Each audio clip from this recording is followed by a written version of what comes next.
What's up, Black Sparrow? I'm trying to sneak the stream on you. What are you talking about? On this PoE, I'm trying to get as much time in this as possible. But today will be our last day of the campaign, so it'll be like much faster once we get like the walkthrough done. Because doing the walkthrough, it actually takes up a lot of time. Because I have to like get all these timestamps. Because I try to make the full guide as like smooth as possible for like any newer players. All right, so I think we're pretty much good to go. Hello, Cyberhorn, how you doing? Play some of that Marvel later, maybe too. But obviously, PoE first. Path of Exile. Yes.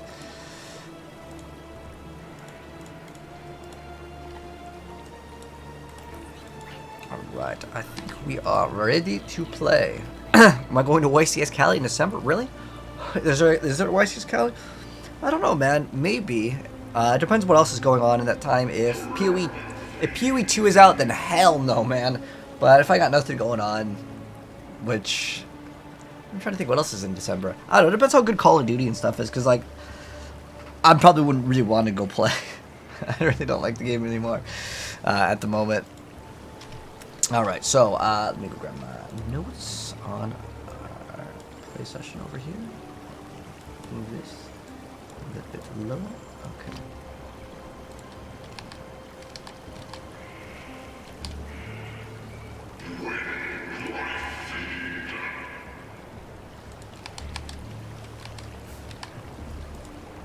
All right. Let's go start with Act 9. All right. So what we're gonna get for upgrades? I forgot. We could definitely get at 67. We can start getting some more upgrades. What's up, Swordman? How you doing? So at 67, we can get an upgrade. Oh, wait. We are second ascendancy done. Oh, okay, we're gonna ascend after we finish this, and then we'll probably get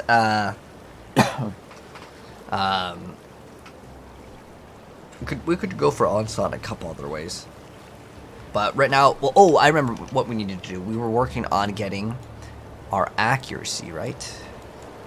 Accuracy, yes. And then we can get, what do we have for? We can get another like 200. One dexterity equals 2, but now it's going to equal 3. So another like 200. Yeah, that gives us another 200 accuracy. So that should be hopefully enough to kind of finish that off. If I need to invest into that. 3 times before you can beat it once. Oh, come and get into your vlog. All right, maybe Cyber. All right. So, oh wait, hold on. I forgot to start up the TikTok stream. There we go. I mean, it's probably not even that.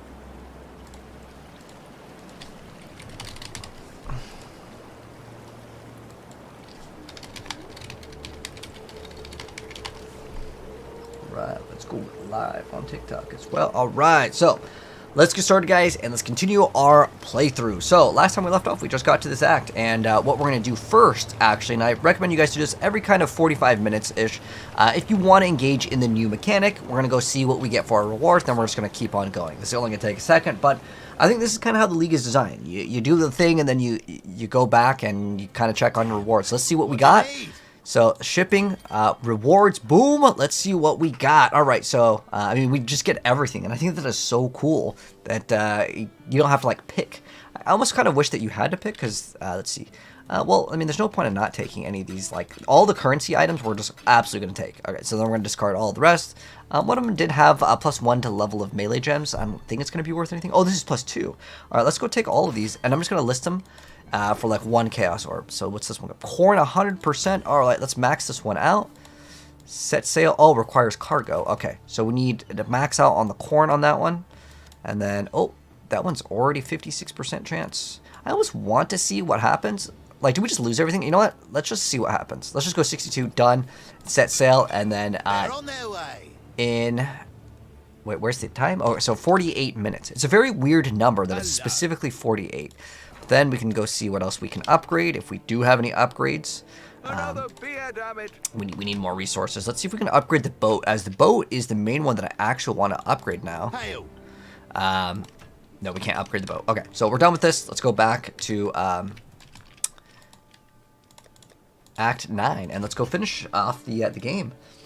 So if we're starting off, we're just going to go get the Basilisk Acid, which is a quest item. So over here, we're going to go down.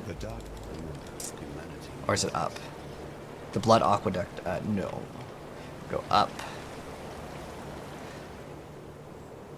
And around over here. So the descent. So we're going to be going down.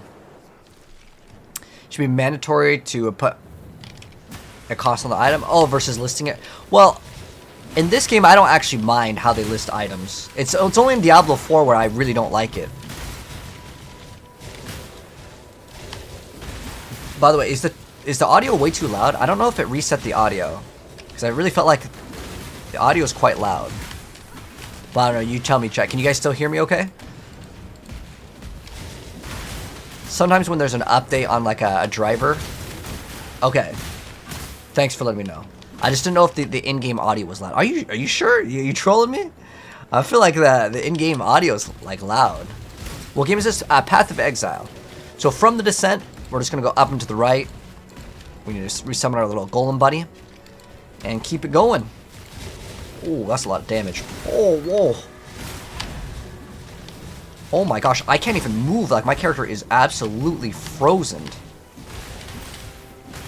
Wow. Remember, we're kind of down on our accuracy. So we need to try to get as much accuracy as possible. We actually need to do the defend tree one.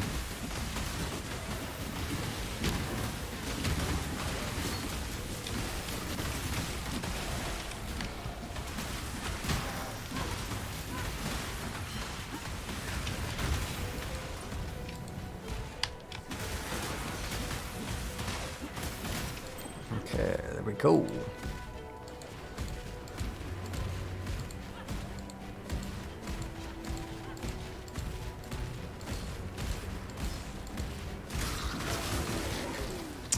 We're 62. Okay, right on target.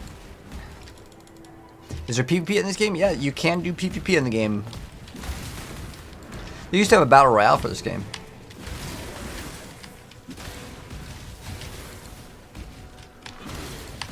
Alright, we can maybe grab the essences. Ooh, oh, big damage.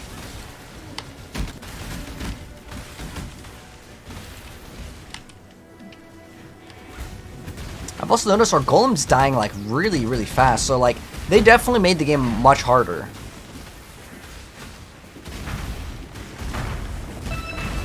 Okay, cool. We got some stuff.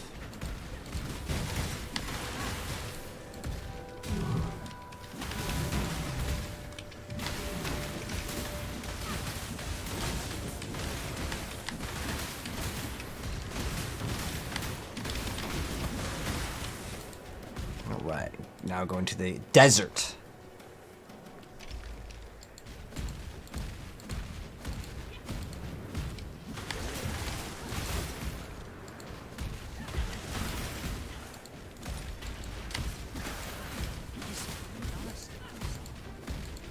So the first thing we're gonna get is like a little storm blade, a bottled storm item.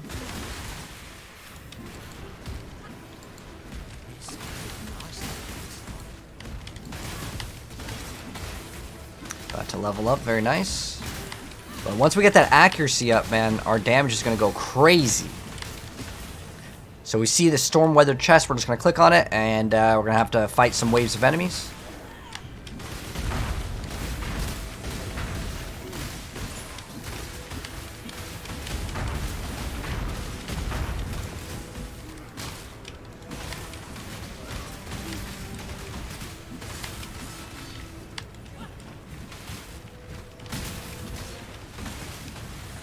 So usually we'll see this little like thing on the mini map. There's like a bunch of little like lines around like kind of a circle. There we go with the Storm Blade. Yeah, Lightning Strike is very good this league. That's what we're playing, man. It's really, really smooth.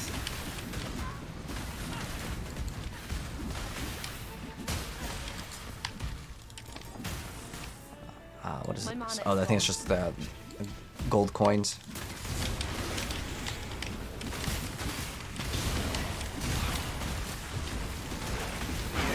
The next level will be pretty big over here.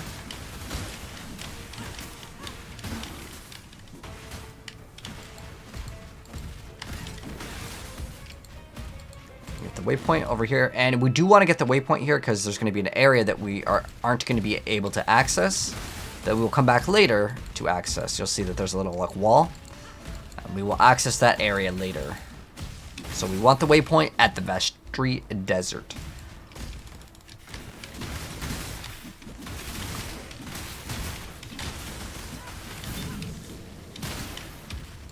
How's the resistance is doing? Alright, so we're just kind of bad on cold res, but other than that, we're a-okay. Right, unless we were cursed. Okay, so we need to get a little bit more cold res.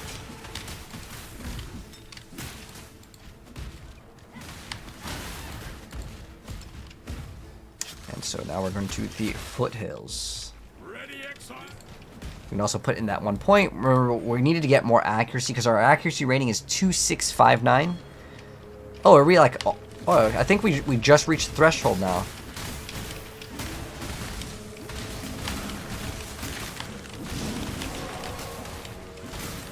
And then we'll get... we'll finish the spell suppression. And this will also give us extra resistances on the next one.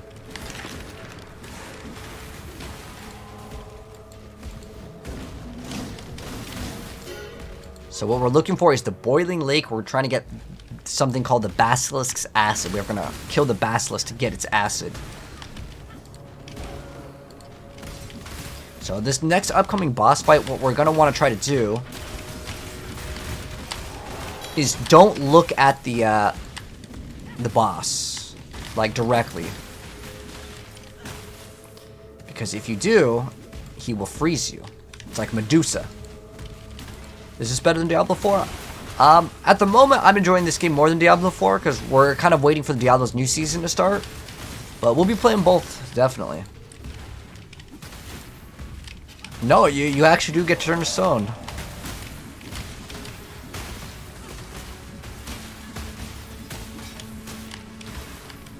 So what are we running right now? We're running fire? We're running added fire. It didn't really seem to be worth it. I think I'd actually rather play cruelty. So looking at like how much we were getting for the... You can see all the people that got turned into stone right here. Where's the Basilisk? Somewhere around over here. Oh, there's the Basilisk. So yeah, don't look at him. But it's okay. We just attacked him from the back. No problem. Now we got the powder. We're going to go back because we already have the waypoint. And we can talk to the NPCs if we want to maybe get some small rewards. If we see a red, blue, and green, I'm just going to take it for the reward. I'm going to go list these. I don't know if these are worth anything. I'm going to go open up my little scanner tool, which is called Awaken PoE Trade, because this grants us +1 level of socket and melee gems. I don't know if people are actually going to want this, but I'm just going to scan it, specifically targeting this, and then the avoid elements, maybe 1 chaos. This is +2 to melee gems. I don't know if +2 is worth anything, but I'm going to check. +2, maybe 1 chaos. And then this, we're going to identify. All I really want for this, though, is to get 1 chromatic orb for it. And then our old weapon, maybe we can sell for 1 chaos orb. But we'll see. We'll throw in whatever these little runes are as they're used for crafting, and getting 1 chaos orb right now will be worth it. Syntrex, they're not going to be worth anything, so I'm just going to sell it to the vendor for some alch shards. Some really, really tiny currency. So now we are going to go back to the foothills. So after we get the Basilisk's Acid, we do not need to go to Boiling Lake anymore. So you don't need the waypoint for Boiling Lake. I don't think this item is worth anything, but we'll pick it up anyways. And I'm noticing where our evasion might not be as high as we would want it. So we can look at a much better chest piece, and we'll get one maybe towards the very end. Oh, we got a 6 socket.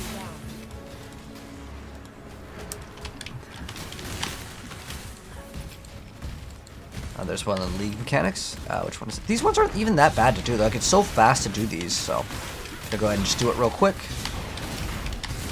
I mean, it's just kill 3 of these little flowers, and then that's it. Very easy.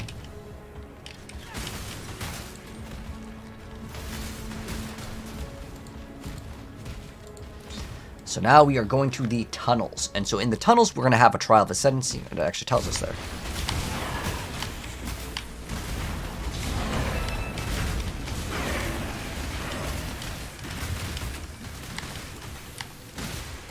My mana is gone. Alright, let's keep it going.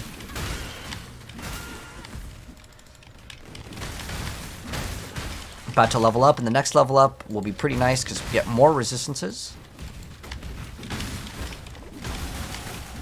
Nice. Very nice. And then we can get back to getting all the spell suppression that I wanted to get. So it looks like that trial's actually right there. Kind of see the path up to the little book. So we want the Trial of Ascendancy over here.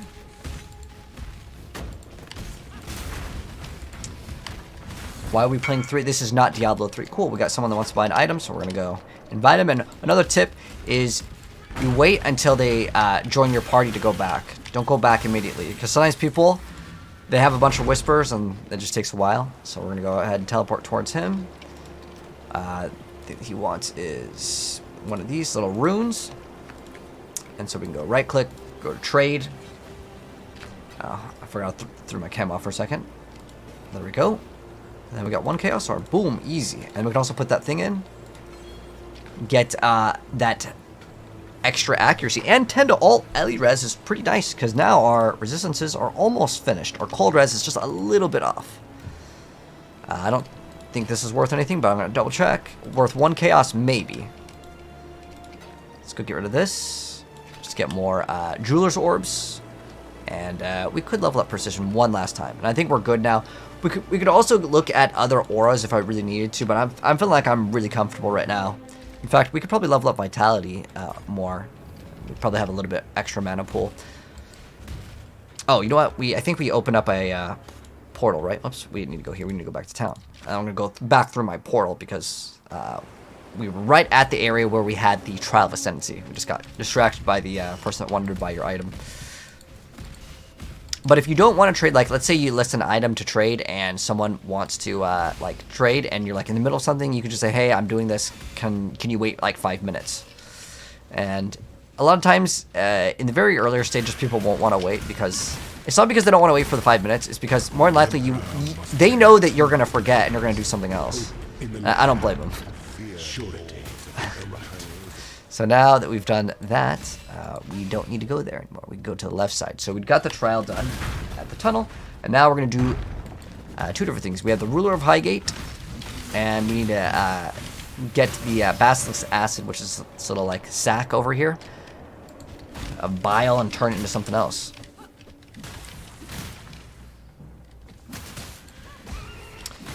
The anime Ghost Stories, have you seen it? I have seen it. Like, they talk about the English one, right? Where they just made it a bunch of memes. Hello, Kelly R. How you doing? I'm doing good, though, man. Just excited to hop on the Path of Exile. I usually try to get my work done before. And by work, I mean, like, YouTube content. It's like, there was just so much stuff. Now I'm playing, like, so many games, man. I'm playing Marvel Rivals. We're playing, obviously, still Diablo and Path of Exile. Gotta make the videos as well. So, in this area, we definitely want to get the waypoint here. So the first goal is getting the waypoint. It's pretty much just straight down, like, top. From here, just go straight and kind of by diagonal, and you'll get the waypoint every single time. So this area actually has 2 different exits. One has... Well, the end game is actually to go through this bottom part here, but we're going to do that later. Because we can't actually do it now. But we have a boss to actually fight. We have a boss. And we also have, like, the next area that we need to go to. So we're going to go to Shrine of the Winds. It doesn't really matter which one you do first because it's random on which one happens. But I guess if you kill the boss first, you get your skill point first. So that works. Since we're going to TP back after. So this is Garokhan, Queen of the Winds. I don't think you could eliminate this character instantly anyways. So they're going to summon these tornadoes. You just don't stand in the tornadoes. So after you do enough damage to them, they go hide. It's at 66%. 33%, they're going to go away, and you have to wait for a little bit, and then we're going to have to wait again. They went away. Oh. Sometimes you can still kind of see the character. There it is. Very slippery character. Now it's at 33%. But yeah, just don't stand in the tornadoes. They'll eventually come over to you.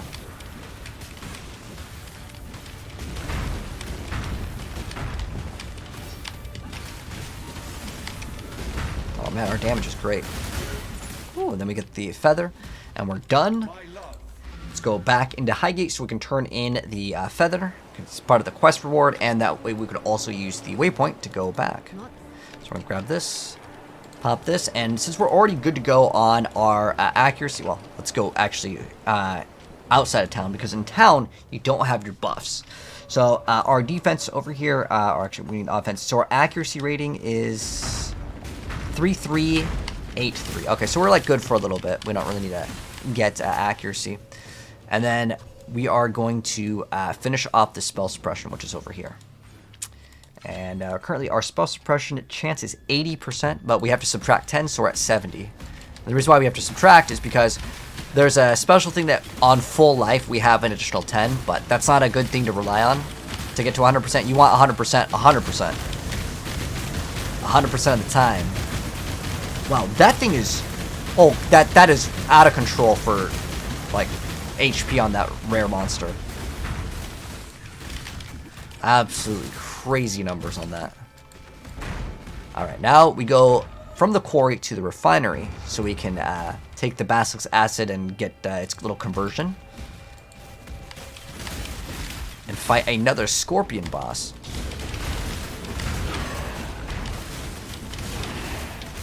Wow, that's so fast to get that, like, special material.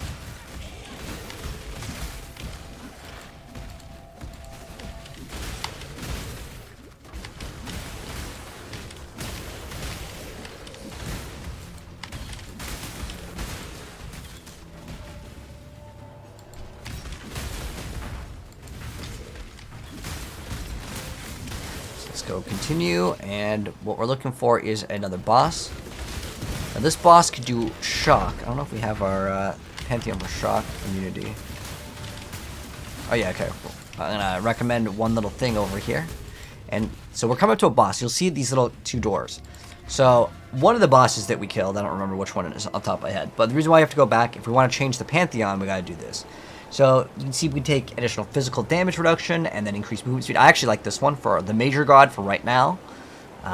And then we can also take even more physical damage reduction while there is only one nearby enemy. Oh, cool. This guy wants an item, so it's perfect timing because we're back in town anyways. So I like this one, just gives us physical damage reduction and increased movement speed. That's the reason why I want this. And then I'm also going to grab this one where it reduces the effect of shock on us. So yeah, let's go ahead and sell this item to him real quick. Oh, you wanted that little helmet that we got? We'll go to his little hideout. Or he's maybe teleporting here. I'll just go teleport over to the hideout. Go ahead and click on trade, and then we will trade him the helmet. And boom. There we go. And we will go back to Act 9 and continue. So the reason why you want that reduced effect of shock is because shock makes you take a huge amount of extra damage. And I'll show you how this kind of works. So our damage is really good. So if we stand in here, you see we only have 14% of shock, which is 14% more damage taken. It also slows you down if you touch the little, like, lasers, but ideally try not to stand in them. But, I mean, our damage is just so high, it's a pretty easy boss fight. And because we have the reduced effect of shock, the fight is an absolute cakewalk. But, like, you can swap these in and out if you know what boss you're fighting, which is kind of cool. Like, if there's a certain thing that you want to go for. But there's nothing else that we need in this area, so we're going to go back. And remember that area in the very beginning where I said we're going to access it later? And the reason why we wanted the Vashtree Desert Waypoint is because we can go right back over to it. Which is right here. And we're going to fight another boss. Come on. Oh, you know what? We might have to, we have to talk to someone first. Hold on. Maybe we have to talk to an NPC or something. I don't think it's a Rog. Can't see why I'd want to do that here. And so now that I get Shimanaka. Oh, okay. Did he convert it? Oh, it tells. Does it tell us our farming and stuff is done? Okay. Oh, okay. Okay. We talk to this NPC, and then we get the bottled storm. There we go. And then now we can go through. There we go. Click on the Oasis, and now we're going to be fighting a boss called the Queen of the Sands. It's a really cool looking boss. It's probably the coolest looking boss in the game. This and KO are my two favorite looking bosses. So there's the Forbidden Vault over here that I believe we're going to be going through. So an elite over here. Let's see, actually. So actually might not be the vault. So just from the Oasis, we're looking for an area that we're going to be able to fight the boss. Ooh, the Superior Flicker Strike. That's good. I actually do want to use that as our endgame skill. Do I have an extra green socket? I do, so let's go ahead and level up that bad boy. I'll show you what Flicker Strike does. It's one of the coolest skills in the game, and it's going to be what I want to use in the end game.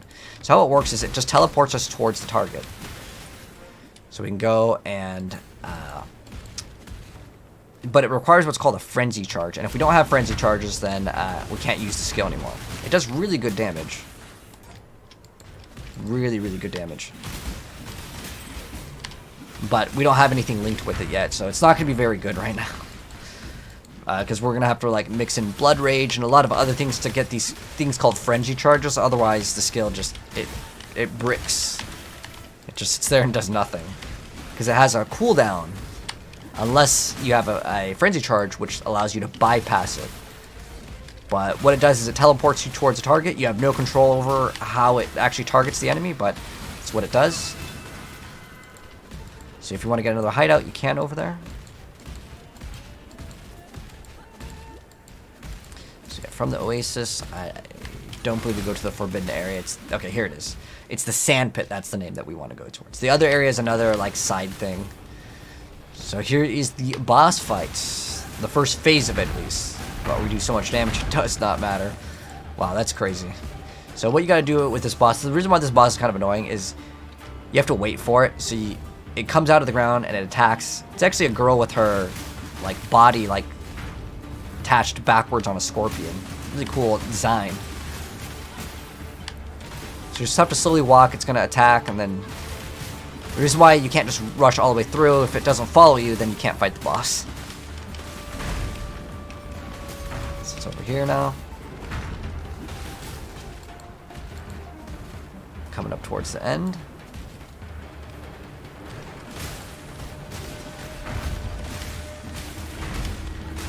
And what's cool is like it's kind of like quicksand. If you stand still in the area, your character will slowly start to sink. All right. And now we can click on the area and fight the boss.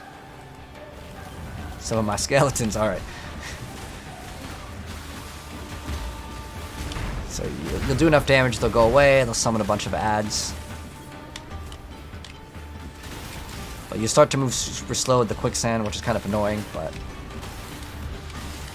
it's fine. The boss isn't really too challenging at all. My mana is gone. Boom, just like that, the boss is dead. Now that we have that boss defeated, we're going to go talk to the NPC, get a skill point quest, and get more of that spell suppression. So we'll go pop the book. Go ahead and go to the skill points, get extra spell suppression. We're going to get all of it. All of the spell suppression. Later, we may be able to remove some points, and the reason why we remove some points is because we're going to get a big chunk of spell suppression, potentially on our armor, or gloves, or boots, or helmet. Although helmet, I'm probably going to go with Crown of the Immortal Eye because it's super cheap and it gives us so much armor. And I like to have some armor, even though a lot of builds are super, like, evasion only. When you do that, you risk a lot of times of getting unlucky and sometimes destroyed. But now we're in the Black Core. And we're going to be fighting the final boss. This is a very, very short act. First time you've ever seen someone stream PoE on TikTok? Yeah, on TikTok there really isn't a PoE audience. And the reason why is because PoE is not really super casual, like I'll check out for like 5 seconds. Unless the guy is doing some sort of like RNG, sort of big risk, could destroy an item or some crazy craft. It's not really like a YouTube Shorts kind of a game, you know? Well, I've had some good clips. Hello, bye, Scrawny. Is this game beginner friendly? Oh, Scrawny, if you need a build guide, we have this whole guide up already. Like, you could start playing right now. And you'll have this exact build. Super, super beginner friendly for most people. I still would say bow is probably easier, but I have bow for last league if you want to play bow. I like this one a a lot too. But later we can convert to bow if we want to as well. But the reason why I like bow so much is range is just, I don't know, I don't really like melee in action RPGs unless I can like one-shot the screen. And there are some builds to get close, but if I'm playing melee, I'm going Flicker Strike. Which you guys will see later. We actually already have the skill. Ooh, that's a lot of damage. Once we have 100% spell suppression, it'll be a lot smoother for gameplay. We can also get Devoted Devotion too.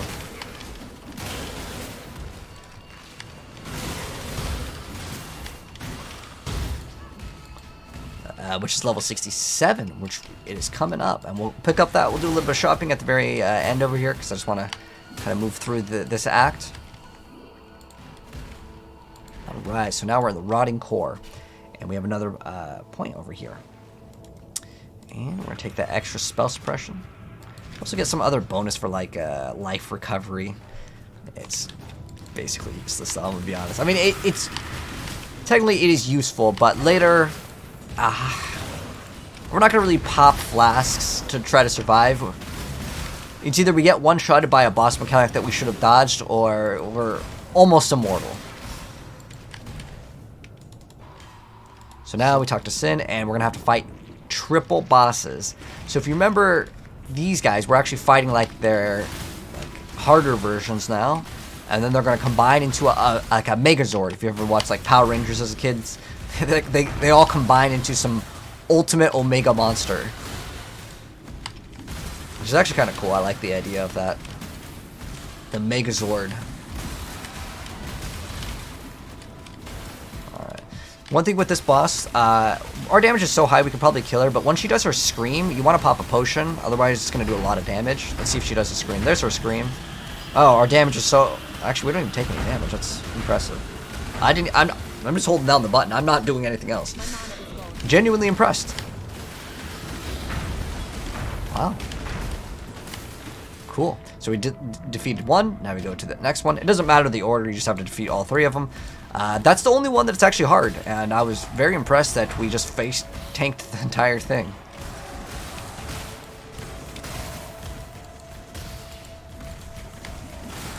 Oh. Grab the Chromatic Orb over here. These don't stand in those. It's the only thing with this mechanic that you want to watch out for. It's also going to do what's called Maim. It looks like a bloody feet in the top left, which makes you a little bit slower. Alright, let's go get that Flicker Strike. And let's keep it going.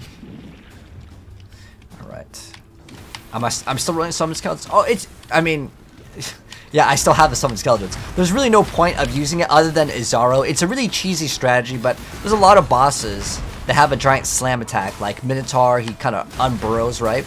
So there are certain bosses that, you know, you can just summon them. Like right now, we're waiting for the boss to come back out. Now, are the Skeletons going to do anything? No.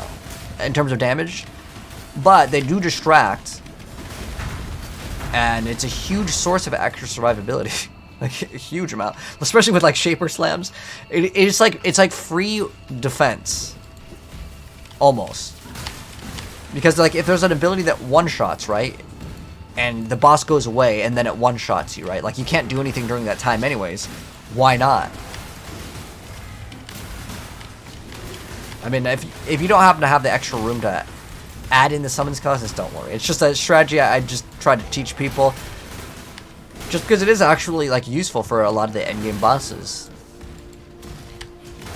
Like you can also do like some ultimate one-shot on our like golem. And that's fine because as long as it's not us, it doesn't really matter, right? So this is the same boss that summons the books. We actually fight her I think 3 times in the entire campaign.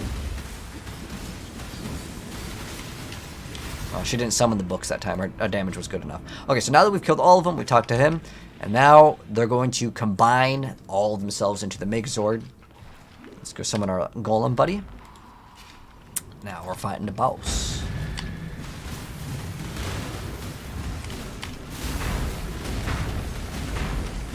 If you're wondering also why I pop my movement flask, it's because we have like a bonus damage when we have a flask up. Probably should have said that a long time ago when we got the node, but it's fine. So here is the Deprived Trinity. Wow, that is crazy damage. Holy, we're melting this boss. I'm going to chill so I can teach you guys how to play. Don't stand next to those things that pop. Don't stand next to the books. Because it's basically combining all of the other bosses. But I'm not going to melt it so fast that you guys can't see how the boss works. But they will also summon some orbs sometimes like that. And you don't get hit by them. They're super slow moving, but they are quite large. But now let's just go ahead and finish off the boss. But that was just crazy damage for the boss. And then we go talk to the NPC. And do not go back to town. You want to go talk to Lily and sail to Oria. The reason why, if you don't do it that way... also, I think we have Queen of the Sands. We might have a skill point to claim. So let's go ahead and claim our skill point. Go check out... actually, our rewards aren't even done yet. We finished this act so fast. But we'll talk about some upgrades for the final act, as I think we still need to get our skill point here for one of the quests. What was that? Until next time. I think it's this one. Or is it this one? Did we get the book for Queen? If you ever need to check, well, the default key I think is U. Let's see. Something explore. That one we don't need to do. Okay. So we have the one complete, which you can check over on the right side here. Where is it? Oh, it's supposed to. I think this is bugged. Does it not show the completed quest? Huh. Okay. Well, you're supposed to be able to see your completed quest, but we did kill the boss already, which is supposed to grant us a skill point quest. But anyways, let's go ahead and now continue. Now, you can type in the word /passives and it'll show you all the passives that you've gotten, but it won't show you the ones you haven't gotten until you complete the campaign. So let's go ahead and talk about upgrades now, as we are almost 67, and I kind of want to get that extra helmet. Could actually use a better chest piece over here, just for a lot more survivability, as we do happen to have a lot of movement speed already, and we need to actually run stuff that is going to give us defenses for the next act. So let's talk about some upgrades. So for starters, I actually really like Devoto Devotion. It's like 1 Chaos Orb, super cheap, so you should be able to get this, no problem. I only need Stone Golem here, so I can move this one over here, and then this one. Multi-Strike could be used later with Flicker Strike, so that'll be good. So now we can completely move off of this. Leap Slam, I'll put Leap Slam here, although I don't know if Multi-Strike actually works with Leap Slam. Okay, it doesn't. Good. I didn't want it to cost more mana. And then we can run faster attacks over here. There we go. And Precision, we still need... Oh, we definitely need Precision, though. We can drop Flicker Strike. For now. We can still upgrade it later. And another tip that I can give you guys is, if you ever have an item, I probably have one in the stash. Let's see if I have an item. Okay, like for example this. I'm not using this weapon, but I can still put in some stuff to level up and swap my weapons. I can click over here, or the default key is X, so I can still level them up. So I want to replace these two items, and what I want is Devoto Devotion and a chest piece, which is crazy amounts of evasion rating. And then we'll be good. And both of these will cost like, let's do like maybe a couple chaos. Devoto Devotion is always going to be like 1. So let's go ahead and get some upgrades, and I'll show you guys. Oh, whoa, what's this? Oh, Xbox servers. Okay, that's fine. We're not on Xbox, but we want to go for Devoto Devotion. So it's almost the same as getting Onslaught. It's not quite as good because Onslaught is 20% movement and attack speed, where this we get 16 attack speed, so we're 4 less. It also reduces our physical damage that we deal, but it's not that big of a deal. The most important thing is specifically actually, we could maybe even look for a corrupted one. So if we go down here, we can also look at corrupted and hit yes. And what a corrupted item is they use what's called a Vol Orb on it. And what it will allow you to do is get different implicits. So let's see if there's anything good here for an implicit. Sometimes it won't change. Like this 4 energy shield's like worthless. Increased effect of cold ailments, that one's okay, but now we're already in 2 Chaos Orbs. Can't be blinded is okay, but I mean this item is still super cheap anyways, but there wasn't really anything that was super good that also was corrupted, so we're just going to go to no now. And I'm really just looking for 1 Chaos Orb, and I want the stat that I'm looking for, specifically the most amount of increased armor and evasion. Dexterity is an okay stat too, but that's the only thing I care about. The Chaos Res is okay too, but I don't really want this for the movement speed, because we're going to reduce our movement speed, but then we're going to be increasing it. So it's kind of like a... well, it's almost like neutral. But the thing that is a huge benefit is massive armor, massive evasion rating. So we're going to go ahead, whisper this guy, get one of these for 1. hopefully. And then also, we're going to go look for another chest piece. Okay, I just heard the thing, so we can go trade for this item. So item number 1, upgrade, complete. And it's going to give us way more survivability. And we can use it very, very soon. So boom, we got this. And one thing that would be actually pretty good, because we could also look at the goal. Let me see if I can actually get this. I don't know how much this item is. This item fluctuates in price very, very frequently. It eventually becomes super cheap later. I mean, it's a really good item. Let's see how much it is. Oh, what? It's only 1? Oh, we could have gotten this at level 38. Are you serious? Okay, this thing is absolutely crazy in the maps later. I almost want to buy one now if it's only 1. I wonder if it's going to go up in price. This is actually a really, really, really awesome item. Let's see if we can get one of these for 1 right now. Now, we're not going to use this right now because it's not really useful until like we get to maps, but this is a really, really cheap price. I want to pick one of these now. They could go up in price. Sometimes like one content creator talks about it again. This thing is absolutely god tier though. Like there's really nothing that even comes close to how good this thing is. And I'll kind of show you guys when the time comes. It is so good. But what you want on it is like high life, or these are the 2 stats that are kind of like good to look at. The rest of them don't really matter too much. But yeah, getting a higher HP is good on it. But I don't really care too much about that. As long as it's like 2 Chaos Orbs, that's fine. Could also maybe look for a corrupted one that has like a stat that you would want. But let's just put show filters, and I want to buy one of these now, so I'll have it for later. But again, don't worry about buying this item. I just want it personally for myself and see which one has the most amount of HP for 2 Chaos Orbs. So let's go and grab that. So let's see if we can grab this from this guy. And this is not something we're going to use right now. So it looks like that guy's AFK. So now let's go to next person. And that guy, I think we already whispered to him. This one is corrupted, so I don't really want that one. This one is the next one. Oh, there we go. And we have our upgrade for later. So what the gold does, I probably should explain it. It gives you the effects of shrines to last way longer than it's supposed to. And that is a benefit. So you get increased effect of shrine and increased duration of shrine. So the shrine does way more, it's 75%. So it's like almost doubled. And then you get a 50% increased duration. Now the reason why this is so good is later we're going to get shrines on our map that guarantee spawn in and basically get double shrines of the effect of the shrine. Then we get 75 on both. We're looking at like 300% bonus on like the way that the shrine works, and like the duration is 50% bonus on every single effect of it. It goes crazy. This is one of the most overpowered items, and I'm just so surprised that it's super cheap. A lot of times it'll be like 10 Chaos Orbs, but I want to get this to show you guys, but I actually think it's a pretty good item. Not going to be great for bossing at all. It's only for mapping, but it's like, it legitimately looks like we're playing with hacks on. If you ever wanted to win in an action RPG with very cheap, like what I mean by win is like getting like a Headhunter or a Mage Blood, which are these super expensive items. Pretty much the like hardest thing to get in the game for a lot of players. But now let's go and actually look at the upgrade. So don't worry about getting the gold. Don't get it right now. I mean, if you have a bunch of currency, pick one up right now because they could go up in price. But they're not going to go crazy up in price. It might hit 10 to 20 Chaos Orbs. Anyways, next up, we want a body armor. We want massive amount of evasion. I don't really need it to have links at all. Just as much evasion as possible. Also, what level are we? Let's go type in 67 for level. Level 67 as the maximum. And that's it. So whatever's going to give us the most amount of evasion. Also, we should probably put in that I only want to spend like 2 Chaos Orbs. So whatever going to give me the most evasion, 2400. Okay. We also wanted to not have anything with life on it. We have Spell Suppression, that's pretty massive. Evasion. Oh, this is looking pretty good. It's got 1 resistance and spell suppression. Basically, really good stats on that. What was the other one? 24. Oh, wait. Why is this one? I don't know why this one is...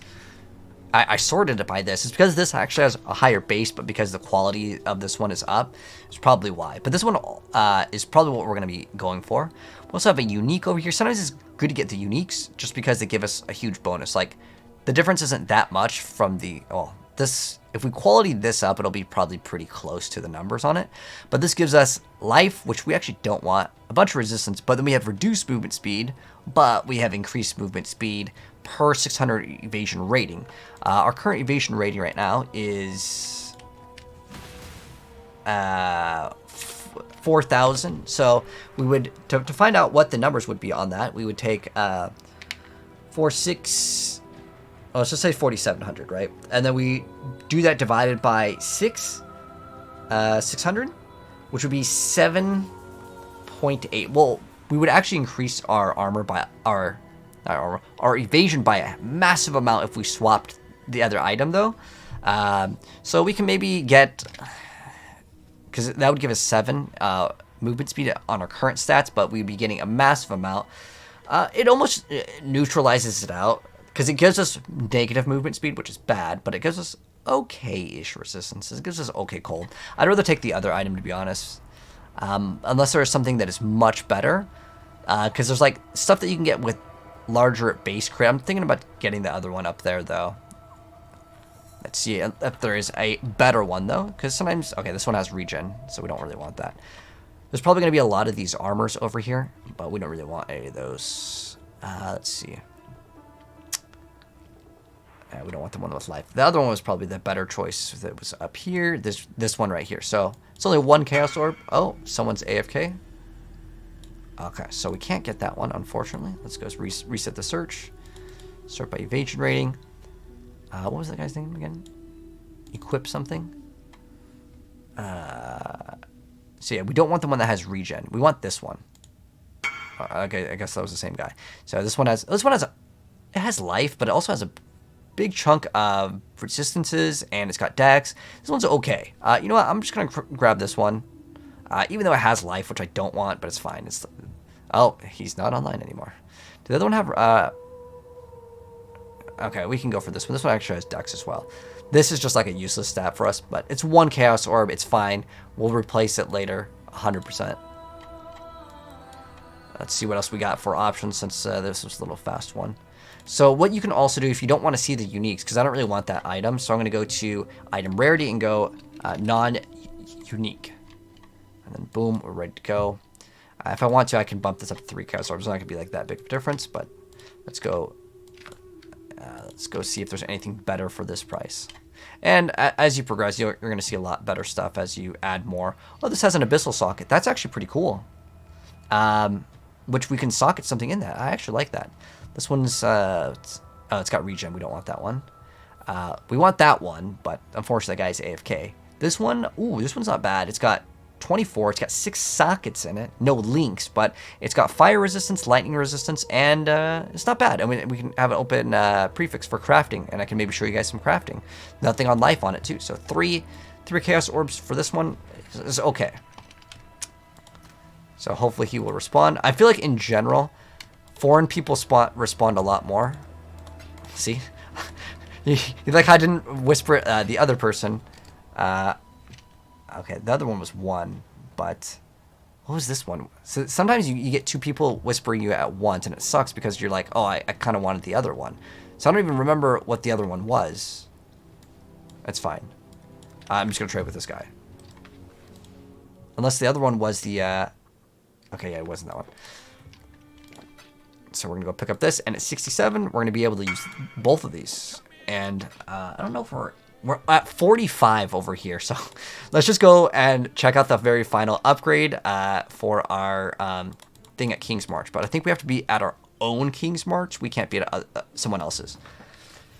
So let's go ahead and finish off this little play session. This one, yeah, it was almost 48 minutes. 48. The reason why 48 was the number that I wanted to use, and we can go back and go talk to the NPCs.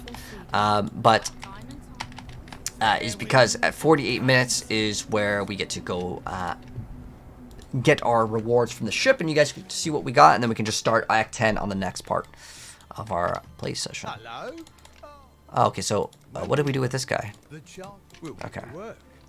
We can check on it, everything. The ship is going to come back very, very soon. So I want to see if we have any upgrades since we were... Oh, we can upgrade the ship. Yes, definitely. We have another ship now. Oh, yes. That's so good. Do we have to, like, click on one of these? Oh, we have to maybe wait for the other one to come back or hire more people? Okay, let's see. Oh, I thought it said we get another ship.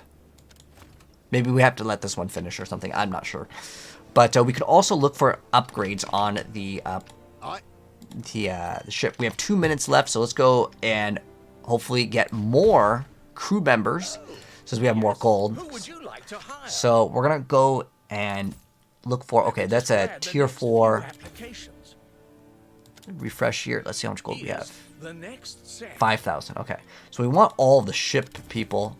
One I'm gonna buy more for King's all March. the tier 4. Oh, we're almost maxed out. And then we could get rid of some of the other people. I don't know how you fire the people in this game. But like, for example, on this corn, do we have a... Let's remove the person on the boat skill guy, and then get the corn shovel. Oh wait, this is the mines. Oh, that's mining rank. These are all mines. Okay. We need farming ranks. How do we like... Can we like... dismiss some of these workers? We can also get the upgrade over here. Okay. So let's add. Okay, so these are the available workers. We need mines. Okay, let's go. And this one can also do mines. Okay, cool. Oh, you can select what they are farming. Oh, but how do I know? So we need Versium and Orchium. Okay. So we probably want to mix it up.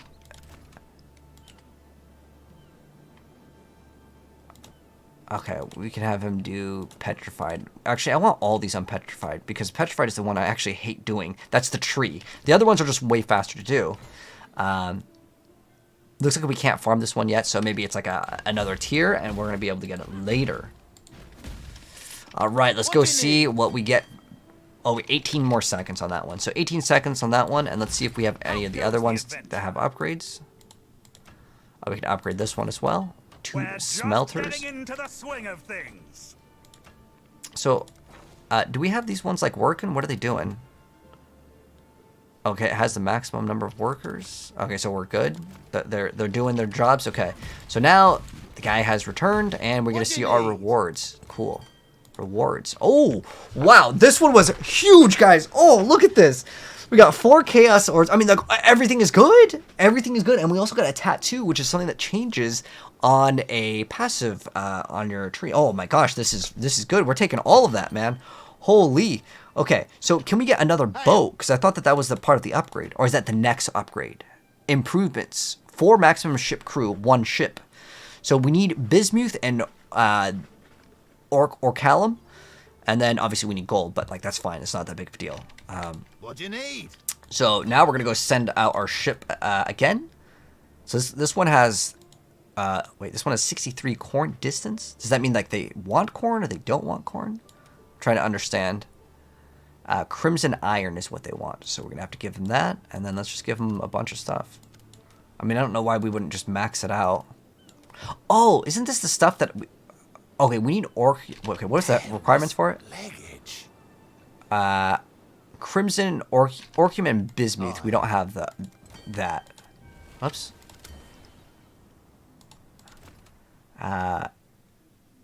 Bismuth. Okay, we don't want to give him any of that, and that we want to keep. The reason why I want to keep that is because I want to use that for my own stuff. Okay, so we'll set sail, and then 42 minutes now. I don't know why now this one's 42, so maybe it's depending on the weight. And then can we get 2 now? Okay, no, we have to wait. Okay. Eventually, once we get this upgrade, which is what we're going to try to shoot for, we're going to be able to get even more. But that was a really big amount of stuff. And let's see if this tattoo is worth anything. Oh, we're going to have to actually go to the Path of Exile trade website and check manually on this one. So what is it called? Tattoo of the... Oh man, that name. Tattoo of the... What is it? Ron Goku Rai? Goliath. Okay. It might not be really worth anything. I don't know, though. Sometimes you never know. Okay, so it's like 1 Chaos Orb. So that one we can go ahead and list for 1 Chaos Orb, and that will pretty much wrap it up. So a nice little upgrade at the very end. We got 4 Chaos Orbs for that, so that was definitely worth it, as now we have a bunch of items to play around with later. Actually, this one we'll save in the stash. These ones we're going to equip as soon as we can to get a big boost of power. These ones are the ones I recommend. Again, don't get the goal. Anyways, hope you guys enjoyed Part 9, Act 9. We're on the final act in the next one. Congrats if you made it this far. Not a lot of people finished the game. Anyways, see you guys in Part 10. Drop a like on our way on part 9. I'll see you guys in part 10. You got a div for... Wow, that's incredible. Let me grab a drink real quick. I'm going to be back in 10 seconds. Oh, man. I'm so excited. We could probably actually get an upgrade on a weapon. Maybe get a 6 link very soon, but I'll be right back.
All right, be back. What's up, Wild? How you doing? Thanks so much for the TikTok gift, man. I appreciate it. No idea what you're talking about? Oh, sorry, I don't know when you were mentioning that. But hello, Winnie. No Diablo. This game confuses you, Justin? Oh, watch my guides. You'll be able to get up and running and have a blast. This season is pretty satisfying, though. All right. But let me go ahead and label this and grab the pub. So we're going to go re-get it. But how are you doing, Winnie? All right, then grab that. And then go to config, or what is it? Export. Generate pub share.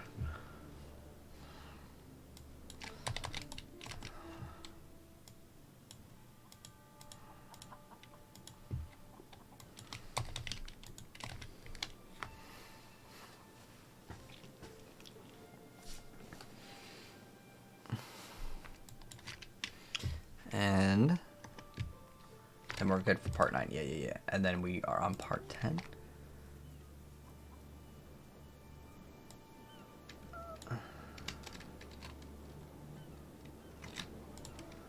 Okay.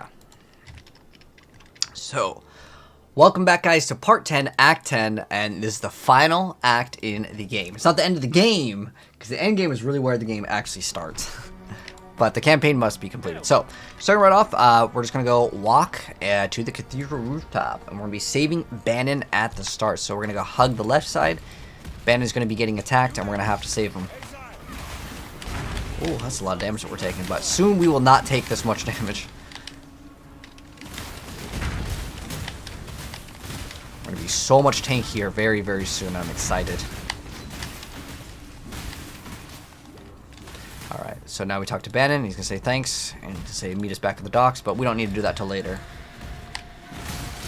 Look at this ghost, see if it drops anything good. Nothing.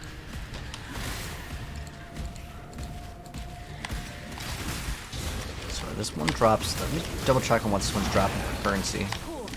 So we get gold obviously from it, and then crimson iron ore. Okay, so that one's really easy to get, like the material. Oh, we, I guess, took off one of our auras. There we go.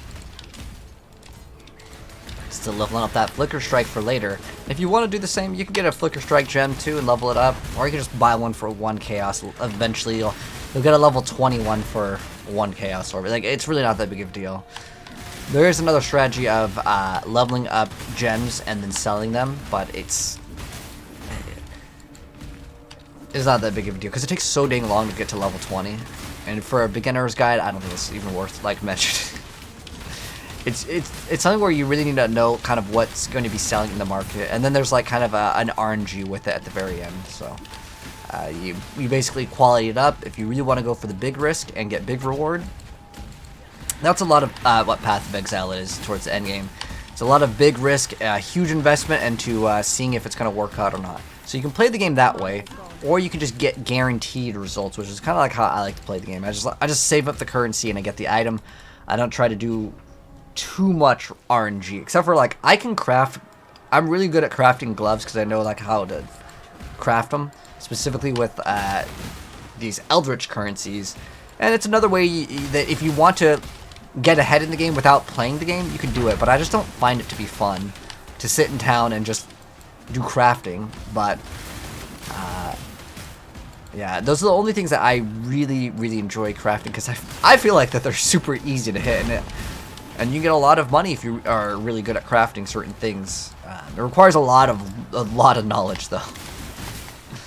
So this isn't RuneScape? No RuneScape, man. Just getting into PoE. Oh, Zach, follow my full walkthrough beginner's guide. We have it for this exact build that you're seeing. And you can see, I mean, most of the stuff is dying within 1 to 2 hits. Very, very smooth, beginner-friendly build. So once we're in the Ravaged Square, which is where we're at right now, we want to get the waypoint if we can. It's going to be an area that we can't access soon.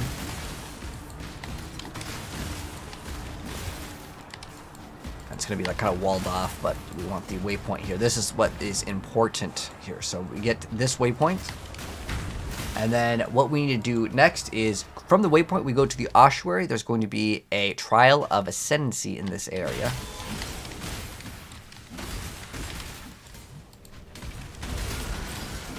So we've already got 2 of them done, and this next one will actually be pretty big. We're going to get the one where we're going to get massive amounts of bonus damage.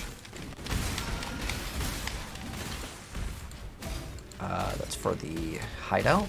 If you need to get a hideout, can get it over there.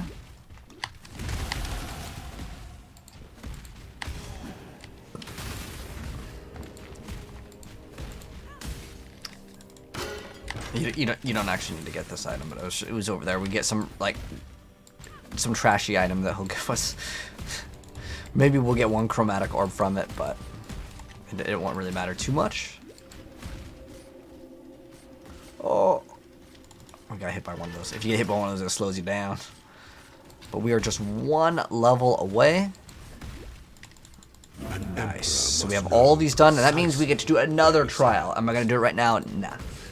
We're just gonna complete the campaign, and we can do that like after we do the campaign.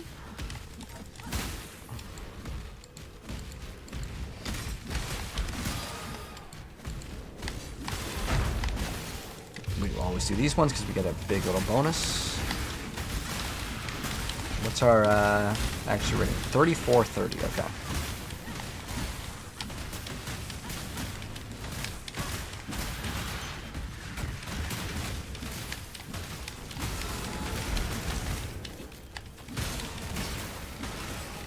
I wonder if we get enough mana to just be able to sustain it. I mean, I'm looking at the potion.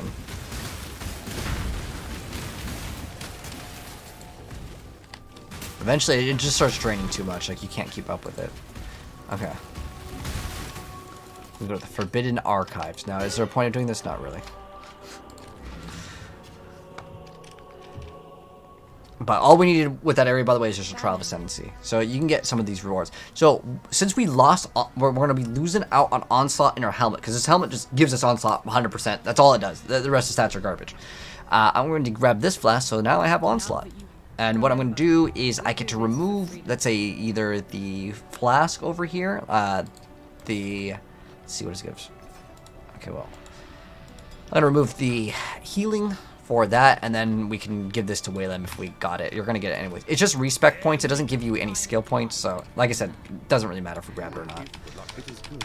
And then we have another skill point. We're going to get this extra spell suppression, and now our spell suppression is pretty close. It says 100, but it's actually not.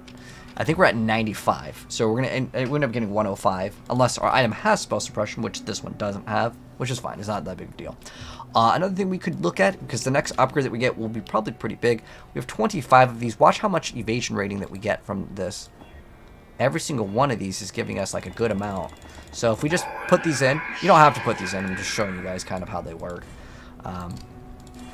We can get a lot more stats. So you can see now we have just a lot more evasion coming very soon. Once we hit level 67, it's gonna be good, man. All right, so next up, what we could do also, this is a 6-socket. Now, It'd be great if we just used one fuser and got a 6-link. The chances of that happening are so incredibly low, but how many do I have actually? Should we RNG all of them? Because what these are worth, I guess 4? 4 is about worth 1 Chaos Orb. So I can basically get 2 Chaos Orbs or randomize this and see what we get. For the sake of the video, I'm just going to do it. I wouldn't really recommend this, by the way. I think it's much better. Just get a Chaos Orbs. Just buy a 6-link. You can get a 6-link for super, super cheap. I mean, I would say probably about 10 Chaos Orbs should get you like an okay-ish corrupted 6-link. But just for the sake of doing this, you could try to go for a 5 or 6-link here, and let's see if we can get it. Now, you want to do this slow if you're just looking for like a 5, because right now this is a 4 and then a 2. Now we have another 4 and a 2. It's okay. I'm not going to go anymore because it's kind of a waste. But you can see if I wanted to run like Leap Slam or something over here, it is an option. But now we are going to go back to the Ravaged Square since we're already done with the Ossuary, which was the trial. Now we're going to go get the Staff of Purity over here. Doesn't even tell us where to get it. Okay. So there's several different areas to go towards. So I believe it's down and to the left will be a boss. It depends on which one you see first. Usually I just do whatever one I see first. This area over here is going to be blocked off. If I go down here, let's see what this area is. Oh, it's a dead end.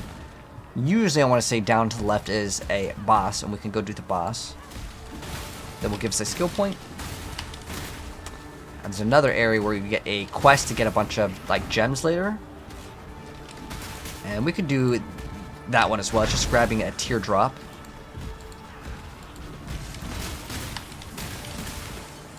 Maybe it's down this way. Oh, dead, and looks like level up our gems.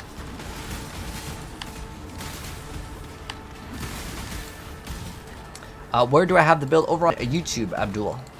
I'll try to upload one on TikTok as well. It's just the walkthroughs are too long to put on TikTok because TikTok has a 1-hour limit right now. I'm sure it'll change in the future.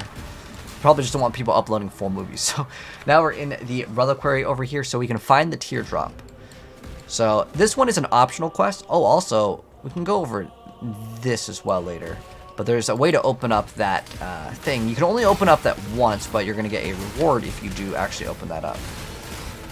And it's brand new. Let's see if we can find the key. But there's a teardrop. Since we already went over here, we might as well get the teardrop. So what it's going to be used for is later Lily will be able to give you like almost every single gem in the game that you'd want. So that way we don't have to go back to Siosa, and you can add her to your hideout, and it allows you to just have an area.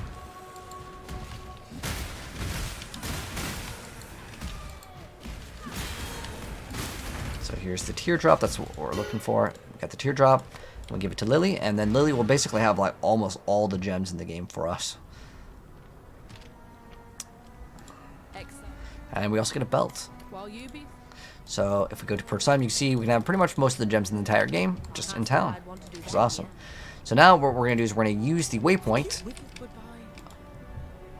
Oh, do we have a reward from it? Oh, that's for Forbidden Sanctum.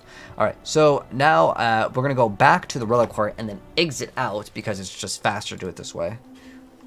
So we're going to go back to the Ravaged Square. Otherwise, we'd have to walk all the way back, and this is just faster. Next up, we're going to do Valenta's Vengeance, which is left and to the up and to the left of where this is. So it should be like control blocks. So control blocks is going to have the boss, and once we defeat this boss, it's another skill point.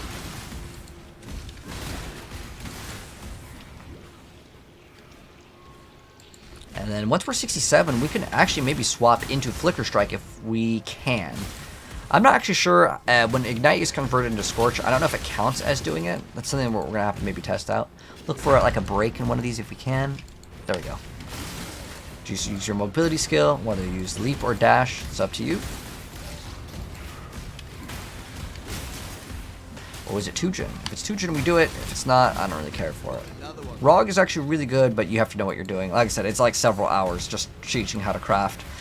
And like that'd be trying to teach you to craft like one thing, whereas Rog, I mean, you're getting like each individual thing to learn how to craft the armor and what the weighted rolls are. It's is not going to be beginner friendly. That's why I don't mess with him in terms of like a new player's guide. It would take, no joke, if you wanted to teach all the, like how to effectively use him, is probably 10 hours. Like, I'm not even over exaggerating on that. Anyways, Valenta is the boss that we're looking for over here, so we'll just smack the boss and it will go down eventually. There's going to be some phases, so there's going to be some times where the boss goes away for a little bit and then it comes down, swoop down.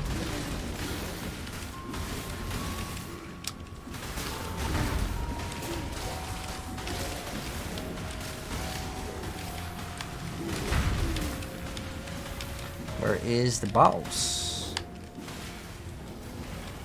There it is. It's hiding. Right now we don't even need to pop the onslaught flask.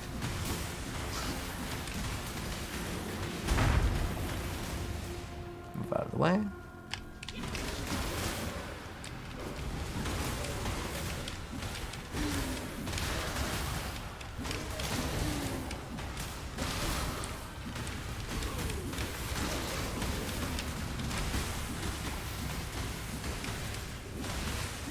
There we go, and he is dead. So now that we got him dead, go to the other area. You return from. Grab this, and then we can also get rid of this, because more like this is not going to be better than what we have, as we really needed it for a lot of the strength. I remember we got this a while back ago. And then now we got to go to the right side, Rev Square. Well, it shows from the right side, but it's actually it should be this way. Oh, there's two of these. Nice.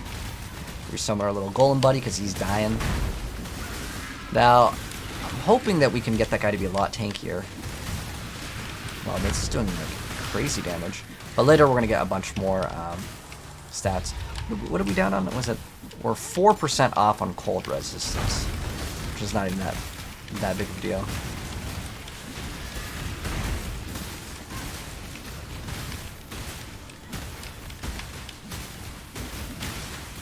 We still have 10 seconds of the meteor. Where's the last monster? Nice. Now we have the lightning and we get the meteor, so you can have them both up at the same time. Interesting. Let's keep it going. Torch quartz is what we're looking for, and then we have to kill the boss that got reassembled.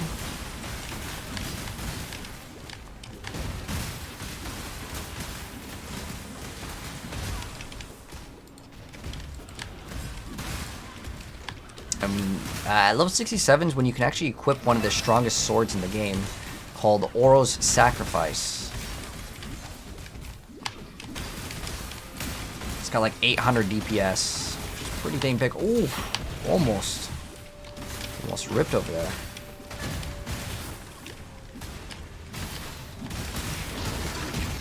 Ooh, he is dangerous.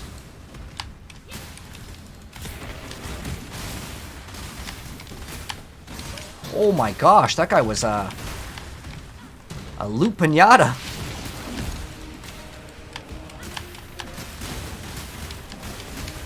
Love these guys. Oh, also, I probably should have mentioned this a little bit earlier, but if I hit Z as in zebra, that's the default key to make the stuff appear and not appear. I always have the whole thing appear the whole time. It just makes things easier, but that guy was great. Oh, we didn't touch the bismuth thing. I think that's one of the things we needed for the settlers. To get the upgrade on the boat. That's what I want. To get 2 of those ships to come back at once. It means every 40 minutes I'm just going to get a big giant loot box. I love it. We're almost 67, so once we're 67, big increases on the defensive side of things. As far as offense goes, we really need to get a 6-link, like ideally we just get some sort of 6-link sword, and it shouldn't be that expensive. But I'm not going to get a 6-link now because I feel like it's more realistic to get one once we get to the end of the game, once we finish it. Because hopefully by then we'll get enough currency, maybe spend like 10 Chaos Orbs, which I want to say is probably our biggest purchase. Because I think the biggest thing that we spent was a 5-link, which was 5 Chaos. This thing isn't even worth it right now. This thing is probably worth like one Chaos Orb at this point in the game. It's just in the first day, I think we got this within the first day or two. Things are a little bit more expensive, but later, if it's not 6th link or really, really good, it's just going to be worth like 1 Chaos Orb, or people won't even try to list it. What build are we going for? We're going to be going for Flicker Strike. So I'm probably going to do Oros Sacrifice, or we could play Lightning Strike, Frost Blades. They're all kind of the same skill. Well, Flicker Strike is not the same skill, but Lightning Strike and Ice Blades, they're very similar in the design. It's just one of them is lightning, one of them is cold. Or is it Ice Blade or Frost Blade? It's like the same thing though. But anyways, now we're in the Desecrated Chambers, and this is a giant little loop area. It's basically where we were before. But once we get this level up, which we should be able to level up before the boss fight, pretty massive. And I want to swap off this axe for 2 reasons. One, the sword is just, I just like how the sword looks, but it's also because the axe will have a higher strength requirement, and our belt right now is basically giving us the ability to even use our stuff, but that will change later,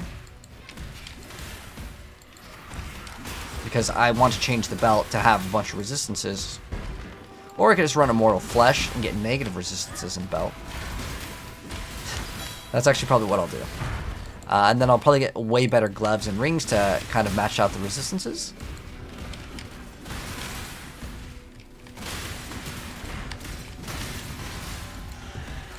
Which would be awesome. Except for regenerating like 500 life per second. All the small damage is like irrelevant. But we really won't get hit all that often anyways with this build. Alright, so now let's show the difference in terms of how much tankier we'll be after we kill this thing. Okay, so our defensive stats over here are chance to, we're only really looking at one stat over here, which is the evasion rate. So about 54% chance to just not take any damage. Evade in this game is just you don't take any damage. Let's see how much this is going to actually change when we swap armors. So boom, we're now at 73. We swap to this helmet, boom, 77. And how much physical mitigation we have, it swapped from, we have 20% damage reduction to 31 damage reduction with this helmet. And this also, when we walk, we can see our footprints, which is kind of cool. And it's a really cool looking helmet too. I just really like it because it gives you movement speed. I really like movement speed. And we have 2 skill points to put in, so let's go put those in as well. So we can also run. Let's get rid of that. Everything. Oh, our gloves do not have evasion, so I can't get that evasion.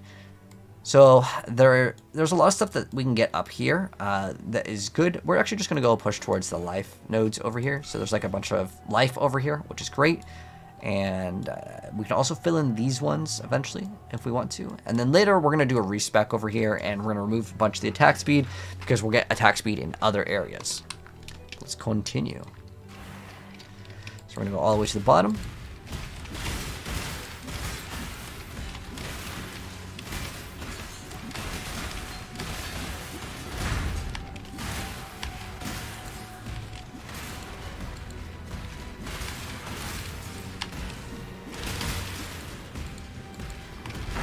But now we're going to have to activate Onslaught manually, which is through the potion, but that's fine. Eventually what we're going to do is everything's going to be automated, and I'm not even going to have to push any of my flasks. It's just all of it just automatically activates, which is great.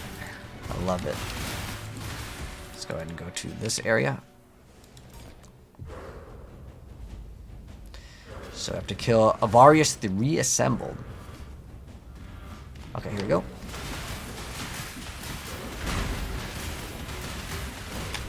If we move just a little bit further away, we can have him get hit by both of the things. It actually increases your DPS if you do it this way. You see, oh man, he just... Wow, that was actually very impressive. Okay. So now we go give the staff to Bannon. And he's going to go pop and convert himself. And then it doesn't really matter what we take because I'm just going to sell it right back to him. Alright, let me talk to him, and he's gonna say, like, let's go. Oh. This Visit Forbidden Sanctum is what this is. We'll we'll worry about that later. It's kind of like almost like a roguelike where you're just not really supposed to get hit at all. It's another like League mechanic which I'm sure you can invest into. But now we are going to go back to the Ravage Square, and we're going to go to an area that was kind of blocked off before. Because now we have access to it. We're talking to Innocence, and he's going to be like, okay, I'm going to laser it. It was only 22 minutes for this one. Oh, we should have talked to Einhard, but it's too late now.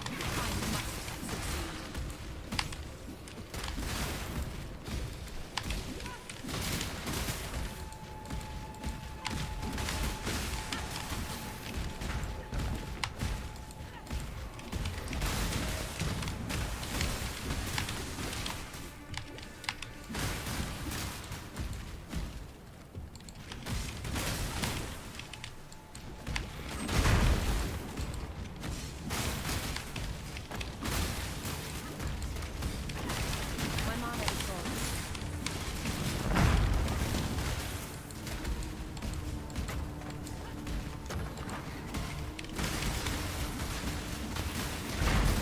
We start working on getting a 6th link and running the proper things. The reason why I try not to have too many blues in the very beginning, or like very strict things, we could also have run returning projectiles. That's another option, but we're killing stuff so fast it really doesn't matter. It comes to a point where like if you're doing enough damage, and there's probably a lot of different things that you could run with this now.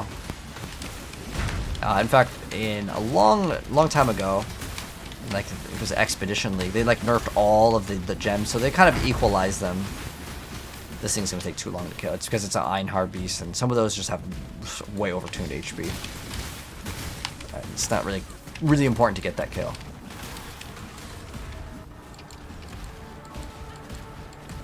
And we're coming up to the next area, and then it's the final boss. All right. Am I finished with First Ascendant? There's an update actually to, is it 29th? I know there's an update very, very soon for the game. And we're going to be doing the brand new boss.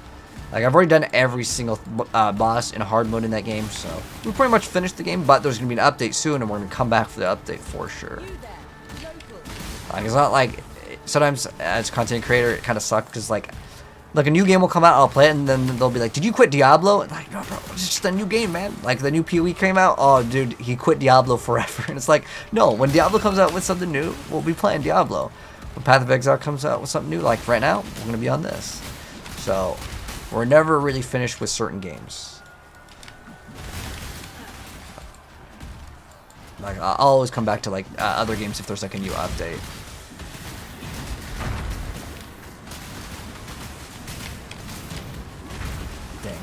This one has a green thing, so I'm pretty sure it's like, call it like, it's called a touched monster. So those ones you want to try to fight, as they could drop some good stuff. Unfortunately, nothing really good dropped from that, but it's just a chance.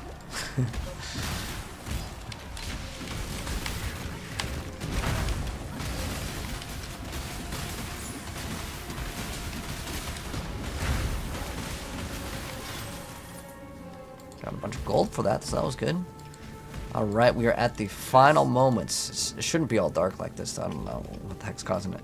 But anyways, final boss. You probably don't need to make a portal anyways, because we get to respawn on it now. You used to have to make a portal right there. It's just out of habit.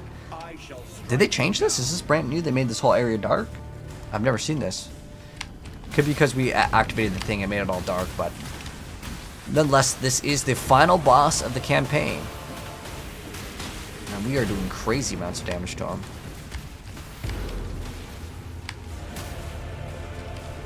So how he works is the same thing as before. We attack him, and then his heart comes out, and then we attack the heart.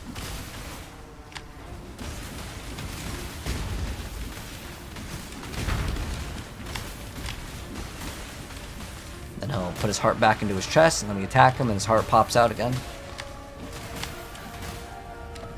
My mana is gone.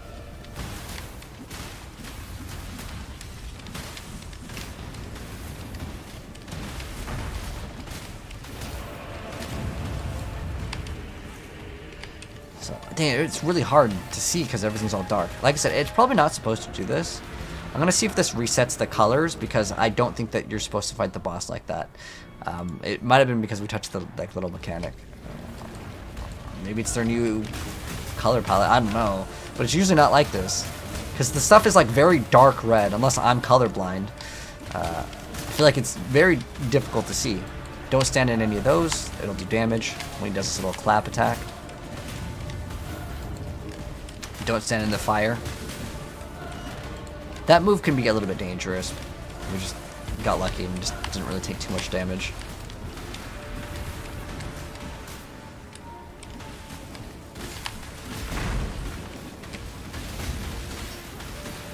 Really good damage.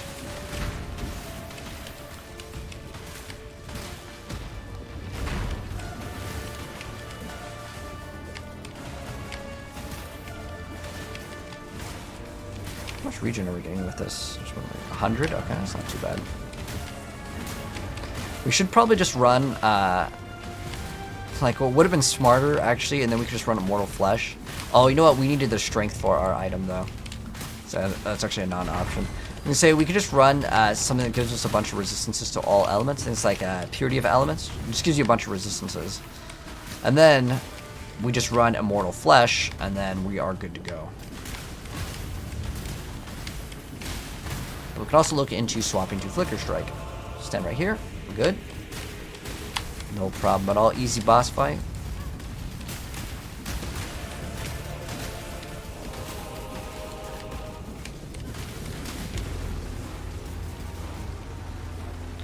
This heart gonna be coming out.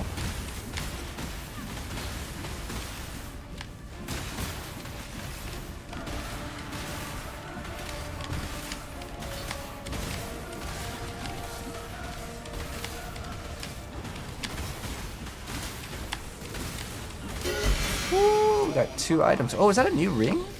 What is that? The diamond ring? Did we just hit the jackpot? We got a sulfur flask, which increases our damage. Oh, wait, hold on. We're about to take some damage over time there. So it's kind of a cool item. It reflows other flasks. Kind of a special unique. And then we got the diamond ring, the Grados Signet. So it gives us attack speed, cast speed, energy, some life. Attacks inflict unnerve on critical strike for 4 seconds. So if I want to hold this down, it makes it so they take more spell damage and attack damage. So spells give more. So okay, so it's supposed to be for like some sort of hybrid build. Is it really worth anything? Oh, it's a brand new item. Like I said, I haven't seen that before. So let's see if that item that we got is actually worth anything. Maybe we got a jackpot. Maybe it's memes. So the only way to do it is to find out. So Gratis Signet. And enter, and it is worth absolutely nothing. Unlucky. So we're going to talk to the NPCs, and we are going to go back to the docks. And we're going to go talk to Lonnie. Lonnie will give you 2 skill points, which is awesome. So if you talk to Lily, you're going to be able to set sail. That's at the very end. So we're now going to talk to Lonnie. But this is not it. We are not done with the game. Let me see if I type in /passives now. Okay, so the only one that we actually want to say 0 is deal with the bandits, because you can get a skill point if you kill all the bandits. So we have every single skill point quest done. Yes. Again, deal with the bandits is a special one because we side with Lyra for 15 to all of the resistances, which I think is way more worth it. So as far as what we're going to put our points into, again, we were going to get more HP. There's also this life and mana leech. That's not a bad thing to get either. We can also, if we need to get more accuracy, this also gives us crit. We don't need it right now, but I'm just going to go get way more HP. HP is good. And we'll have to also, again, make sure we have more accuracy ratings. But what we're going to do for upgrades here, since this one was kind of short, what we're going to look for upgrades is specifically looking at another weapon. We want to get a 6th link, and our current one right now is sitting at 875 DPS. So we're going to look for, and this you can get through time. I'm going to be dropping the end game stuff, but I just want to show you what we're kind of looking for. So ideally, we'd be looking for a 2-handed melee weapon. We want, I don't know if this actually lets us do links. Let me see.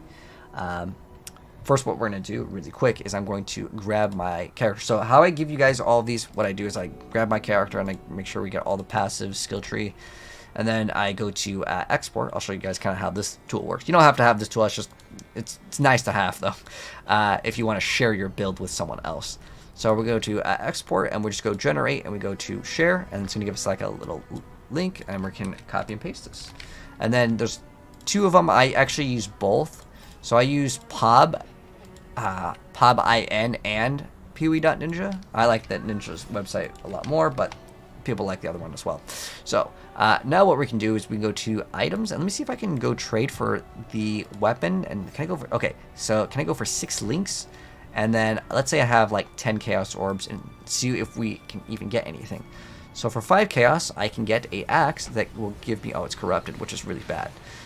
So this is not going to be super good. In fact, it's saying we're going to lose DPS, but we actually do gain DPS because we can actually swap another gem in. I just really don't like running axes. I want a sword, but that might cost like 10 chaos orbs. But it's fine. If I was to do, let's redo the search. If I was to go, whoops, not price item. If I was to change this to 6 links, and then let's say we put like 10 chaos orbs, right? Let's see if we can get a sword. Still axes, all axes. You see, yeah, axes are cheaper. But let's see what these would give us. So these are, a lot of these are like negative in terms of damage. So since we can't get a 6 link here, the other option is get a body armor of 6 links. So we can, let's go for this one. Let's say that we would put in 20. I'm just going to show this for example. I'm not going to buy this right now. But let's say if we get 6 links over here. This one is giving us the most stats, and unfortunately it's going to always show armor because it's showing it as we really need to get armor, and it's showing that additional physical damage reduction is like really good, and it's just giving us a lot more survivability. But we scale evasion with this character. Still not bad to get some armor on a build, but we can also just use like the website to look for another upgrade here.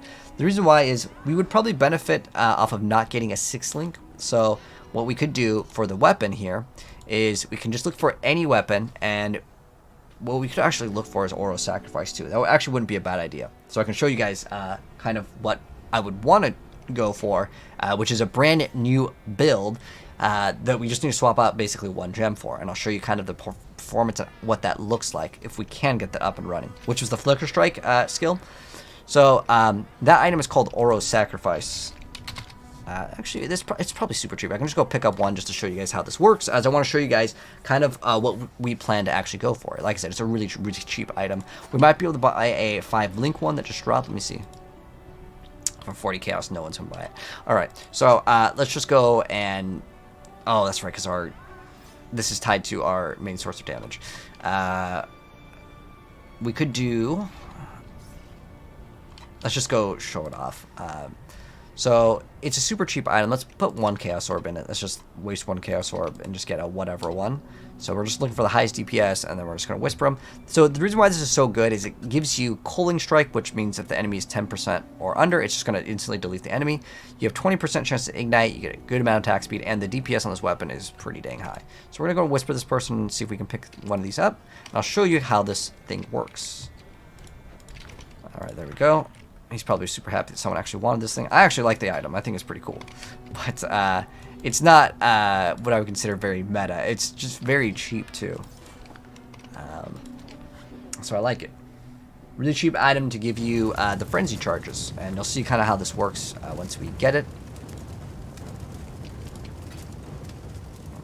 And then we'll put our skills in this thing. Oh, he canceled that. So what we're going to do is we're going to take that Flicker Strike gem, which is over here. We're going to put it in this. Good. Accept. Put in the Chaos Orb. He's going to give us that. And I'll show you what this does. So let's go to somewhere in Act 10. We'll just go kill some stuff. So I want to show you guys and get you guys kind of prepped up. But for what I plan to play. If you want to stick with Lightning Strike or whatever, Frost Blades, hey, do what you want to. It's basically the same thing, though. It's just that the skill that we're using to do our damage is going to be a little bit different. So what we're going to do is we're going to put the cold damage. We're not going to be running Lightning Strike because we have Flicker Strike. And then we throw in Cruelty and... Oh, I'm missing another gem. We can maybe run Close Combat over here. Okay, there we go. And then we're going to run this weapon. And we will also need to put in Vitality somewhere. So we'll put it in the helm. Alright, so I'll show you what the skill looks like, and you can decide for yourself if you like this playstyle. And I personally like it. It's very, very fast. Hopefully we can get enough frenzy charges, because how the skill works is we need frenzy charges in order for it to work. Okay, so you see it's on a cooldown unless we get a frenzy charge. Now, I guess when we ignite, it probably doesn't actually count. But you can see like how fast it is. Okay, there it is. It's kind of doing its thing. We need to get like these frenzy charges to be more consistent. Even though we have one up at all times, it's because it's considered a minimum frenzy charge and it can never actually be spent. But how it works is once we have all of our charges up, we're going to be able to teleport, kill, teleport, kill, teleport, kill. And there is one downside right now that I've noticed with this. So how it normally works is you're supposed to be able to... Oh, I'm going to get rid of this guy. You see, because it has a cooldown right now, it's kind of bad. But later, it will be actually really good. So how it works is you gain a frenzy charge if your attack ignites an enemy. Since we actually can no longer ignite because we got the Warden Oath of Summer, we actually, this thing gives us a big source of damage. So I would need to solve my frenzy charges from another source. So there's several ways to do it. We can get like Reflect Bleed, that's one way, which is a really difficult thing and I probably wouldn't recommend. It's called like the Golden Rule. There's also Pharaoh's Fur. We can also run Blood Rage, and if we did run Frostbite, I believe it's Frostbite, on kill you will gain a frenzy charge. But then on the boss fights, this becomes very bad because you're not going to just, unless you kill the boss in one hit, it becomes another problem. But there's other things that we can do to make this a lot better. There's something called Multi-Strike. I don't know if we still have somewhere. But there's other ways basically to get these frenzy charges. But basically what we would do is teleport, kill, and it makes the build feels really damn good. But that is another source of ways that we can play. But I just want to give you guys a sneak peek since this one was a little bit shorter. But now that we've shown off this, what we plan to do is actually go and do the other Trial of Ascendancy. But I don't think we really need to show that off. I mean, we've already done 2 of them. It's the same thing. You go over, once we have all the trials done, and in the end game over here, so get this done. If you can't do it right now, because what level are we? 67. It wants us to be 68. It's fine. It's not that big a deal.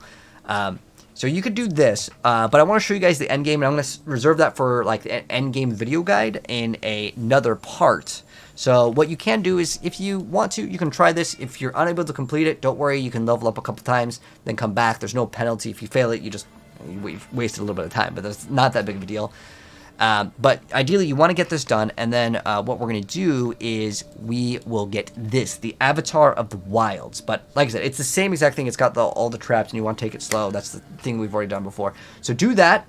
And then we will, well, you can attempt it 1 or 2 times, and if you can't do it, don't worry. We'll show off the end game, and then you can come back and do it because maybe your HP isn't up to par or whatever. But this is going to be a huge, huge DPS boost. So yeah, we'll show that off in the next part, which will be in part 11, but part 1 of the end game guide. But anyways, congrats if you made it, man. You completed Path of Exiles campaign, but there's a lot more fun stuff. The fun hasn't even really started, guys. The end game is where it's at for this game, but yeah. Congrats for finishing the campaign. You've completed the campaign, and we will resume in the next part. But anyways, drop a like and comment. I'll see you guys in the end game, part 1. And by the way, the thumbnails are going to be reversed for the end game. That's kind of how I set it up, so it kind of makes a little bit more sense because it's going to be titled part 1 of the end game. But the thumbnail will look very similar. It's going to be flipped. Just giving you guys a heads up. Anyways, congrats. I'll see you guys in part 1 of the end game very soon. All right.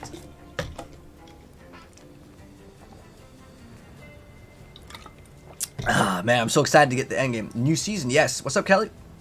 Just finished the campaign. About to go do the next labyrinth.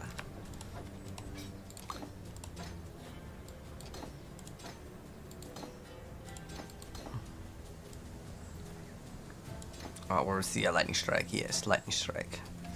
But yeah, we need to get a 5 link. I probably shouldn't have bought this, to be honest.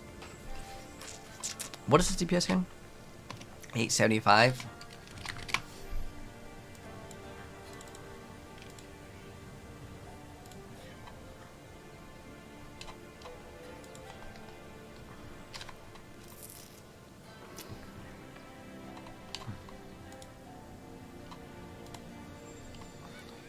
$1,000?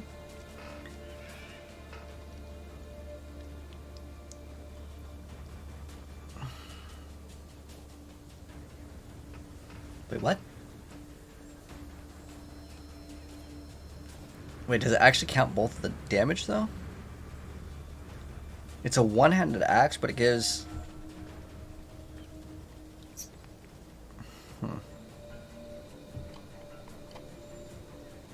We should do like any non-unique. Because that's like not registering properly.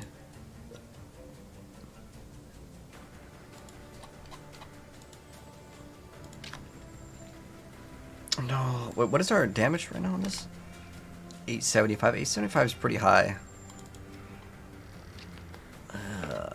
I mean, it's like 100 more. It's not too bad, but we would definitely want to get a 6-link, and I'd say we probably just go get a 6-link chest piece that's like corrupted. It's probably just a better option. We can also look up. Dang, I really hate how like this ignite kind of ruins her character, because that's how I would be getting my frenzy charges.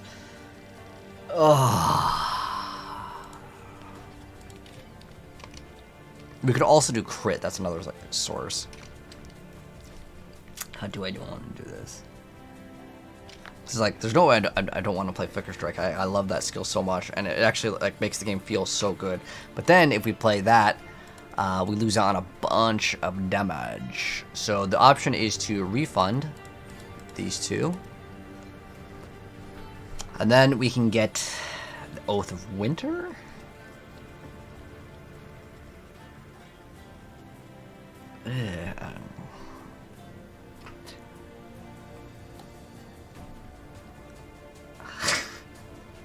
I want this, but the rest of the stuff is just bad. Like, what are the tinctures? I guess two tinctures? No, I don't really care about it. I just really like this bark skill. I mean, this is a pretty big source of damage if you can make the fire hit hard. The thing is, Terminus S has such a low amount of damage, though, which is the other way to get Flicker Frenzy. Oh, let's look up Farrell's Fur. Maybe this is super cheap, this league, for some reason. No. This thing is always expensive. The other option is to run Blood Rage. Not going to be very viable without... Let's look up Terminus S. Terminus S, the Tiger Sword, is pretty cheap. So... we could run this... what else gives you like crazy crit? Anyone else have some theory crafts for how we can get as much crit as possible? This one doesn't it give us Coaling on crit? It's really good base crit, good accuracy. Yeah, it gives you good movement speed too. It's not bad, but like the DPS on it is like half the damage, which is what I don't like. But again, it gives you really high base crit, which is hard to beat out.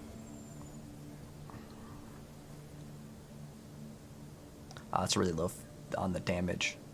But even if we get the highest damage, like let's say we got the highest damage, it doesn't really matter. Oh, this one's better. Oops, do we have an item?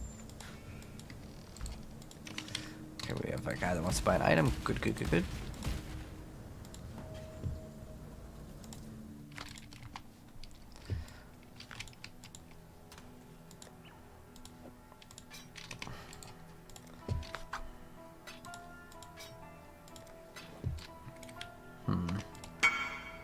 Debating on what we're gonna do to solve like the because this actually kind of works, but I guess with crit we would then deal freeze, ignite, shock anyways, so it doesn't really matter since we would be wanting to apply those status effects. It's just that this, it has like really high DPS and it has an increased chance to ignite, which is like all the things that we would actually want. But the thing is that I wouldn't be able to get the extra 60% more damage, which is a pretty big source of damage. Dang, I'm like still deciding on what we should do. So even if I get another Terminus, though, I still would need to get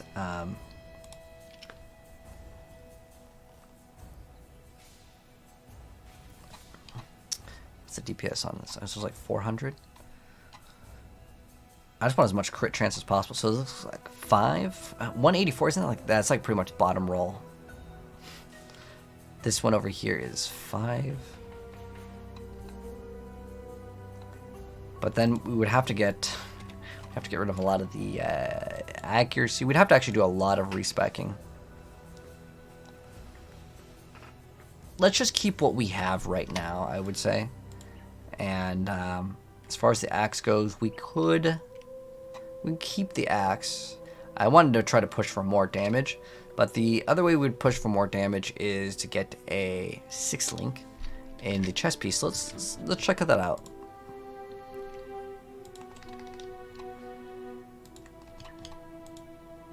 No, it's like 7 or 8 chaos orbs. It's like nothing.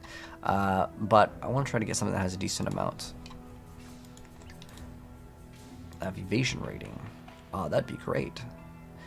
Although the 4 to life, dang, it's got like such bad stats. Spell suppression is good. Oh, we could also do this.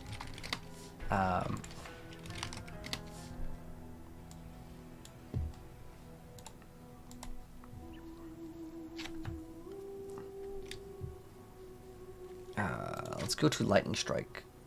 Dang, 10% of the league is playing this? That's crazy. So I want to know what people are putting for links. So it looks like Trinity, Multi-Strike, Returning Projectile, Nightblade. They're all doing Claw. Ah, okay. Yeah, the reason why Claw plus... Oh, they're playing Retaliation? It's just for a lot of defensive stats, I guess. It gives you a bunch of accuracy rating.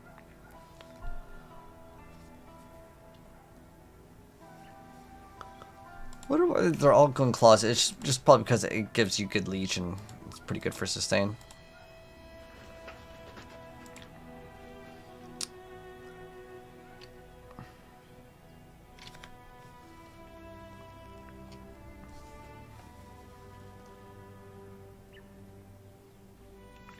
Okay.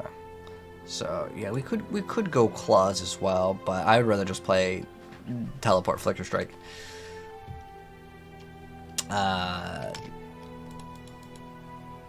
So the reason why I was looking at that was I was checking out what other colors we could run. But another option that we can play, and I don't know if it's super cheap yet, is just run Thunder Fist. Thunder Fist will just give us good damage. Oh, there's 60 right now. These will go down, like, within a week, they'll probably be like 10 Chaos Orbs. It's crazy how fast those will just die down in price. But I think all of our stuff is actually pretty good right now. Like, it's really not that bad. This ring could definitely be a little bit better.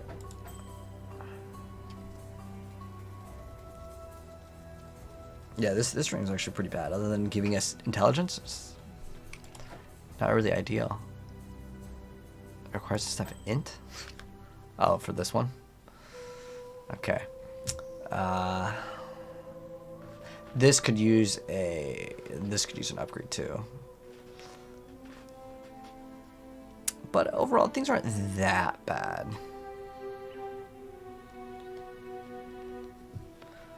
Okay, so what we should do is we should fight the boss, and then we'll continue from there.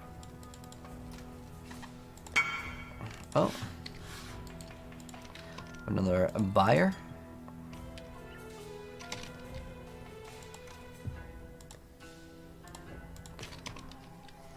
Excited for the new season? Oh yes, definitely, Tom. I've been waiting for it, man. What drink is that? Oh, it's Lemon Lime Prime.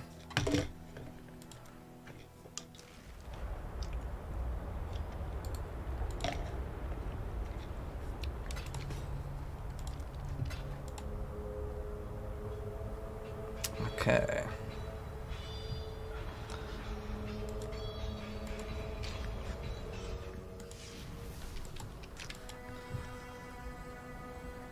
So we have 8 Chaos Orbs. Yeah, we could probably get a much better chest piece. Well, it has 2 resistances. Actually, it's not that bad. How is our resistances actually looking? Oh, that's... Oh, we're so bad on cold res. Like, so bad. Oh, that's right. After we finish the game, we get a bunch of, like, bad resistances. But our cold res is something we need to fix. For sure. So we can fix that. But I think what I'm going to do now is we're just going to continue on. Let's go do the... let's go do the Trial of Ascendancy. Yeah, let's do this. Boom, the merciless lab. With precision. You're a foodie? Ah, nice. But, Turtle Genius, appreciate the rose gift, man. How you doing? Oh, we're still on Flicker Strike? Hold on. We need to go back to this. Well, what's that? Oh, is that his ability? Beauty will grow from your remains. I was thinking that was my cool lightning ability, just like the enemies.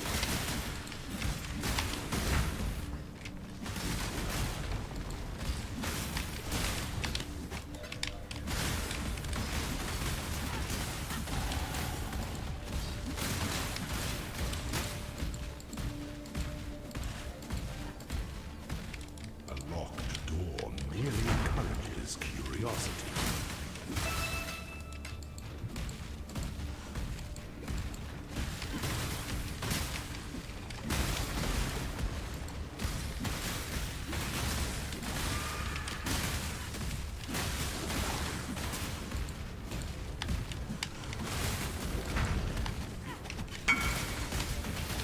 Oh. It's for 1 chaos.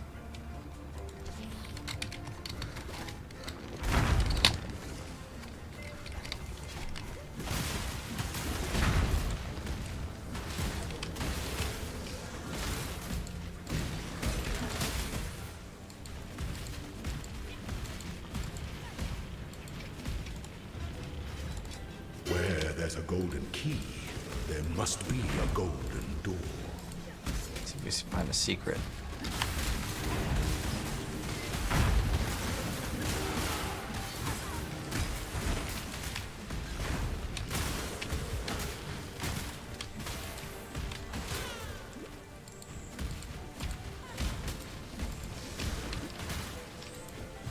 My mana is gone.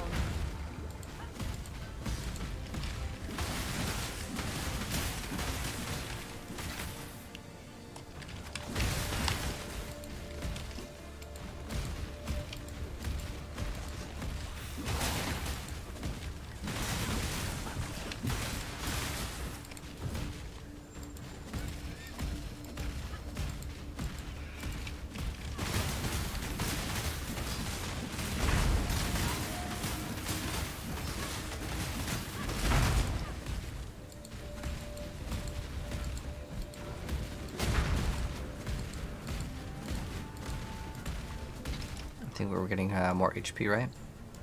Boom, more HP. Let the day dawn golden with 7, possibility. okay. 37 accuracy. So we're still pretty high for accuracy. Oh, that's right. I wanted to swap off the axe because of the strength requirements. That's why.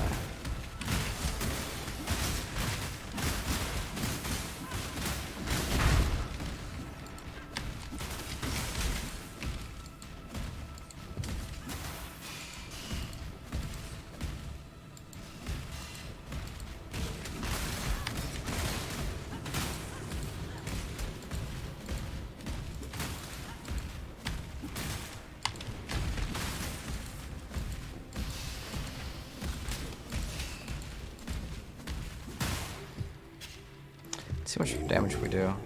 I bet you we can probably tank one of the hits too. Close to the end of the path. We're at 70,000 damage? That's crazy. What the? Lends strength to one's enemy. Actually, pretty impressive.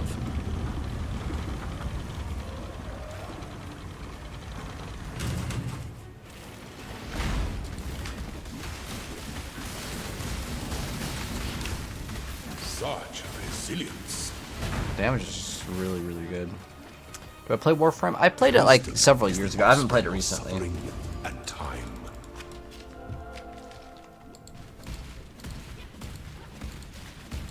But Enshin, sorry if I didn't answer your question earlier. We're playing the Warden Deadeye. No, Warden Ranger.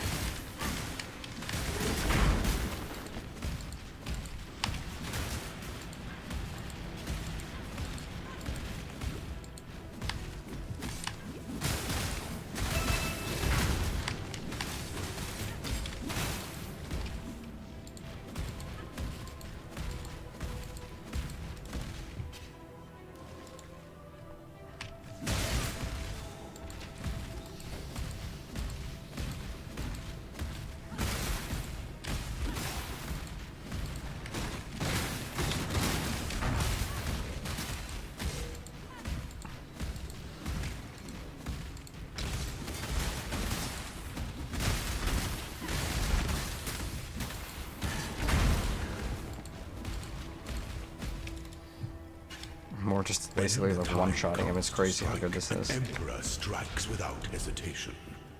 When one defiles the effigy, one defiles the Emperor.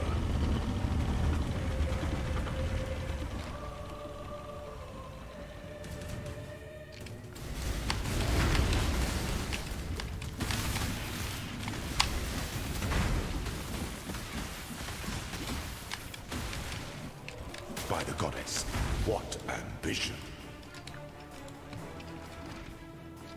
Those who stand should never outnumber those who kneel.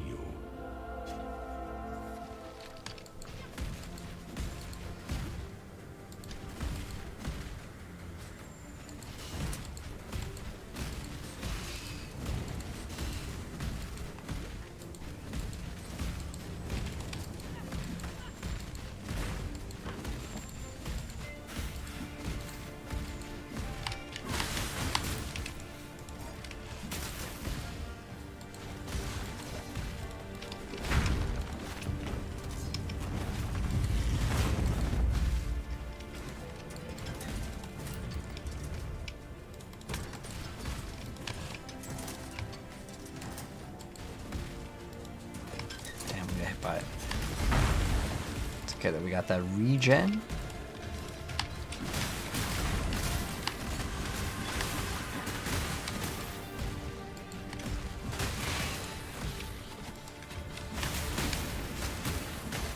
Potent little gift from our primitive past. Nice. Zora will drop a unique item deck.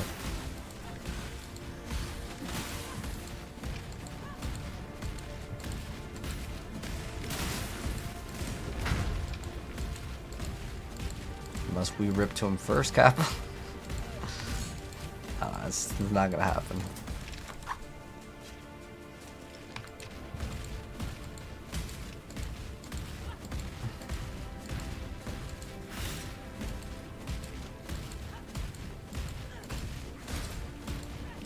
There's nothing quite so enticing as a locked door.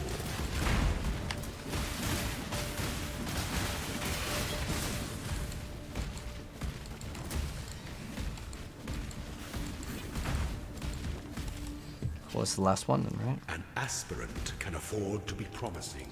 An emperor, you must navigate your empire through troubled waters. Oh.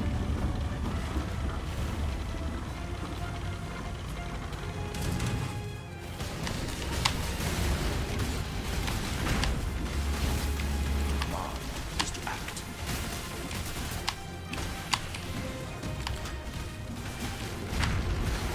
I'll die for the empire. Drop memes. Didn't even drop anything good.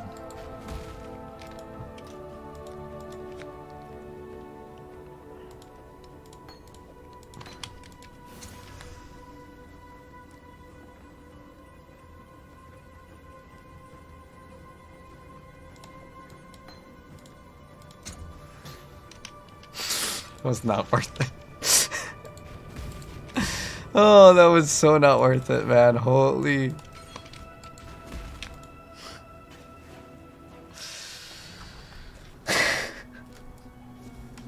It's fine. The other gem could have been like just one chaos orb anyways.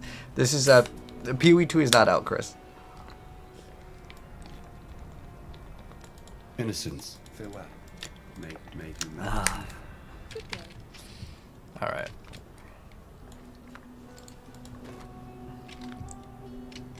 This is a good item though.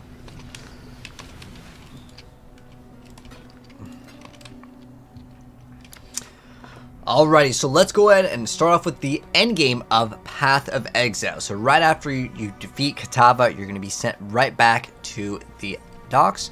And you can talk to Lily Roth, and you can set sail from Oriath. But there's a couple things that you can do to get some power.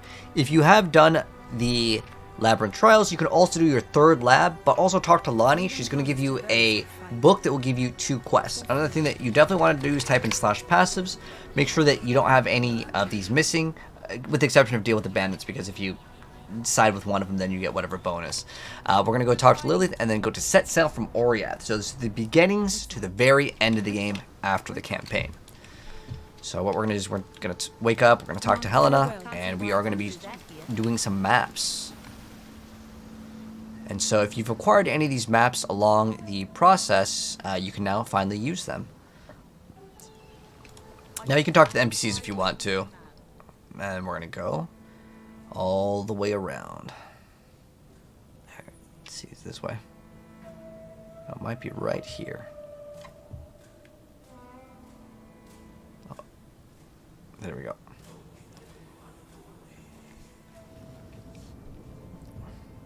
And after we go through, you can now get the waypoint. Now, what you want to do is establish a hideout. There's different ways to get a hideout. You can go earlier as Act 2, and you can get a hideout in Act 2. But you basically want to do this in a hideout, but for the most part, it doesn't really matter. You can go to this area consistently if you want to, but you're going to talk to Kyrak over here, and he's going to talk to you about the maps. And basically, this is how the end game of this game works. You're going to be doing these random maps, and these maps will be able to have bosses at the very end. You basically, if you've ever done a Greater Rift in Diablo, it's kind of similar. You kill a bunch of stuff, and at the very end, there's a boss. Now, you don't have to fill up a bar, you just have to go and kill the boss to complete the map. If I hold Alt on my keyboard, you'll see that I'm going to have all these maps incompleted. Your goal is to not only complete the map, which is basically defeat the boss. Defeating the boss will complete the map. Unless it's like a special, unique map, there might be some special things that you need to do. But there is something called the bonus objective. So how it works is on the white maps, the bonus objective will be to defeat the boss on a blue map. Later, it's going to require you to defeat the boss on a yellow map that is also a rare. So blue ones need to be magic or higher, the yellow ones need to be rare, and then the red ones need to be corrupted. So what you ideally want to do is take one that you don't have. For example, with these ones, like I already have Siege over here, but it doesn't really matter too much. These are like tier 1s. You're going to get a bunch of these. So take whatever one. All of them will be incomplete because you just got to the end game. Now what you're going to do is you're going to put the map in the map device. Now you can put them in unidentified, but later there will be some maps that may have a mod that will be too difficult for your build to do. It might reflect elemental or physical damage, and that will basically mean that you cannot do the maps. So if you can't do the map, you may have to use currency to re-roll the map to do a map that you can actually do. So we'll go ahead and identify this. Let's say that for whatever reason I can't do this map. It has like, you know, I really need curses and it's reducing. You can take the reduction of whatever, like if it says you have less accuracy rating, is that big of a deal? Not really. But if it's something where it reflects damage and your build needs it, then that is a huge deal. So what you would do is re-roll that. So this is a blue map, and because it's a tier 1, I just need to do it in a blue.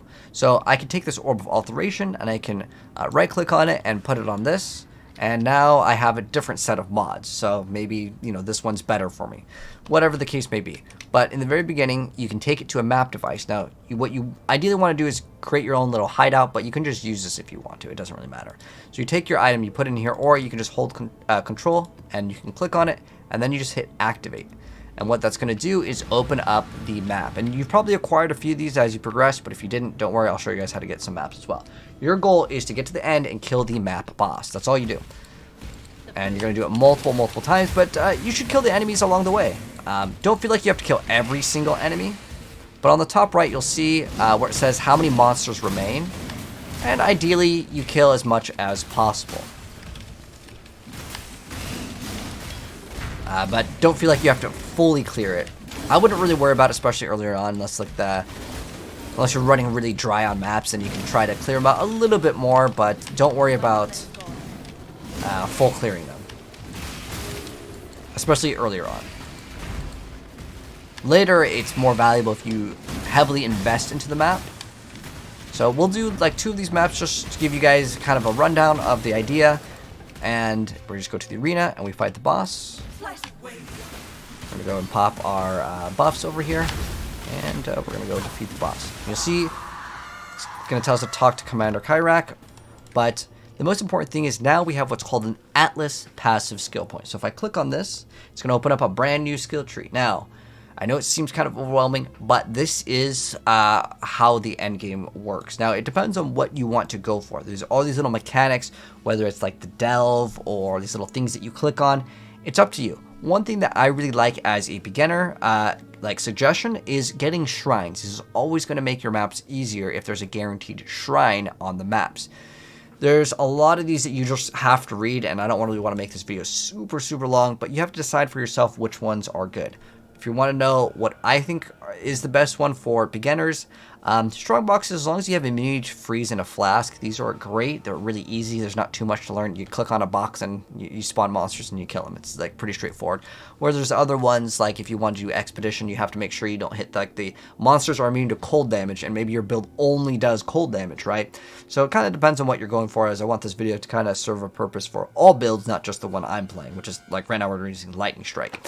But choose what you want to. I think the thing that's going to make you get the most amount of speed in the earlier stages, and it's going to give you objectively just free stats, is getting the maps contain additional shrines is good. But I also really like doing Delirium. So if I type in Del or whatever, I can try to get more of these Mirrors of Delirium. It depends on what you want to go for. It's up to you. But there's also other things where you get scouting reports. Again, there's so much to go into it, but what I like to go for is shrines in the very beginning, and I get the item called the goal, and then everything becomes super fast. So we can go ahead and grab these shrines. If I just type in the word shrine, or click on the major node, you can see kind of, it'll highlight which areas have the shrines, which are over here. So we can just kind of path up over here, grab all the ones for shrines. Maybe I want to get the strong boxes. It's up to you. And as long as you complete the map and kill the boss, and it is on blue or higher, like the map. Like for example, this one, I would not get the bonus if I completed it, because it's right now it's a white map. Like as in, it's not only like white in the little picture here, but the text is white as well. So I would need to convert this. So I can convert this from a white to a magic map by using an orb of transmutation and click on it. Now the bosses are possessed. Well, what does possessed mean? Well, it's going to make the bosses a little bit harder. But basically, that's your goal. And we're going to go ahead and do another one just so we have a little bit more content here. So again, you can go to your own hideout if you want to. But we're just going to throw in another map over here. And if I wanted to full clear the map, that's fine. Like in the very beginning, if you don't have that many maps, it's not that big of a deal. So the next question is, where do you get more maps? What if you run out? Well, you can trade with other players. You can get them from Kyrek as well. Let's go ahead and do this another map over here. And you may come across things that you may not have seen in the campaign. They're just other League mechanics. So we're just going to go ahead and just get straight towards the end. And don't feel like you have to straight rush the boss. I'm just doing this to make the video a little bit faster. But you can kill most of the enemies. But also check the level. So if I hit tab, you'll see right now, monster level is 68. We are level 68, so that's fine. But if I was like, let's say like 70 or 80, doing a low tier map is not going to yield very good XP. And once you're in like the 90s, it's going to take a lot longer to level up. But another thing that I want to show you guys is good, is a really good tool in case you're like, man, my damage sucks, or I don't have enough survivability. What do I do? This can help out fix a lot of builds, because right now I'm running a lot of stuff that I can definitely swap out. I can get a lot of upgrades from. And just because, it's all RNG in terms of like what you're getting while you're just completing the campaign, you're not expected to have like the greatest of gear, right? But for the settlers of Calgary League, doing all of these mechanics is definitely worth it, because you're getting all the currency and you can get a bunch of free items from the boat while you're doing maps. And eventually, later in settlers, you can actually have the NPCs do maps for you, which is a really crazy thing. But now we get like the ore from that one. So don't really skip on League mechanic unless you just completely want to. The reason why I'm saying don't skip out on it is heavily rewarding. People are getting divine orbs for free. I mean, it's just like every 45 minutes basically you get like a free giant loot box, which is excellent. So now we're coming up to the boss, and we're gonna have to defeat the boss. Some bosses may have mechanics like this one over here. It will summon these little totems, and we're gonna defeat the totems.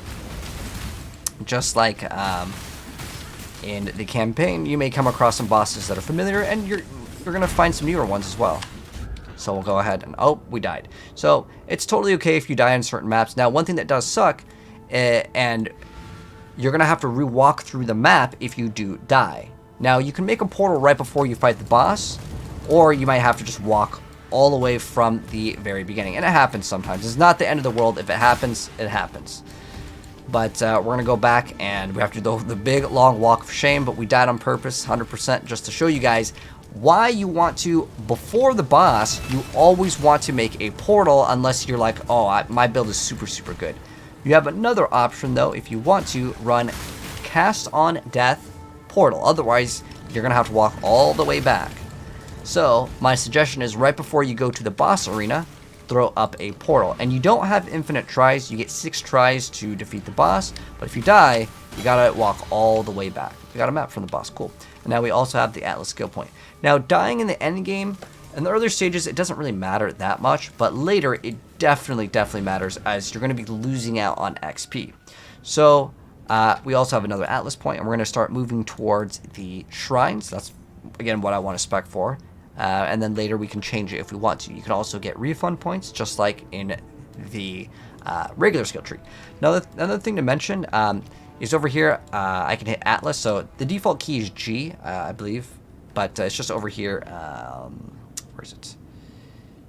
It's considered Atlas screen is on G. So you can open up your Atlas, and if I hold Control G, it'll open up the passive points, so I can see these.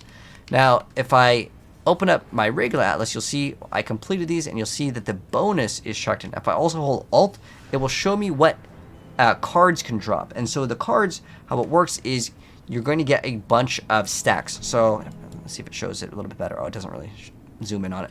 But you'll see it says like 0 out of 8 and then 76 Simulacrum Splinter. So that means if I get 8 copies of this exact card, I can turn it into the NPC and I can get whatever reward it says. You can see one of them is a 6-link body armor. So maybe I want to run Scriptorium until I specifically get all 6 of those so I can get that 6-link body armor. But more than likely it's better just to go pay like 10 Chaos Orbs and get a 6-link.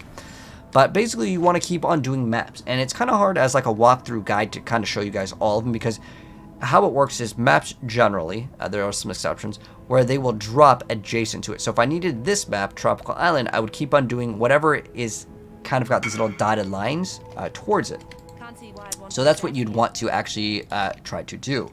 And if you're running out of maps, where can you get more maps? So you can go to Commander Kyrak and you go to purchase items, and you can see he will sell a bunch of maps for different forms of currency. And if you need to see if you've done them or not, you just hold Alt. And that's basically what you want to do in the end game. Keep on just slamming out a bunch of maps, and I'll be making a part 2 of the end game guide. But pretty much, again, do these maps again and again. You don't have to do them here, though. You can go to your own hideout, which is this little button here. If you need to get a hideout, you can go to Act 2, and you can get one in the Dreaded Thicket. It looks like a little fleur-de-lis. It's a little blue icon. You go over there, and you kill all the monsters, and you will eventually unlock a hideout, and then you can have your own little base. And I'll show you guys what mine looks like real quick. Let's go.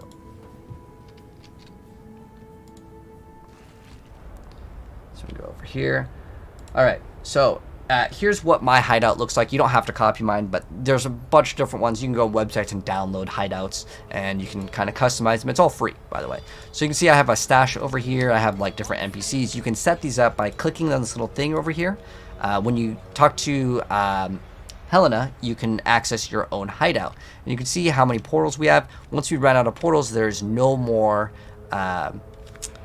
entries to that map. So if you die on the boss 6 times, well, then you don't get to complete the map.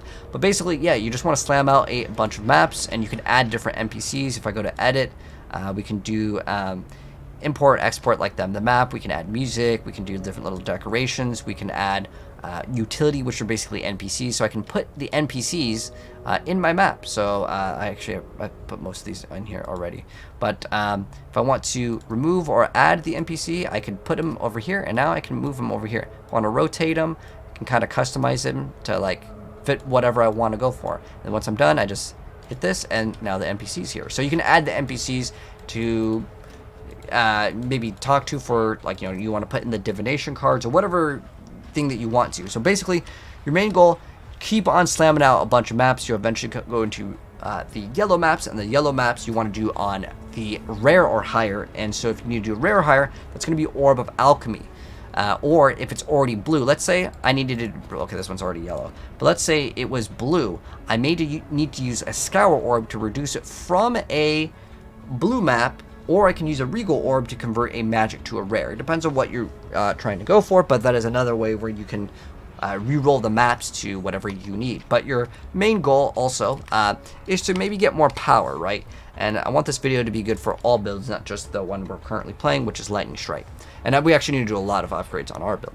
So one great tool and website is called PoE.Ninja. When you go to this website, you want to click on builds. And you'll see all of the different classes people are playing. You can see all the different popular things. Let me move my face out of the way.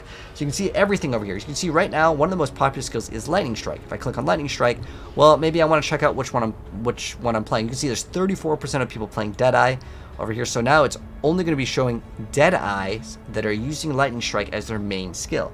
So if I click on this over here, I can bring up their page, and it's probably going to be, it's going to be all pretty much claws. And the reason why people play claws is because then you can have a shield. Now, if you are like kind of in the earlier stages, like right now we just got to the end game, right? So we may not want to copy everything, just keep that in mind, but at least it'll give you an idea what you may want to play. Maybe you want to play, of course, Lightning Strike. This is a Vol 1, so it has like a special ability, but you may want to run a Multi-Strike, Elemental Damage with attacks. You may want to run Trinity, Nightblade. You can kind of see like what the best gems are. And again, some of these gems, like the Awakened ones, are going to be super expensive, so you might not be able to get them earlier on. It depends on your build, and you can kind of see what people are playing. And one suggestion that I actually want to give for a lot of players, as well as something I need to do, but I don't suggest it in the earlier stages because we were just blowing through the campaign. One thing that can give you some extra damage, especially if you're playing melee, is to add a mark on hit. Let me actually go over a couple like huge areas of defense as well as offense. And you can purchase these gems from players as well. So one area that I think is really good is to get cast when damage taken. If you don't happen to have any defenses, you may want to run Steel Skin in this combo, but you can run a lot of different things. So cast when damage taken is a really good setup because whenever you take a certain amount of damage, it will activate some sort of defensive skill, right? This way it automates some defenses. So these over here, I don't really need this one right here right now. So what we're going to do is we're going to run cast when damage taken, and how it's going to work is it supports a gem that requires 38 or lower, but if I level up the gem, that will actually level up the requirements or the requiring for whatever level, so it'll go up higher. So if I want to level this one up, I can, but there's another strategy where you may not want to level up if you want to run like something like Immortal Call, which doesn't really get a huge benefit. Let me move my face out of the way. So this one makes it so you will take less damage for 1 second when it is activating. So this one, you can see it says requires level 34, so I can level it up a couple times until it's 38 or under, and then I can run this setup. What I like to run is Steel Skin for bleed immunity. So Steel Skin is great because it will remove bleed. So what you can do is you can run Steel Skin plus cast when damage taken, so it's going to automatically activate for free. Well, I say kind of for free because you don't have to push the button, but it still costs the mana. So that's a little setup that's going to give you extra free defenses, and now I don't even have to like use Steel Skin. You can also put it on left click, but it's pretty simple if you just run it like this. So that's a little setup. You can also run increased duration to make it last a little bit longer. So it's just like free defenses. Obviously level this one up. It's just specifically a Mortal Call where you don't really need to level that one up. And there's another huge source of extra damage when you get Mark on Hit. So you can run Mark on Hit as well. It might actually be in one of the builds. I don't know if did we remove that PoE website. Okay, so a lot of people are probably also running like Mark on Hit. It's going to be like Mark on Hit. Let me see if they have it in this one. Okay, here it is. Mark on Hit, and they're also running Assassin's Mark. So this is a nice combination because how it works is when you hit a rare or unique enemy with an attack, it's going to apply that Assassin's Mark, which is going to give you an extra power charge when you slay the enemy, or extra critical strike chance. Since I'm not running crit right now, I may want to run a different mark. So there's a couple different marks. If I type in mark, you can see it may be in another category. There's a couple different marks for the skills. There's Assassin's Mark. There's also Warlord's Mark, which is going to give us extra mana leech. But yeah, we couldn't run that if we happen to have two. Well, if we run this one, technically works. Where is it? That's Alchemist. We can run Sniper's Mark. This one makes it so it I usually run this one because I'm playing bow, but it makes enemies take increased damage from projectiles. There's a lot of skills where you might have a projectile that comes out, and so you can do more damage with that. Assassin's Mark might be better for our build if we were going for crit, but right now I'm running Precise Technique, which I will unspec out of later, and we will go crit.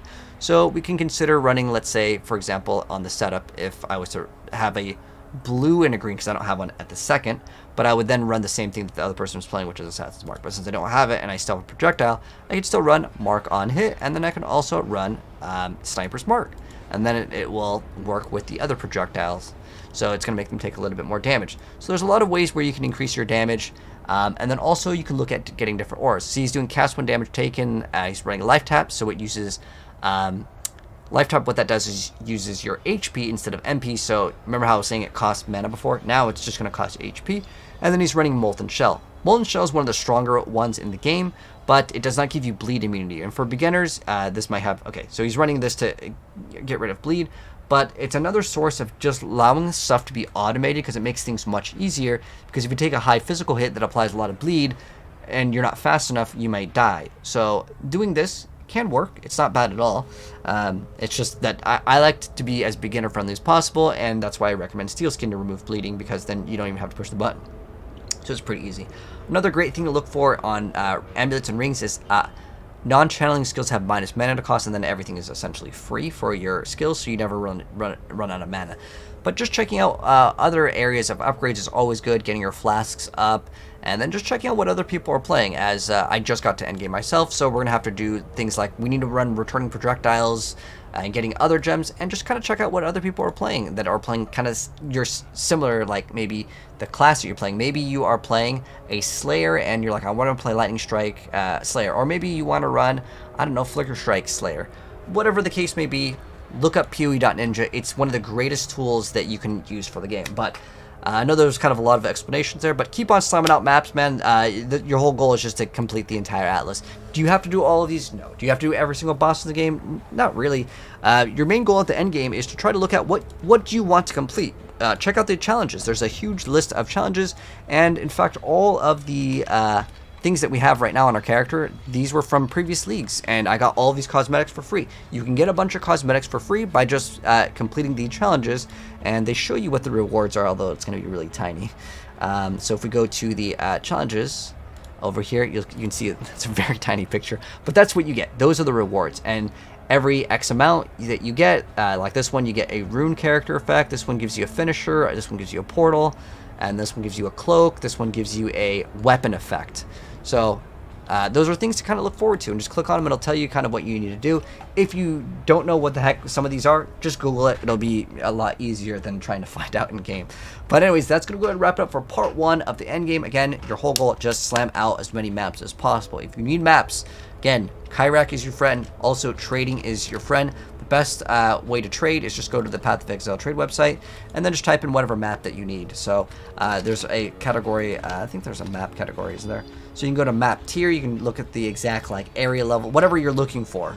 There's like little filters there for the map, but if I needed like, I don't know, beach map or something like that, I could type in beach map, and then boom, beach map, hit enter.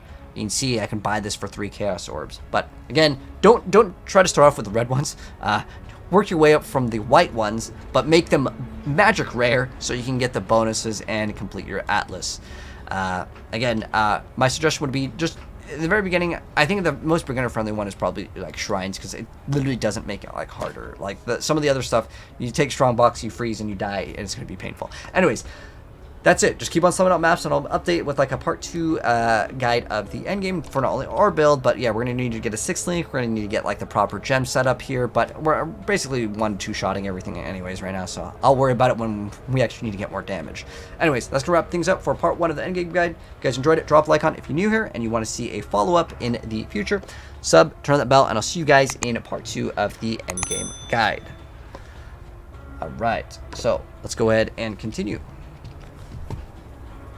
Sell the same map, you can get the next tier one. Oh, I didn't know about that. Drew, thanks for letting me know. What's up, Elixir? So let's go ahead and just slam out maps, man. Let's keep it going. We're now finally at the end game.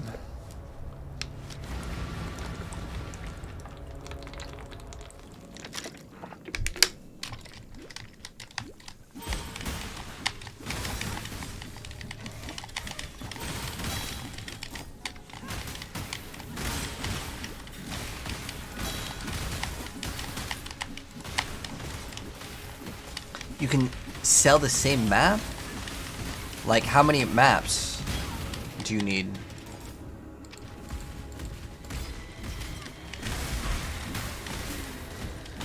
Oh, 3 of the same? Ah, okay.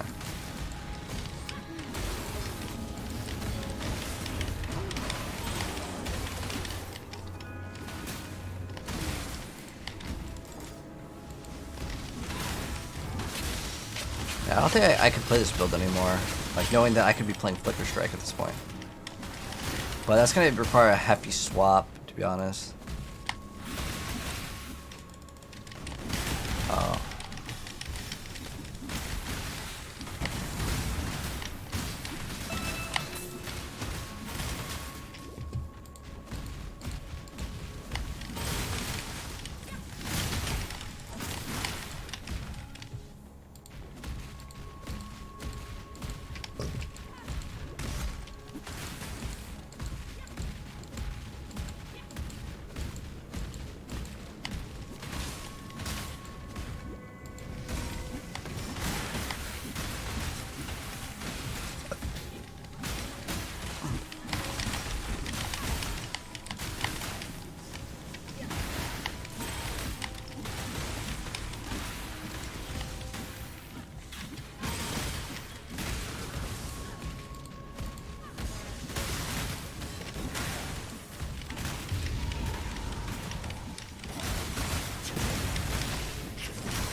Their boss? Okay, looks like we got him.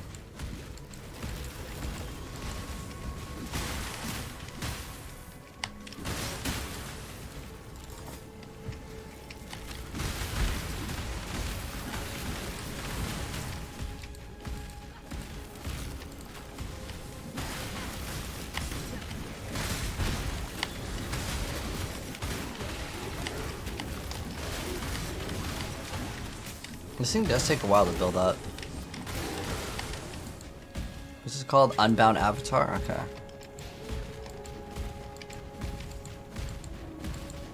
Where's that? Where's that thing?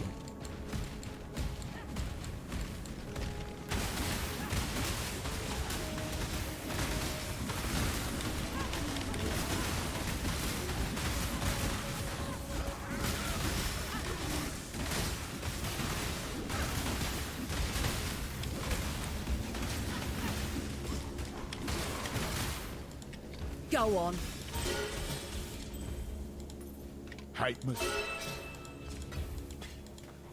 There's only You may despise the machine rogue, but you'll hate my prison even more. Dang, what are we missing out? We don't have enough int. Our character's too stupid to level up. Dang. Unlucky. Maybe we need to get that extra int. Because, like, we actually need to level that up ASAP. That is a huge source of bonus damage. So I'll just grab this little node for right now. Alright, so coming up to the boss, we're going to activate Unbound Avatar and watch the boss absolutely get melted. So we're going to activate our Unbound Avatar, activate all of our buffs, and the boss is absolutely going to get deleted. It's so fast, man. This thing is actually crazy good. My mana is Okay, low.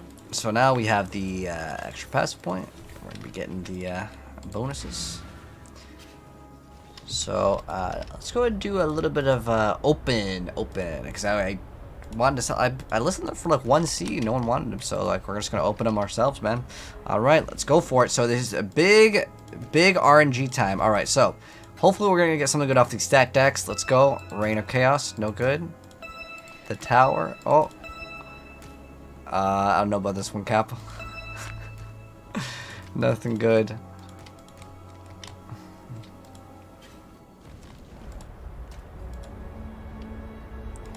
Nothing good looks like.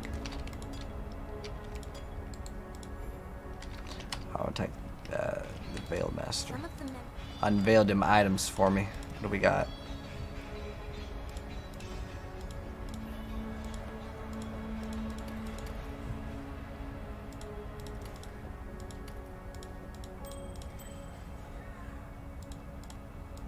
Nice, we got Cold and Chaos.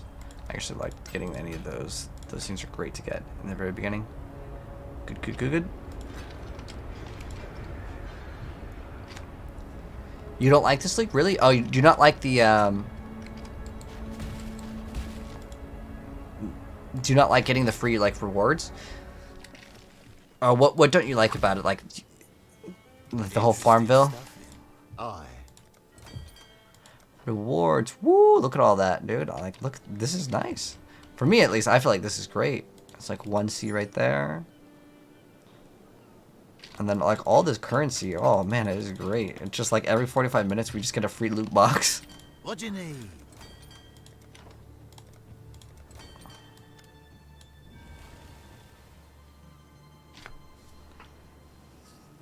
Crimson Iron and Amber.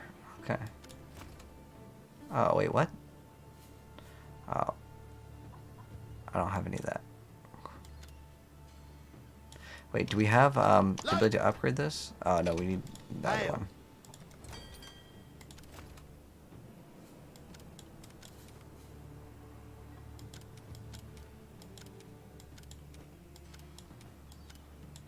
Like maxed out everything? I didn't even have Our currency balance is down to half. oh, we have to. Oh. Who would you like to hire? We need to put more.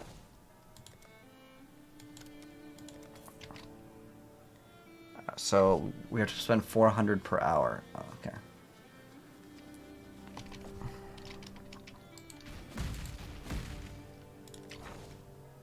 I think it's pretty cool once you like. Okay. Oh, that has maximum workers. Okay. Once you kind of get it going, I like it.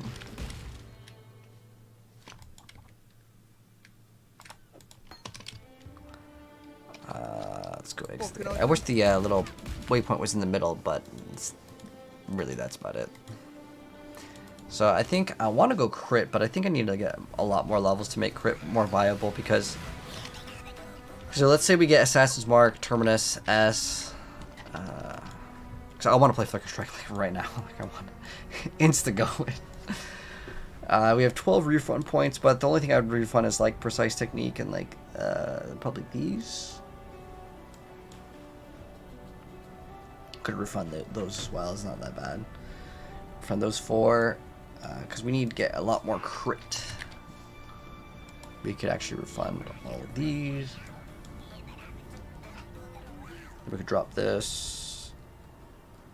But what I probably should do is just gain like a lot more levels. We should get to like level like 80 maybe.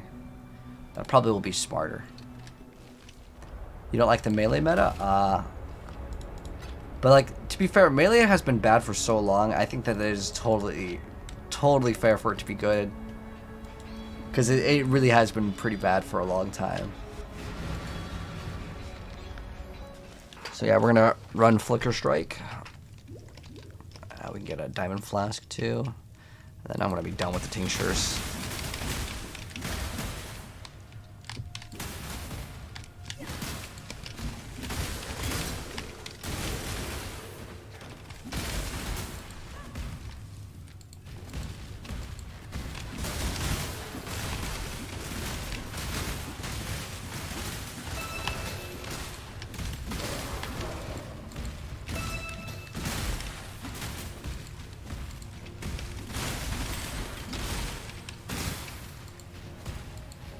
Like I'm really like trying to think of how we can run like, My mana is gone. because like losing out on the 60x damage is no good. But then we still have to apply all the different elemental like things.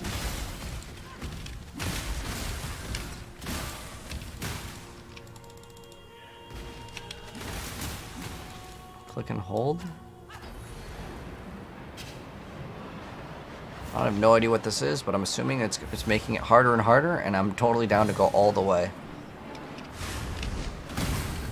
I'm not up to that just yet. I think we juiced it up too hard. But I'm only gonna learn that it's too hard if we go all the way and if we fail, versus like, oh man, we could have juiced it up even harder, you know?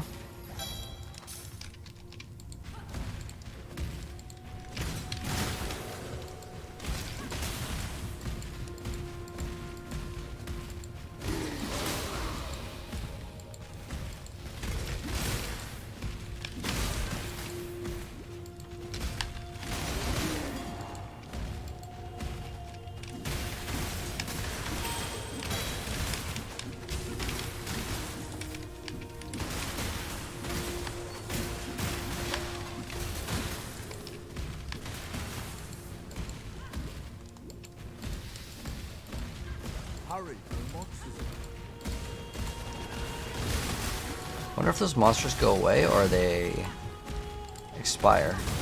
Oh, they're still there. Okay, they're looking to get me again, maybe. Oh my! Wow. Okay, that's like super overtuned. Like there's no way we're gonna be able to get that. So what we're gonna do is hopefully go to the middle and actually get the boss done, so we can complete the map. Although they might be actually blocking the boss that spawns right there. So what we're gonna have to do is make a portal and just run for it. That's gonna be the strategy.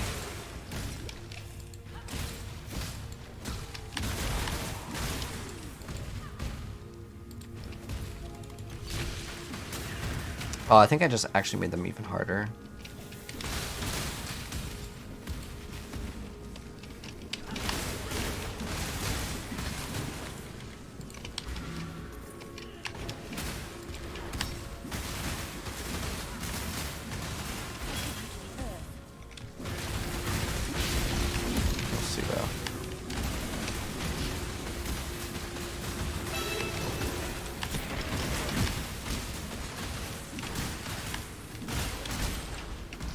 So I kind of want to get a 6-link if possible. How's our like resistances doing? So like we're okay on both the res. Does this one give a sniper's mark on hit? Flicker, close combat. Oh, that's not that bad. As far as resistance go, like I really don't need this for specific resistances. I could definitely use a much better pair of gloves. So we can go see what we can get for upgrades. So for starters, I actually do want to run the goal, so I'm not going to swap helms. Also consider running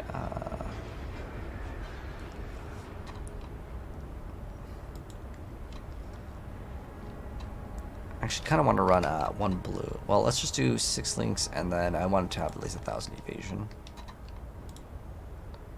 And then how much currency do we have right now?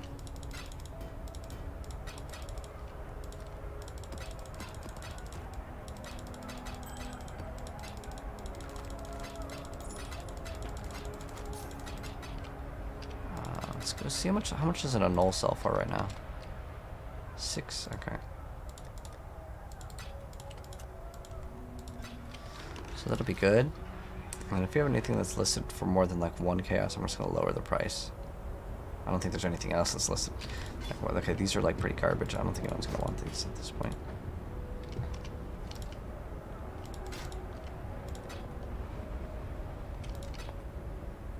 That's grace, it's fine.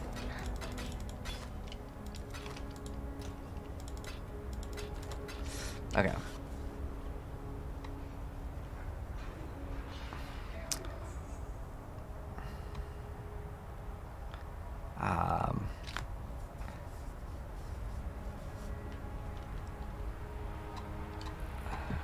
Oh, that's right, we're getting the shrines. We have siege completed. Go to the map tab. Let's go see which ones we need to actually complete. So we need to do gardens. We'll grab gardens. Tier 2, we need flooded mines.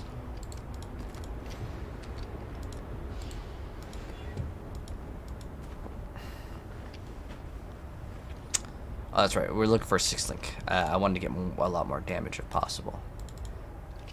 I basically just want to be able to deal with the bosses. But yeah, this goes for a 6-link.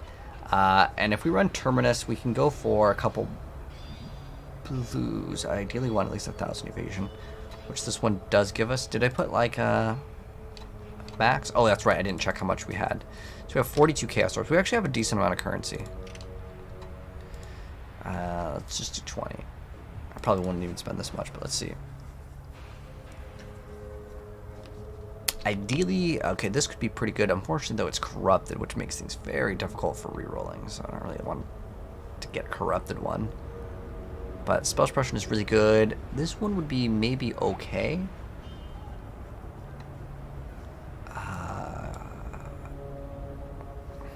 Let's see what people are playing for Flicker Strike.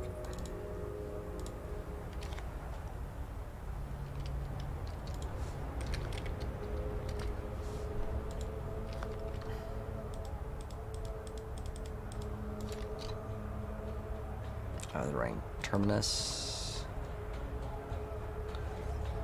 Oh, I forgot about Bronze Lith. Gives you 5 levels of Flicker. Wait, how good is that? Wait, hold on. How good is Flicker Strike now for like getting levels? Do levels actually matter now for the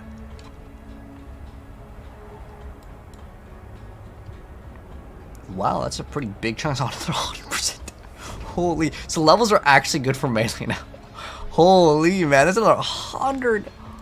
Oh man, that is some big brain stuff, man. Let's see if we can get okay. Then we get a 6-link Terminus.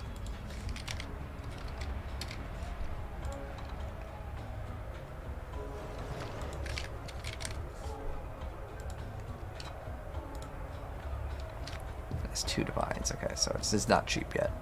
It probably will go cheap, but he's running ons. Okay.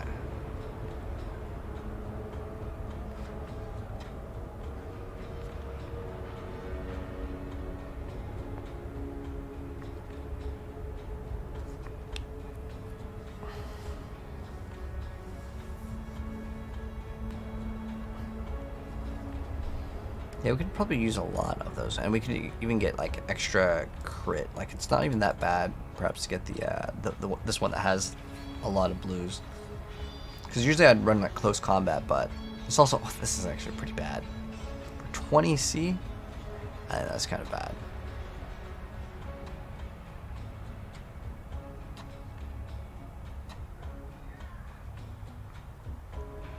Yeah, a lot of these are just terrible.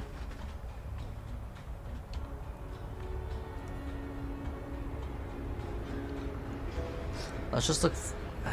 Let's see, how many are there? 58.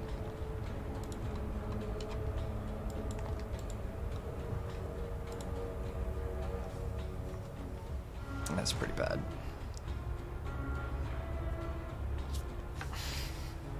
Like all the stats are so bad on these.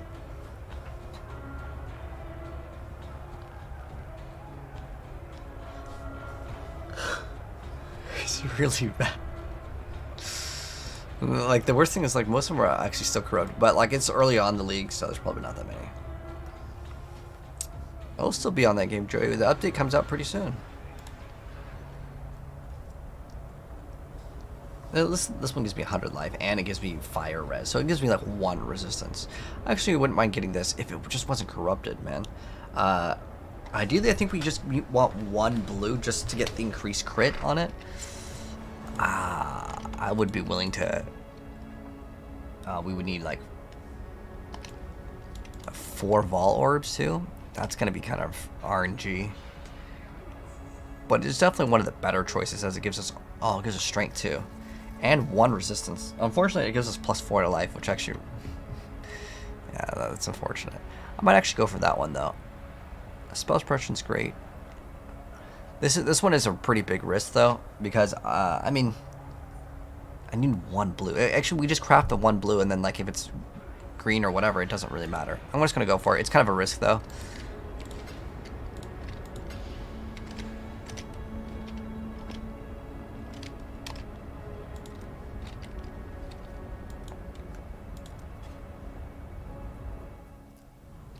It requires so much strength too, but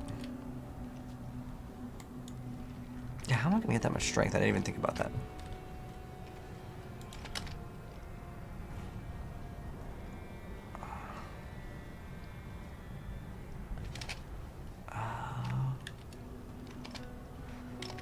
me see. Yeah, it might be too hard to get for strength. Oh. Well.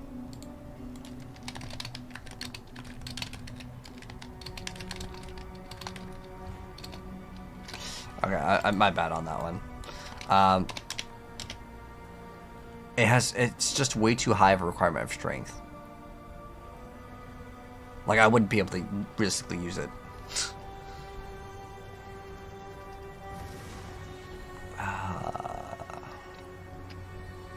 This has no life on it, so that's actually good. We could add 2 crits on it. That's good. Alright, what we would want is like, okay, we definitely would want Flicker Strike, Multi-Strike. I guess Inspiration's good too. Yeah, that's not bad. Elemental damage with attacks. Oh, that's actually pretty interesting. Insufficient mana doesn't prevent us from using attacks.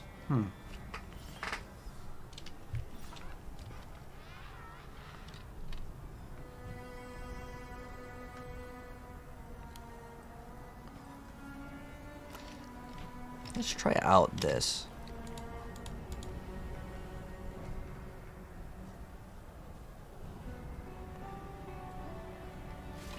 I think that's the one I want to go for. Oh, this one is... Okay, it was 10 spell suppression. Oh, it's 16 versus what, 17? What's our current one? Our current one's like 24 though. 28, which is insane because then it gets doubled. But this way we can swap off of our like belt that I actually really want to swap off of. This is 41 resistance in one area. Okay, I think that one's actually better. What are the colors though? Oh, it's 3 blue. I think we can use 2 blue, but I definitely can make more use out of the other one. They're all corrupted though. Damn. Is there any non-corrupted one? I think we're just gonna have to bite the bullet and take the corrupted. They're all gonna be corrupted. All right. So what we would ideally want is what? At least 1 and like 3.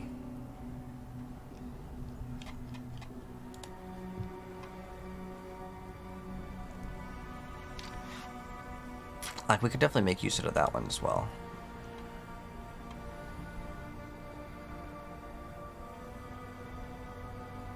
So this one has Spell Suppression and Cold Rise. The rest of the stats are garbage, though.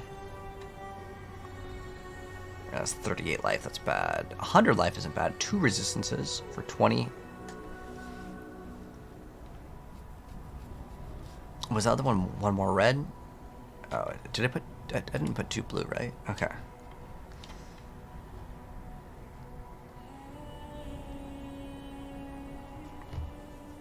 2 resistances and then 19 life.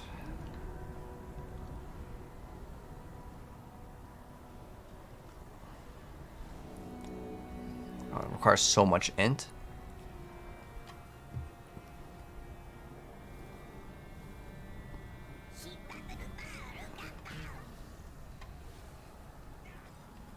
Spell suppression. I like having the no HP. Okay. There's only, what, 2 or 3 more to look at, right? How many more? How many are there? 19, okay. That one's no good. We have spell suppression, 65 life. That's not too bad.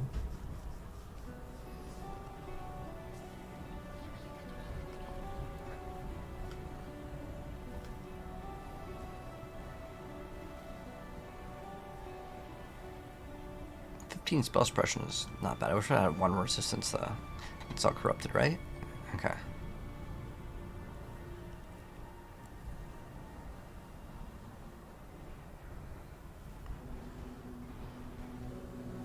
See, does that on life? Oh, that's right. I was looking at that one because I was like, oh, get extra shields, but it's not worth it. 10. It's too low. This one's not bad here. I'm looking at this one. I think this one's pretty decent because it has 2 solid resistances. The downside is it has that like really, really bad life. So it's either we take the life hit or we take the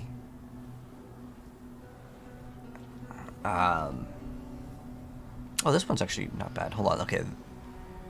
What was the top one that we're looking at? So we get one bad resistance. The rest of the stuff is pretty bad. This one has... what's the plus of that one? Okay, it doesn't really matter. This one has 2 resistances. But we would want to run, what? We'd want to run multi-strike for sure.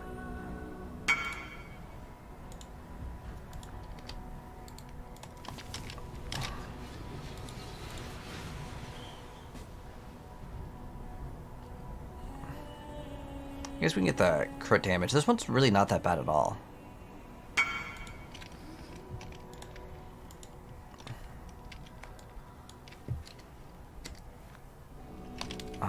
Let's go get this.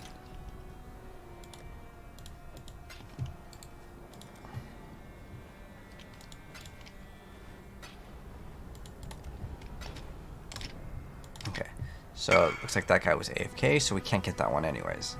Unlucky. Oh, what's this one?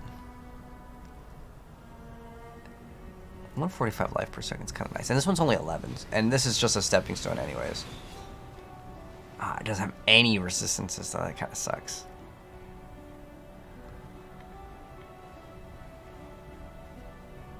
What's our current armor? 7.9 life per second. Alright, this is so cheap though. It'll be useful for now.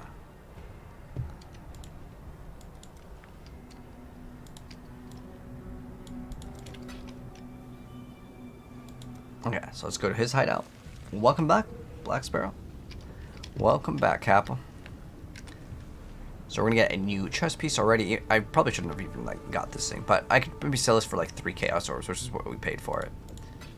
And then we can get a new weapon, and then we get a new belt. We actually need a lot of upgrades, but it's all just, you know, coming through time. There we go, boom.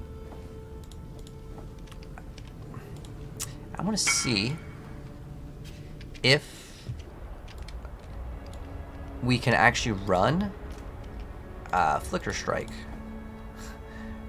without... oh, damn, this ring is actually going to cause a problem, though.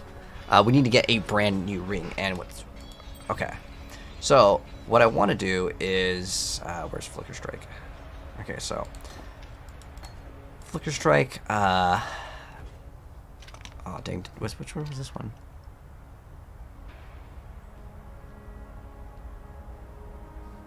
I have no idea who that is. Okay. The reason why this ring causes a problem is because it gives us a minimum frenzy charge. We don't actually want the minimum frenzy charge, but we actually are really overdue for a ring for resistances anyways, and are overdue for gloves. So let's actually fix that. And the helmet, it's okay for now. I'm not gonna mess with that. This gives us 2 resistance, 3. It's like usable enough for now. All right, this one gives us 100 life, some elemental damage. Definitely could use a better amulet as well. Ooh, these are disgusting. Okay, we needed so many upgrades, man. All right, maybe we just need a full. Okay, how much currency do we have? So we have 37 to go, and we need to get. Okay, we already have a 6 link though, but we also need to get a bunch of crit. All right, so let's go ahead and get the crit stuff over here. So we can also get Trinity, because what we need to do is get a lot of elemental damage. Oh, this gives us more damage, right? It's not just Ellie damage, or is it? I gotta double check on this. It's more Ellie damage. So, damn. Maybe a better investment would have been the Thunder Fist, but it's more elemental damage. So, well, this converts. Oh, you know what? Well, no, this converts it. I need something else to convert the melee damage to elemental. In order for this to be good, we would need to get 100% run a Oro Sacrifice. The reason why is if I don't have any elemental damage, like getting all the elemental damage scaling is like just worthless. So we're gonna throw the elemental damage. This is more melee damage, right? fine. We actually do want multi-strike, though, wherever that is. I have one somewhere. There we go. Multi-strike. We can also do... we don't necessarily need crit. Well, even if we do crit, it's not gonna. It's gonna apply the other thing anyway, so it doesn't even matter. What others should we run? We're basically swapping out builds now. I have like 1,000 tabs open, as always with PoE. All right, let's see. So, what are some other great options? Oh, Heat Shiver. Oh, that's a really good idea. Oh, Abyssius is pretty damn good too. Damn, I forgot about that one. It makes us take a lot more damage, but does it really matter? No, if we just one-shot everything, who cares? Oh, he's actually doing physical. I forgot that only does physical, where the other one, okay. But this is actually pretty damn good. I didn't even think about how good this thing potentially could be, because this gives us really good evasion. It's giving us increased movement speed, but I want to see if we can somehow get this up and running without. Oh dang! Just realized we can't run Ice Bite to get ourselves more frenzy charges, but we could run Blood Rage.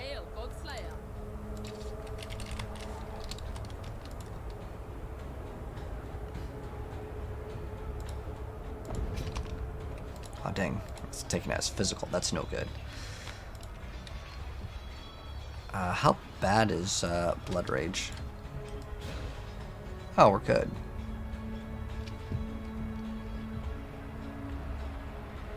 Okay. So we need... I guess this technically gives us chance for Frenzy Charge on Kayle, but I don't think it's worth it overall. You don't really want this. We would actually want more Frenzy Charges. And I think that there is one Frenzy Charge right here, so that's good.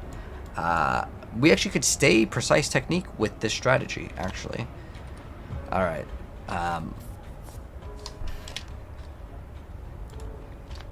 Looking at... Oh, he's doing Impale. Oh, Himstar, so he's converting... Oh, that's another good way to convert all to Elemental. Smart.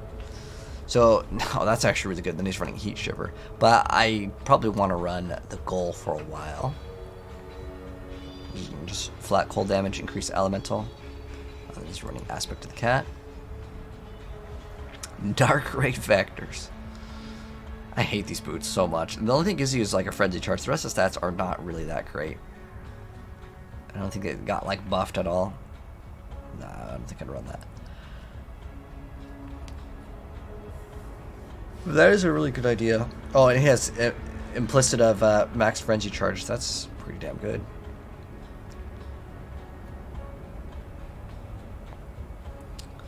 Alright. Let's see. So on this, we would want crit. Oh, damn. What are the two blues that we can run? The only two blue things that I can think of off the top of my head are... Damn, what else could we do?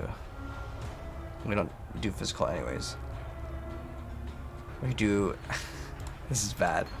Maybe we shouldn't have bought this. So we have Elemental. Let's see what else would be good. Oh, actually, this is totally fine. Oh, no, Combustion's really good. Okay. Actually, I think we might be okay.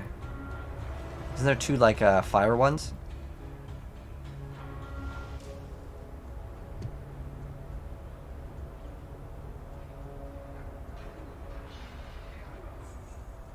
We don't actually ignite the enemy, so we can't even get the bonus. Damn.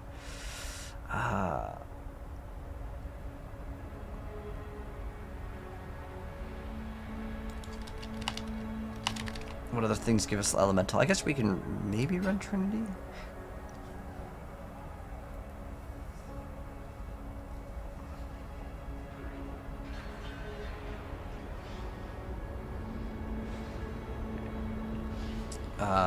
So what else do we want on this?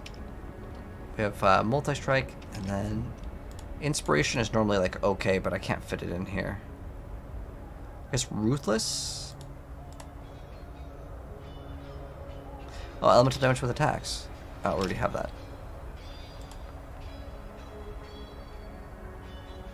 Using physical.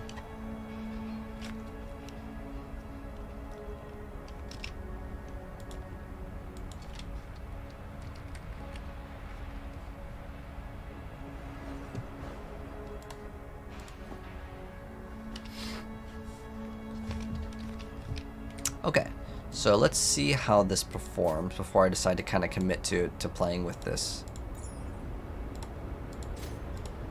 Like, let's see if we can get this to like actually function. This ring actually kind of makes it like worse. But let's see if we can actually play Flicker Strike now. Here we go, full Flicker Strike.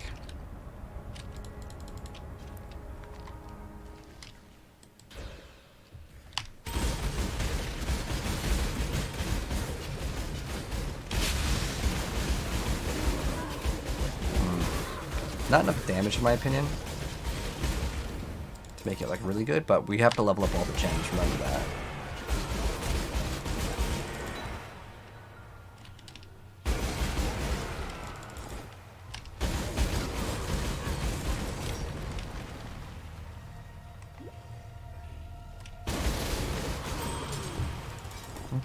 Okay, I'm seeing some results already. My mana is gone. I don't even know how he ripped right there. That was unfortunate. He just popped, man. Is it whatever? We need a little bit more resistances, but we can get that. That's not like a big thing to swap.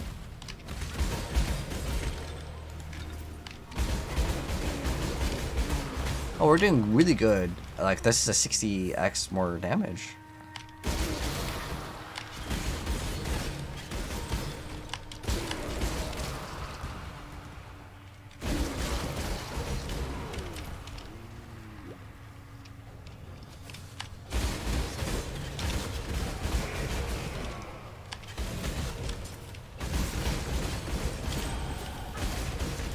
I'm not up to that just yet.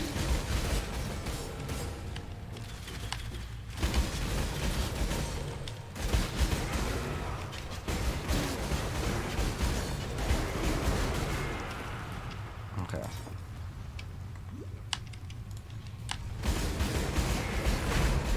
It's like almost there. We need to get that like melee splash one, and I think we'd be okay.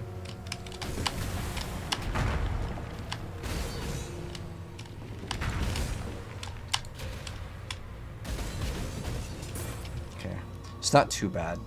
I just know that for bosses, it's like really bad to play this.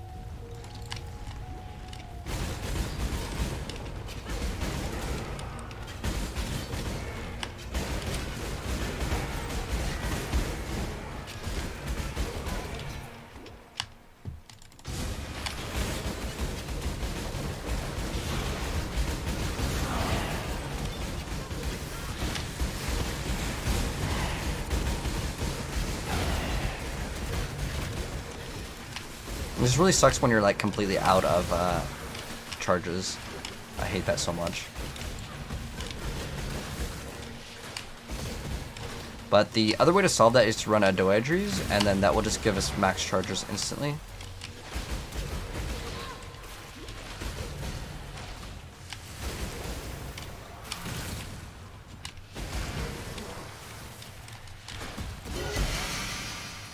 Okay.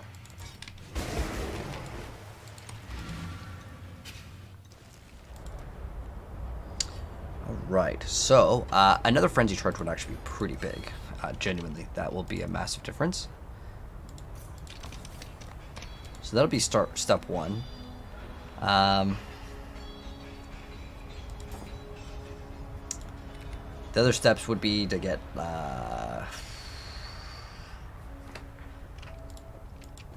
okay, let's go list this list these for sale.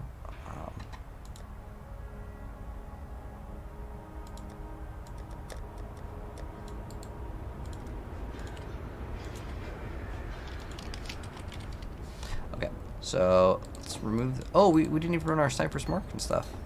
We would actually want. Hail Godslayer. What are the other marks? You get leech, endurance charge. I mean, it's better than nothing.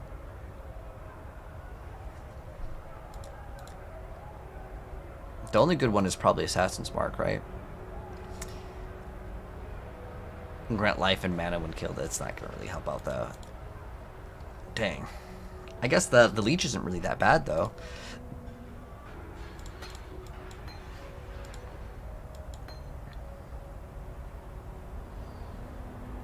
Oh, we could be running Fortify too. That would give us more defensive stats. Oh, we also were missing out on our Stone Golem.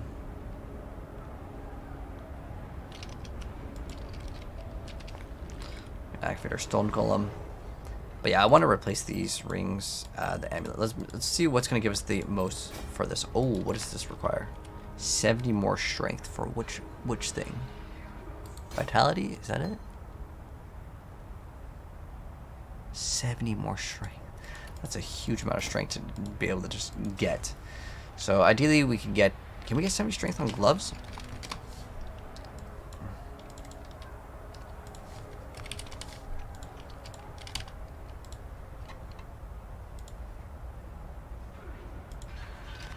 Oh, 57's max on gloves. Okay.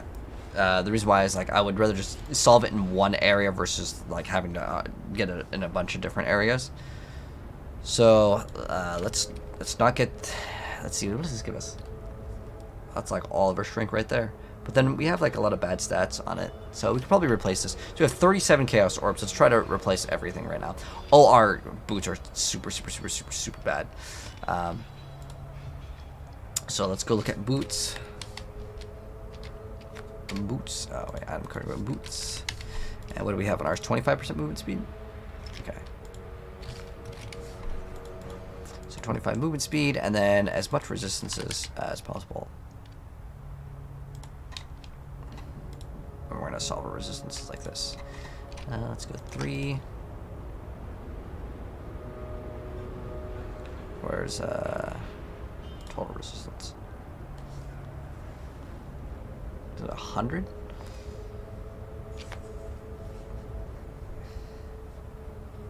Six to life though. Ideally we get ones that also have HP. Those are pretty good. We can craft that.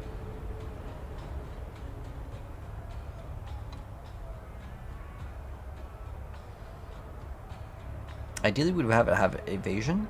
The reason why I'd prefer to have evasion is because with evasion we can get the bonus of having all of 3 of these to have evasion, which would then grant us extra spell suppression with just one node, I believe, right? This one over here.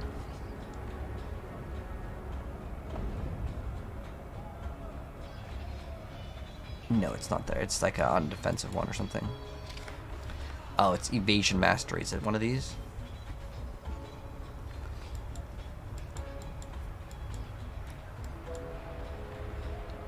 Okay. There's one down here we could grab if we really needed to grab that one. What's this one? Oh, we have Ignite over here? Ooh.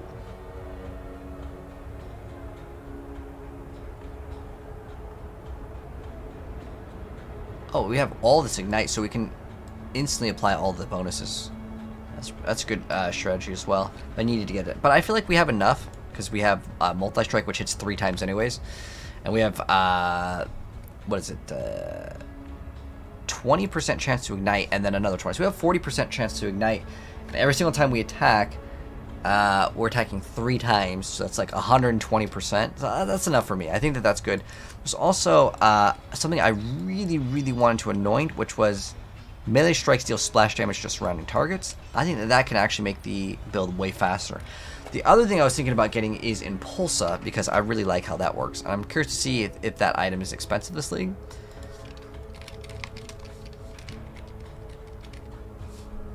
It's actually one of my favorite items in the game.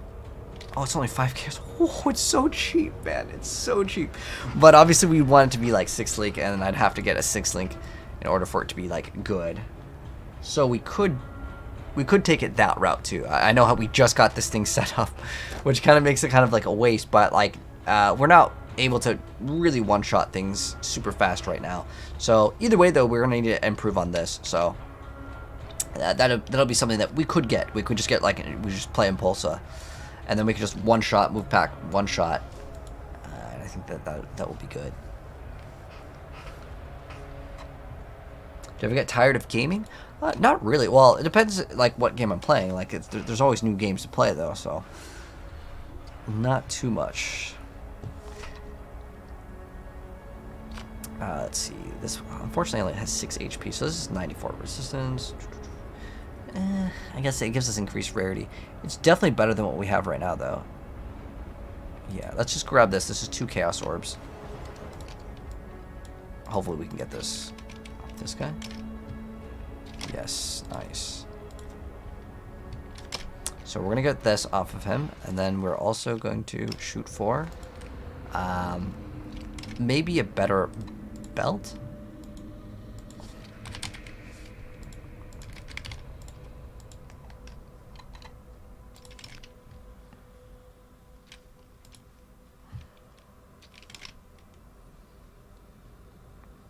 What else do we want? We want as much resistance as possible, probably. Oh, a bunch of life. That'd be great.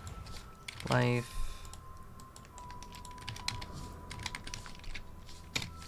Total resistance.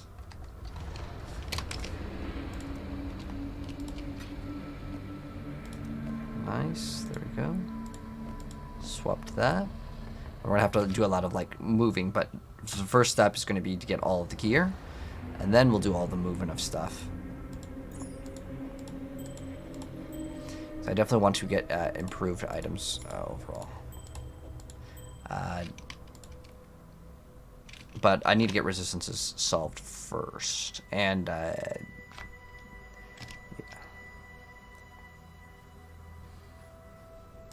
Did I put, spend like, maybe like 5? Let's see. We also need to check our resistances. It's a really cool hideout, like the flying turtle. Welcome back, Black Sparrow. What'd you get for dinner? Alright, let's see if this is any good. Oh, this is like 2 chaos. Sweet. I'm just gonna sell it for 1 and sell it quick.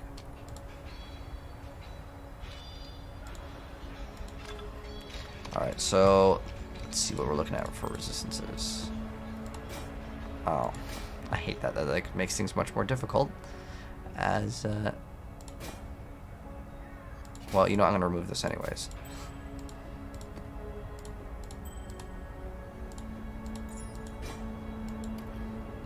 So what are our resistances looking like? They're really bad. So we basically need resistances in every single other area.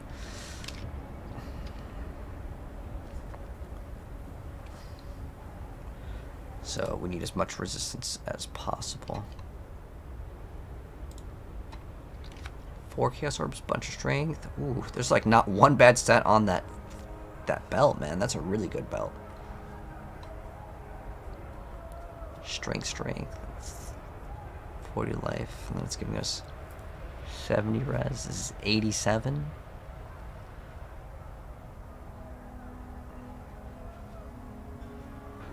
I guess the maximum mana is not that bad. I'm trying to see if there's anything else that's better. Elemental damage modifiers? It doesn't have any elemental damage. What? Did it just drop like that?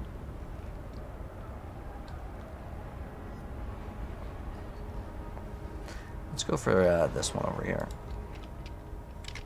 So we can buy this for 4. Get some resistances.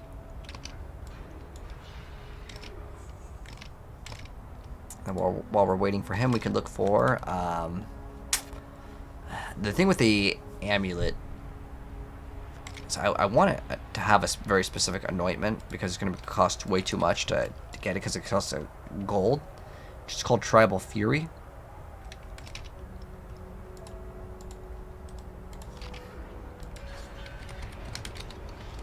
I'll allocate. Oh. Oh no, that's not that.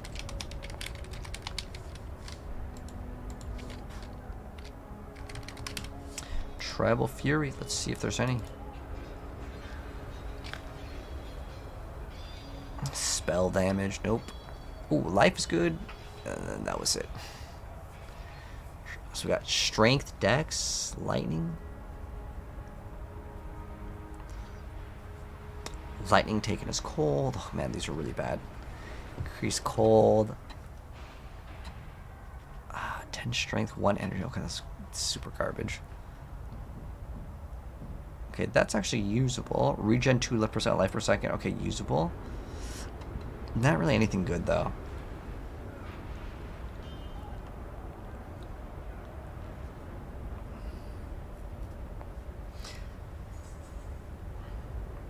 I really want that, though. Is there... How far is it? So I'm thinking about actually just getting it. So instead of going up, like, over here and getting these, like, we just go down here. It is pretty far, but there's like a bunch of good life nodes down here. Alright, so there's some leech over here. This is good, but like it's kind of far to grab. That is quite far. I'd probably just rather anoint it. It's like so many wasted skill points.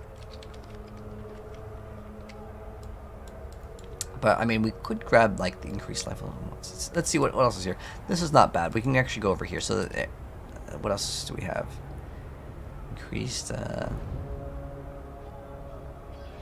stance skills, impale. That's kind of bad. There's another frenzy charge here. This is not that bad. Strength, war cries. Oh, witch stun. Okay. Not super good.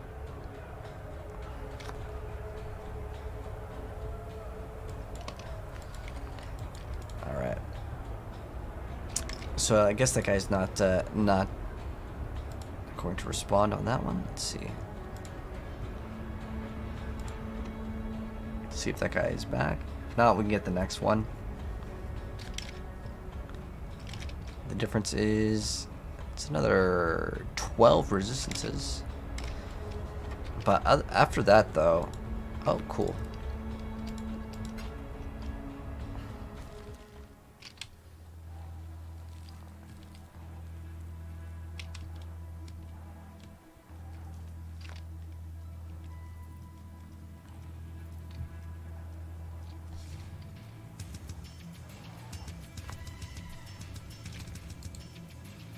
Did you just invite me and like kick me?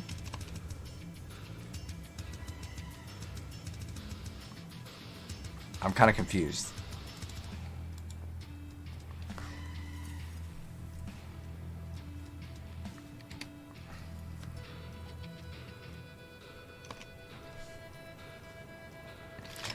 Oh, he came back.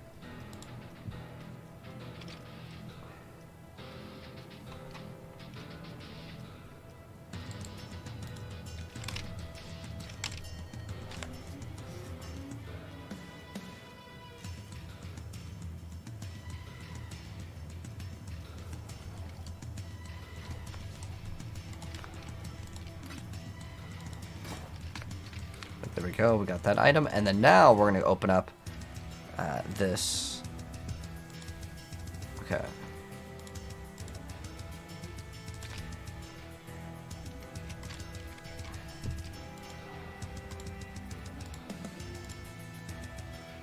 we 67? Oh no, that's the old one.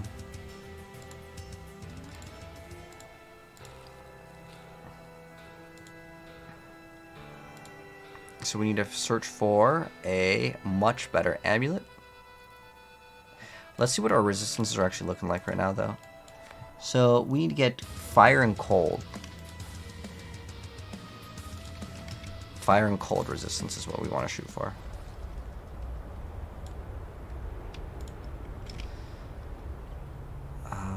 Let's go to the amulet.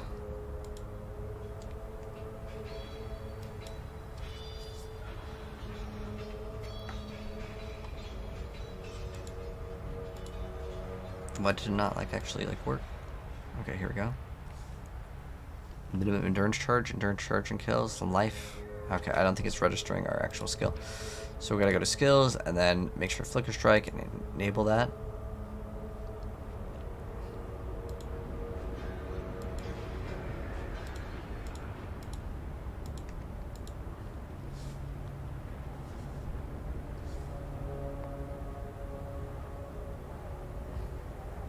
Oh, what is that? Do we need cold res? Oh, perfect. So that'll like finish off our resistances on cold pretty much. And then it's got some life. Oh, we don't want it to have many frenzy charges. That's actually bad. Minus fire resistance. What?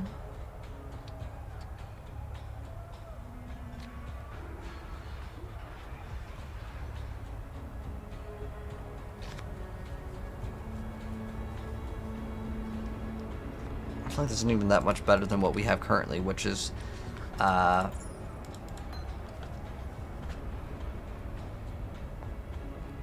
this is 100 life and increase elemental damage with attack skills. Let's re-grab. Oh wait, hold on. That one will change resistances. This won't, right? Okay. So I still want to try to res cap, and so I want to see if we can get something that has also resistances. So I guess we just look for elemental damage with attack skills. That's like on every single one of these is gonna show up.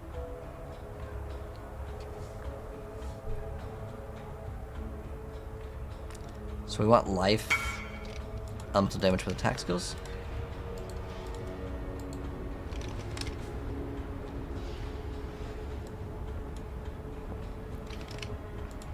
Let's get this trade done real quick.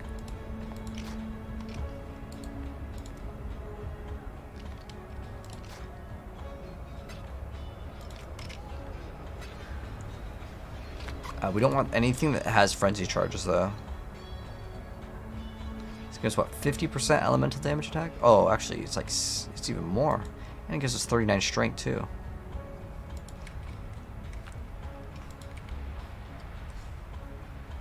It's like 70 increased damage. That definitely is like much better. It's got 57 life versus 100 though, so we will lose some HP. It gives us evasion rating. So I guess that's like nice. I think that it's pretty nice that it's giving us that bonus. The only thing that sucks is it's also corrupted. So if we wanted to throw in an enchant, that would suck. Dang, there's like no enchantments on any of these. Let's look for one that has like one resistance, so it'll make things much easier. Cold, minimum frenzy charge though. Actually don't want to have 39 to all attributes, pretty damn good.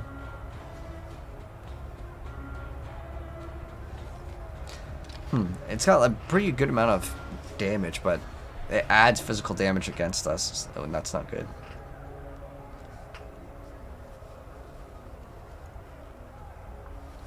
Yeah, I think I'm just gonna go shoot for like a really defensive amulet with like elemental damage with attack skills. So let's go shoot for that.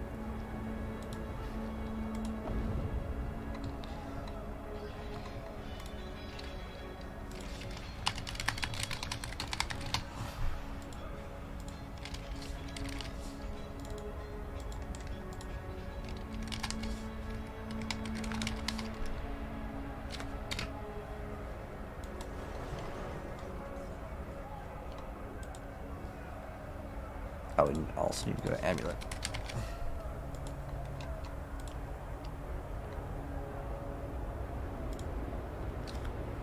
I need to also put in like maybe 5C. That would probably change the results by quite a bit. Alright, there we go. Elemental damage with attack skills. Maybe... Oh, oops. 20. What's the most amount that we can get in total? It rolls from 15 to 23, so I'm actually trying to hit for perfect. Really? Oh.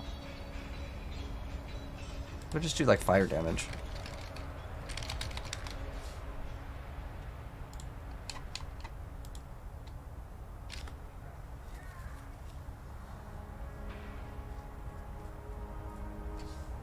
Ooh, flammability. Is that even worth it though?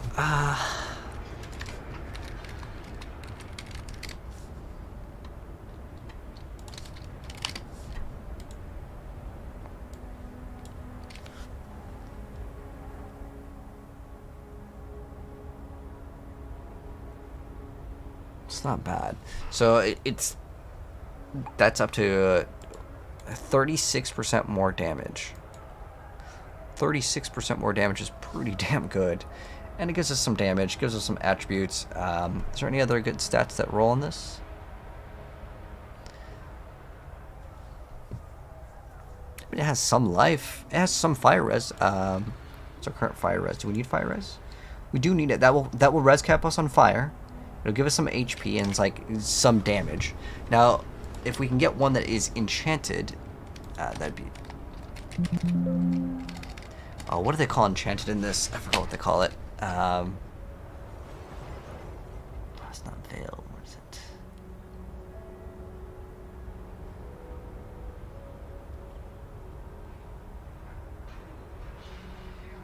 Isn't there a way to go to show enchanted?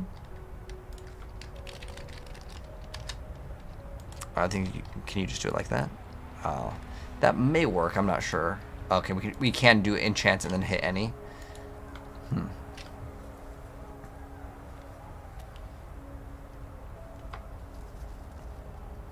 What's the most amount of fire res you can get? 25. We only need 20, so we can literally get the bottom roll and we'd be good.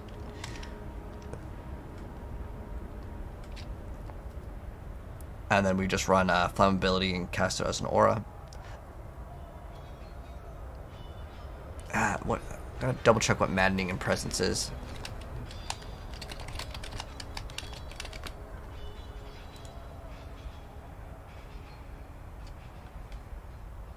So it's like 10% damage reduction.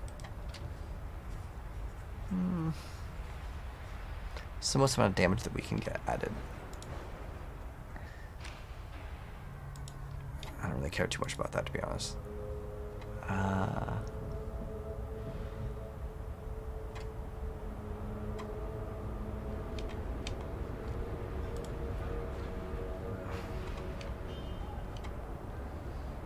Okay, I'll probably need to add some more stats in this. So,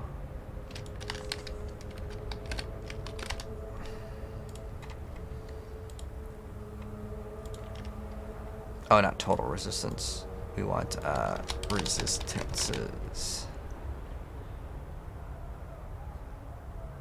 Okay, there we go.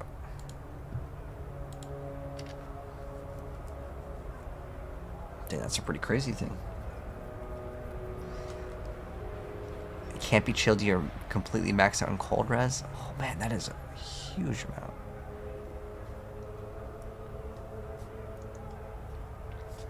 It's not bad also.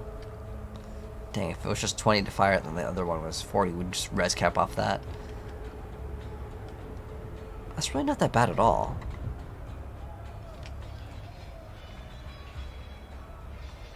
Did it put fire damage to attacks? No. I'm gonna add that now.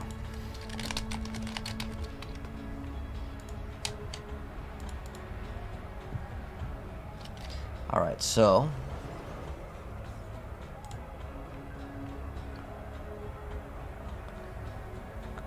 14 to all. I mean, this is like res cap fire done. Lightning would be plus 38 on lightning. Oh, our lightning resistance are already good. We just actually need cold resistance.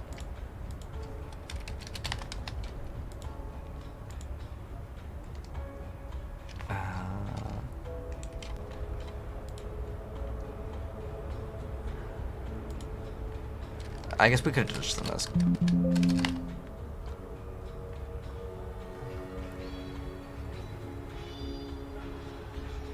Strength and dex.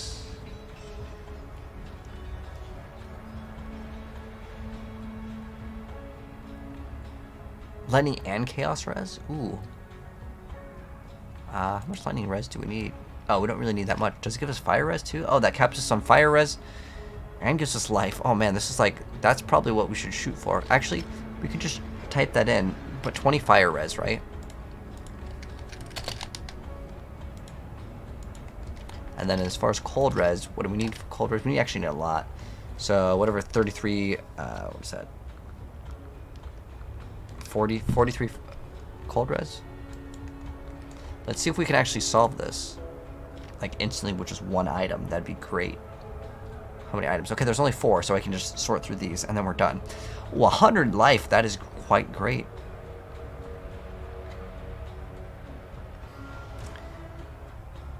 So this one has increased armor, which is nice. I might actually grab this one, because it has the Chaos Res too, which is another bonus for something that we would need to solve later. Let's see.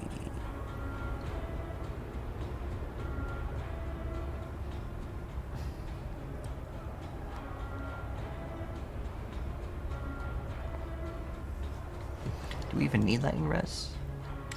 Lightning Res, let's see. Oh, this one's much better, because then that one, it'll solve all of our Lightning Res. So if we can get this for 3, that'd be really, really good. Yes, okay, cool. So now, once we get this, our resistances are completely solved, which is great. Awesome. I just had to finish that. That took forever.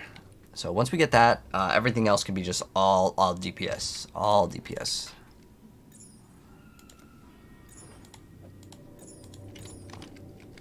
Nice. Alright, so we are completely res capped. Except for Chaos, but that's okay. Worry about that later. And then now we just get as much damage as possible on the rings. I wonder if is there any... The only thing I can think of is like the precursor rings, or if there's any gloves that can give us like a maximum frenzy charge.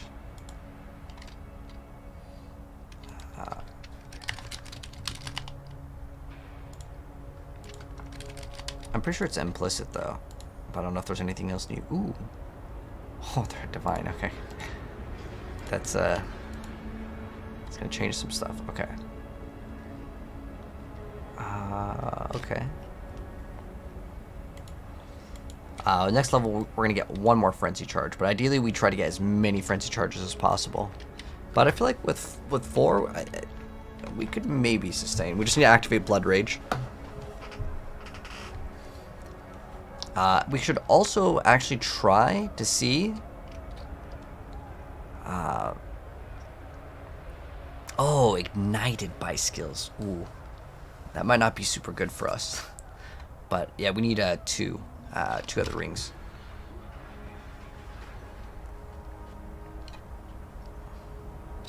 Let's just go look for. Now that we have this, let's go back here and import our character. Oh.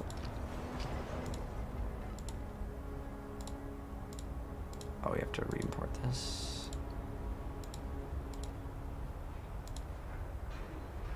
Okay, so we also have to go to skills, make sure Flicker Strike is the DPS one.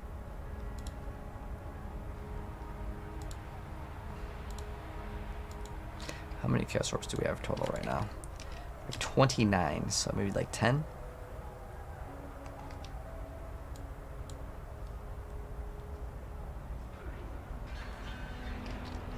I have no idea. Oh my gosh, it's broken. Okay, let's just reopen up the app. New character? We just finished the campaign.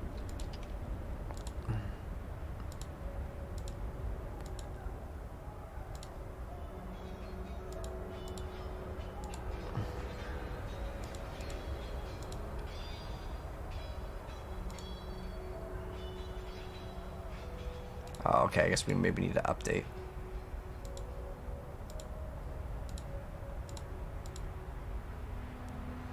Alright.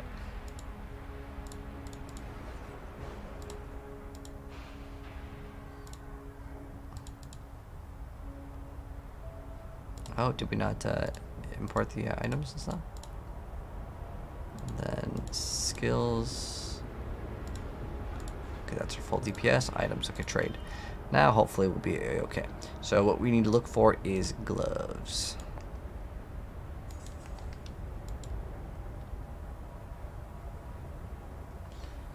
Attack speed, Culling Strike. We already have Culling Strike, don't we?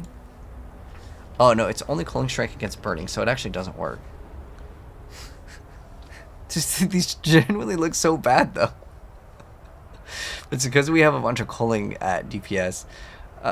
Is this actually like the best? It's just because it has like 11 attack speed? There's no way. I like refuse to believe that that's actually the best. When you just get Ondars. Ondars is 30% attack speed. Although it doesn't give us life.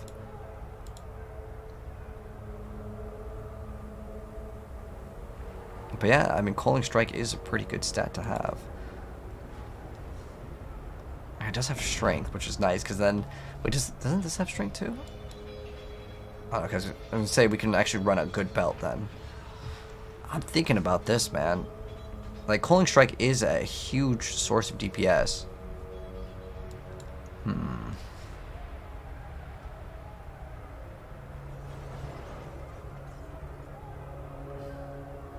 It's sad because like this, normally it just you basically get it, but you're not going to be able to run it because there's not going to be the target being ignited. But this is like 10% more DPS. It's pretty damn good, especially against the bosses. Let me try something else out right here.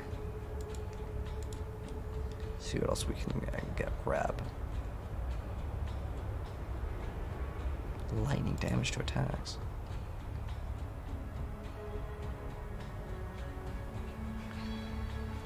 Oh, is there melee splash on gloves? Actually, hold on. That's a stat that like I didn't even think about.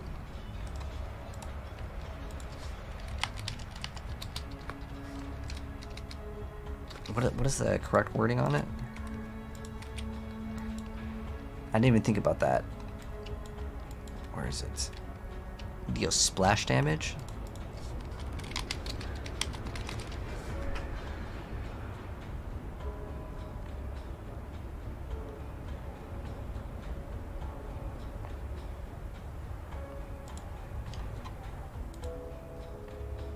Oh, sweet.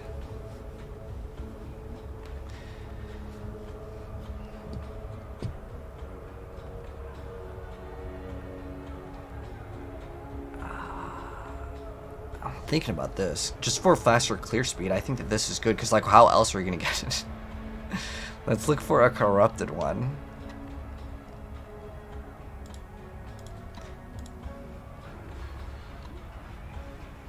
Enfeeble? It's not too bad.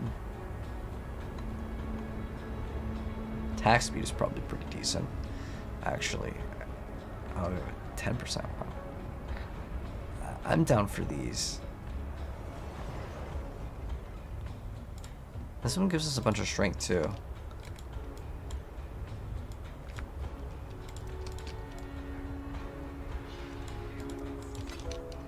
Because if we can increase our clear speed, that is worth it.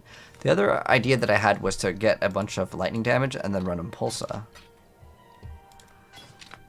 So now we have melee splash damage, which is great. And then I can also do cast when damage taken, seal skin. I can also throw in my golem over here, and then we just need our rings, and then we are done. We could also maybe add some stuff in here because we have extra room. But we also have like mark on hit. We maybe need to actually grab. Let's see, we have 62 of those. Okay. So we may need to get some more sockets in this one. Okay, there we go. Just so we have more sockets, because I want to run more stuff. Dang, we need a red. Might be able to do it in the helmet, actually, a lot easier. Cool. Much easier. So, ideally, I just want like one length. Okay, just like, as long as we can get like faster attacks. Let's see. On Leap Slam. Leap Slam, faster attacks, wherever that is. Faster attacks, where the hell is that? Okay, here we go. Leap Slam, faster attacks, precision, yeah, we need that. And then we need mark on hit with I guess we could do Warlord or the other one. Doesn't really matter too much, but I would need to roll a red in this one off. But it needs to also be connected. That works. I can still run my summon skeletons. Nice.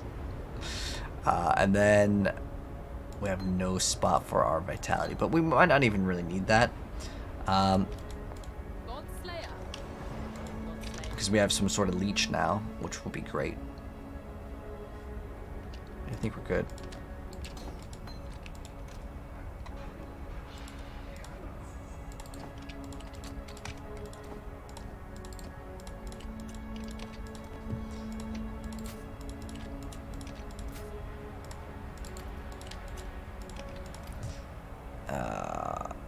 I think we bought this for 5, right? Let's see if we can get the same amount. Actually, I kind of want to keep that. I think 3 was our like stuff that we're saving for later.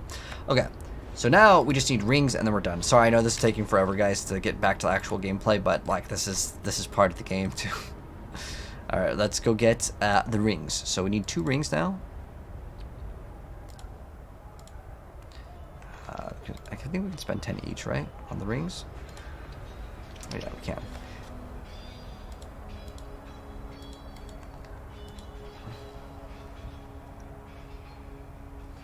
Mine is cold res, what? But 100, wow, that's crazy. Oh, it gives us plus 30 cold res. Oh, minus 100 intelligence, so that's like ruins a build. Okay, so we need to make sure it does the same plus to frenzy charge. The reason why is a lot of these will, for some reason, have that. Plus 1 to minimum frenzy charge, yeah. I wish we can just, like, remove that out of the pool. What we could do, though, here's what we can do. We can do this. The reason why I don't want the minimum frenzy charge, even though, like, you normally think we would want frenzy charge. Minimum frenzy charge, no good for our build. So, yeah. We do not want that.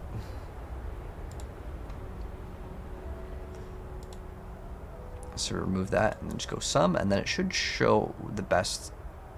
But like now we can't run that like -1, minus 60 cold res. Wow, that's crazy. All right, we got 30, some life, strength, dex, fire, increase elemental. Okay, that's pretty solid overall. Minus 50 mana. Why is this even like marked as like good? I don't even know how that one is considered good. So we have damage, fire damage, elemental, cold res, some strength. So hopefully we can get this one for 5 chaos, because nothing else is looking really good at all. In fact, it's looking kind of bad. Oh, damage recoup isn't bad. So we would get... oh, this one has 100 life too. This one's not bad at all. Cool. 5 for this one. Awesome.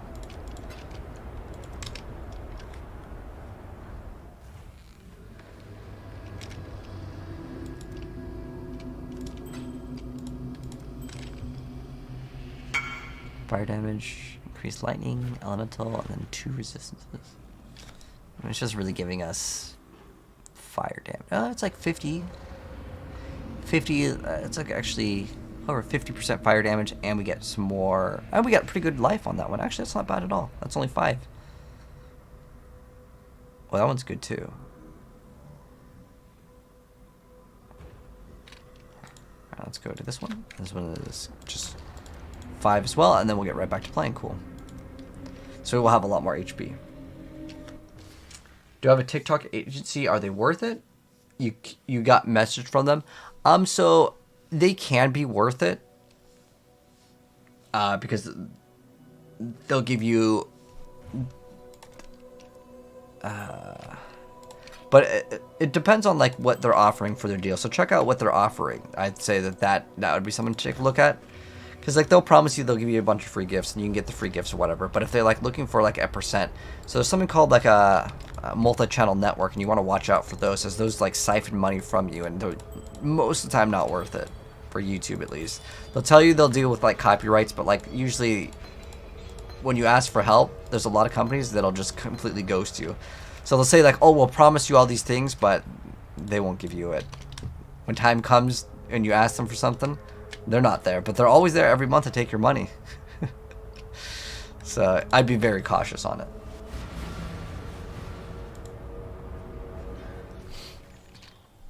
So hopefully that kind of answers the question. Same thing with YouTube. Oh, that's actually pretty nice. I'm feeling the flicker strike being pretty good right now. Poor corrupted creature.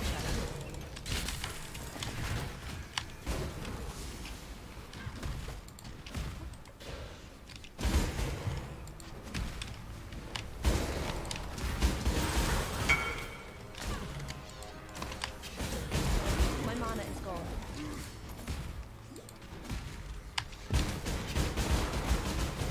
Oh, it's working pretty good.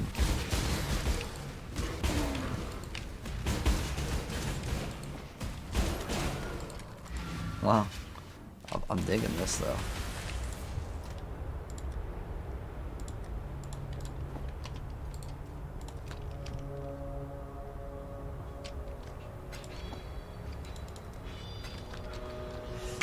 I'm absolutely digging this. But we're not even close to full power yet.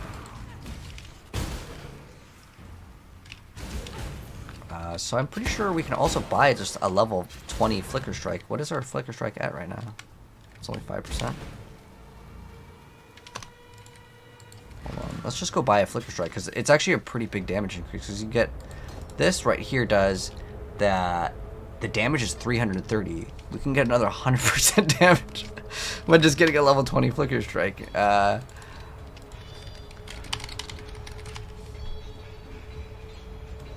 What's Flicker Strike of Power actually do?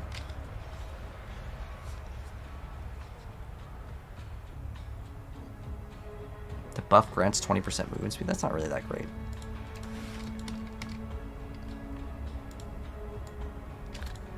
What about Vol Flicker Strike? What's the Vol skill do?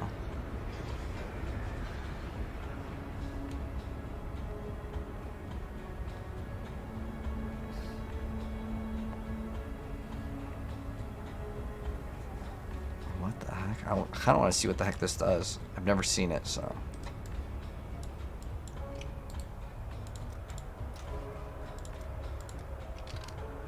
Like, is it memes?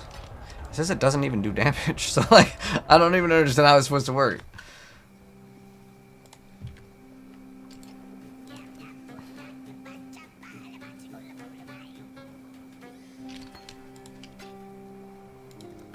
Has anyone tried Vol Flicker Strike? If so, did you like it, or is it garbage?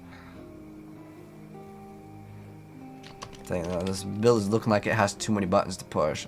I want like a super smooth, one button, hold it down. Like, that's why I still think that bow is way better. But we'll see, man.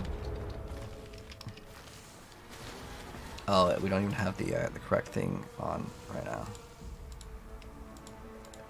Okay, hold on. So we're gonna have to get the thing to activate. That was looking pretty good. All right.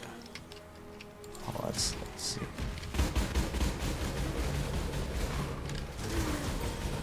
That I'm not even sure I understood like how it worked.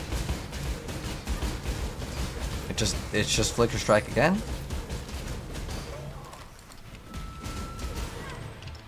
I don't even understand how the Vol skill works.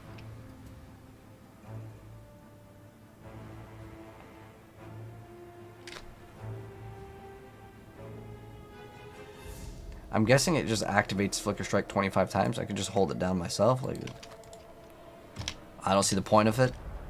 If anyone else thinks it's good, like, can you explain it? I genuinely don't think it's good, but it's like 1 Chaos Orb for a level 20. Oh wait, what did I type in?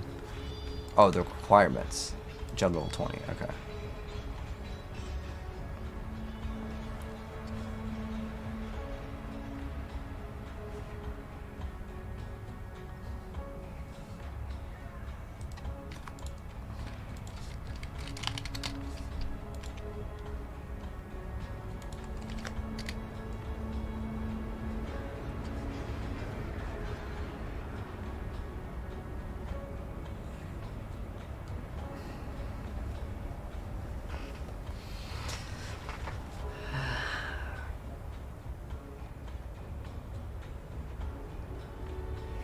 I'm still trying to understand like how is it even good, but ooh, a 21. Ooh, that's nice. But it's a little bit more damage for the corrupt one, but we don't have like the quality on it, and I kind of wanted to get a quality one. But would I actually go through getting all the quality now? Absolutely not. So you know what? This one right here is going to be amazing if we can get that. Sweet.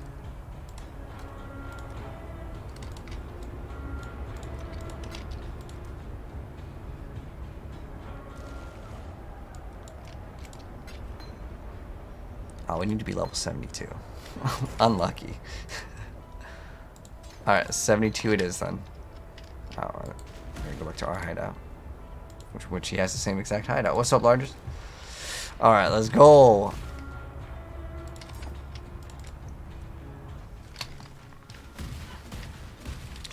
So what we need to like focus in on, there's like so much to this build.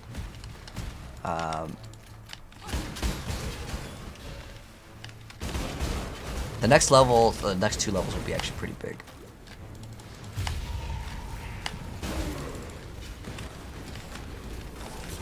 Oh my gosh, that's so unlucky, man. We just got, I don't know, I thought that we were supposed to be immune to freeze on that one.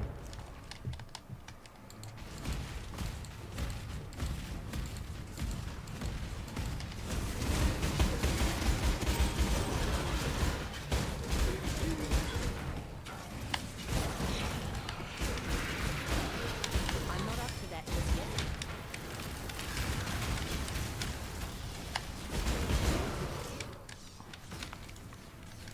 Oh, what the heck? Our precision got removed somehow.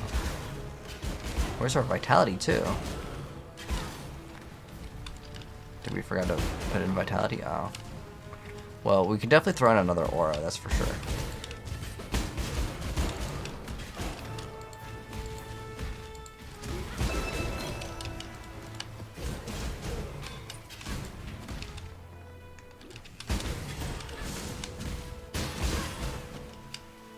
How do we get rage, actually? I'm actually not even sure how we're generating rage.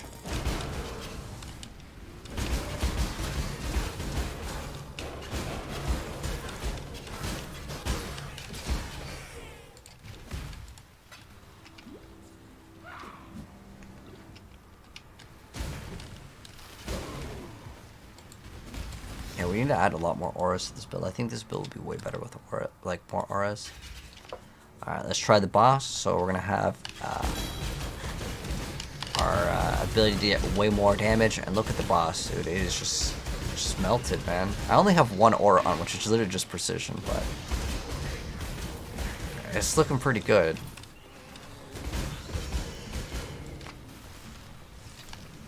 Oh, this is one of the more annoying bosses that kind of has multiple phases.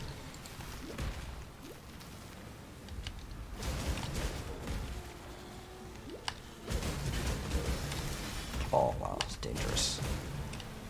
Very dangerous. Oh, okay. Not what I consider ideal for bossing. But this build still, I would say, is still in the process of getting stronger. But the thing that we have to really watch out for is any of the bosses that have like multiple phases, because it takes too long to perhaps kill. We'll keep on going.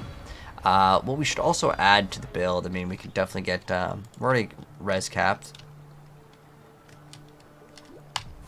So something with like more damage probably would be good.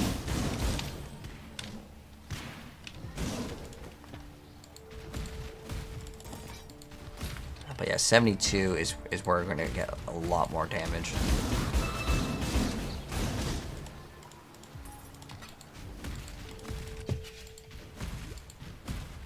My mana is gone.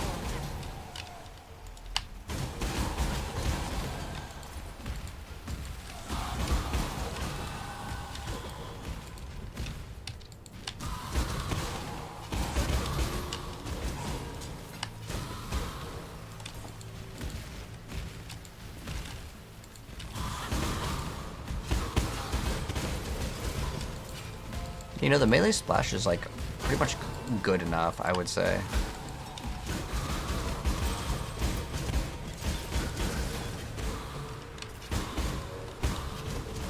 just requires us to get a gold oil for the anointment. But as far as like doing this this build, I think you really need to get a lot of damage for it to feel really, really good. I'm not up to that just yet. Come on. Get him. Ooh. Nice.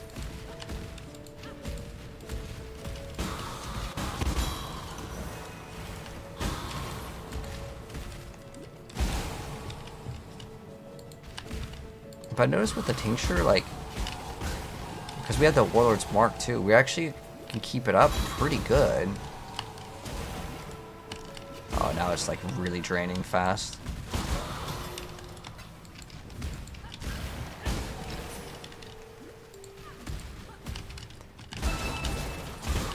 Could make the tincture go a little bit slower.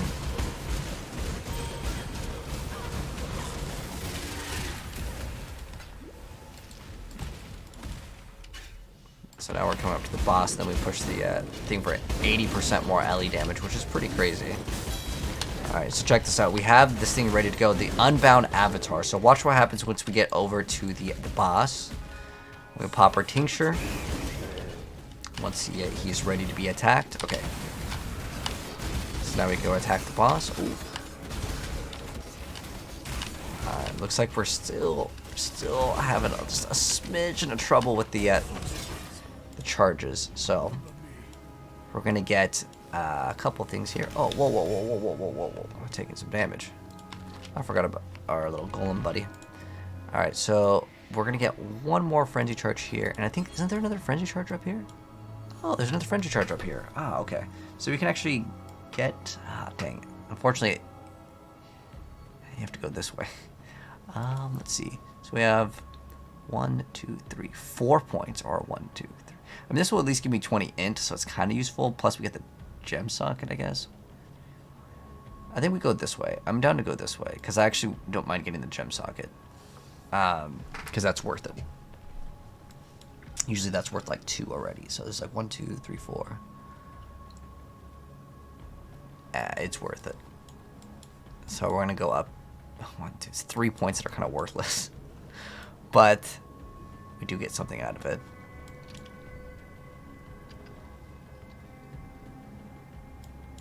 We could maybe drop these 2.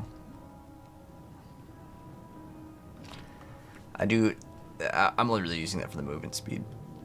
But it's 2 points for 5 movement speed. And I'd much rather get the sustain on Flicker Strike, so I don't have to worry about that. Can I refund this? Sweet. Alright, I need the intelligence, I guess.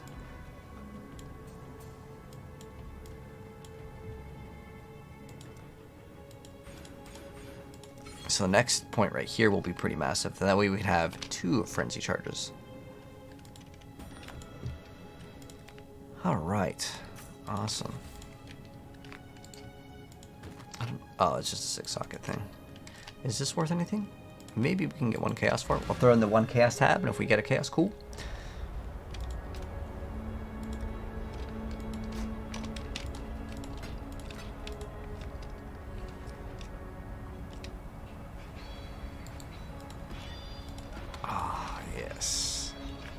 So 1 more level, and then we will be getting like 25% more of our damage, because, yeah, very, very, very big. I'm trying to think of what auras we want to run in this build, too.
Oh, we might be able to sell this for a good amount. Some of those are actually worth a lot.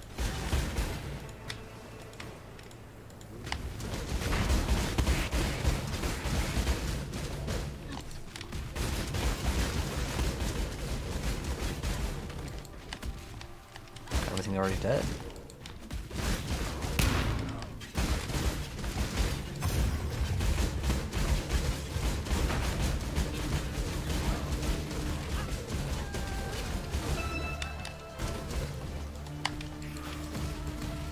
My mana is gone. Cool, nice.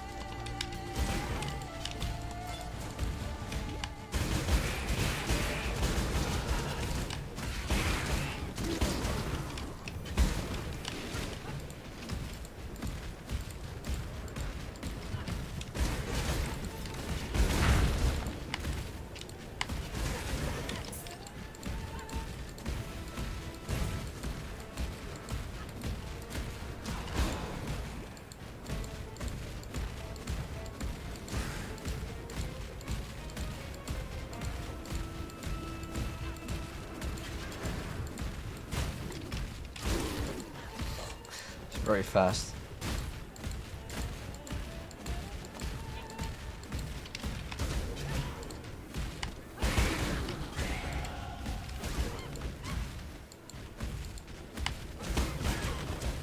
Oh, we're at 72, right? That means we can use that Flicker Strike.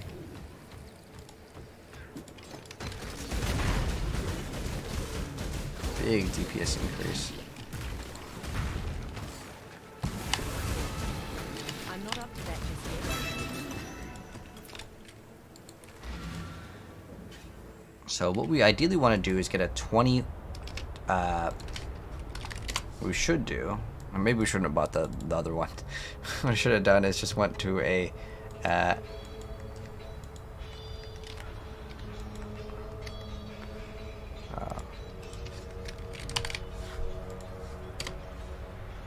And this would have costed just 25. 45.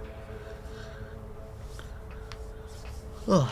But the reason why is because it has a chance of getting a frenzy charge on hit by a pretty good amount. I mean, that's a huge amount actually. So that would probably be a better thing to invest into. But since we have another point, we can get this other frenzy charge. I'm trying to think of what else we would want. Oh, that's right. We can still keep on leveling up Blood Rage.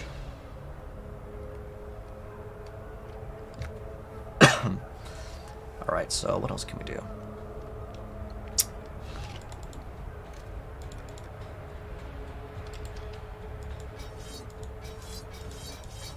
This doesn't even do anything when you put quality into it. Because it has no base damage, because it's no physical damage anyways.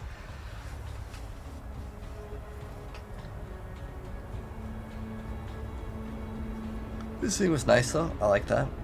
It's good. 50 strength is good as well. It would actually allow us to get another belt with less strength.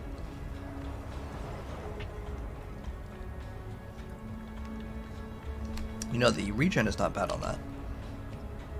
Because what it allows us to do is sustain the Blood Rage.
Alright, so hello Pastor, how you doing?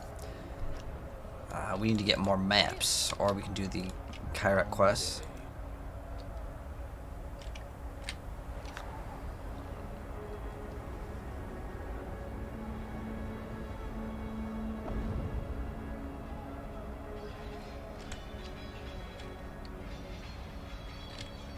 Let's go, I don't do any physical damage. We're detecting instability in this map, and not the usual kind. But I definitely need to add like some more auras in this build. Hail, Godslayer. What other aura should we add? Should we add Grace?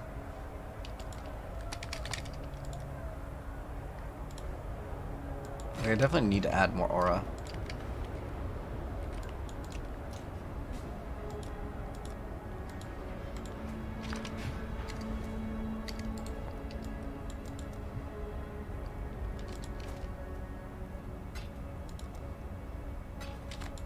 Yeah, I want to get a much better chess piece. I think that's like that next thing I really want to do, and I want it to be non-corrupted, so if I need to like change something. So I want to remove Trinity and maybe Combustion. Because I can't ignite, so it's just better to have like close combat.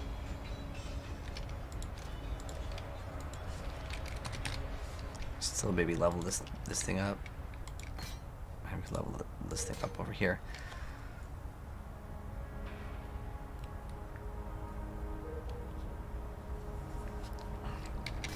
So we can get maybe 2 green and then all reds, pretty much. And getting a lot of reds is actually going to be quite difficult.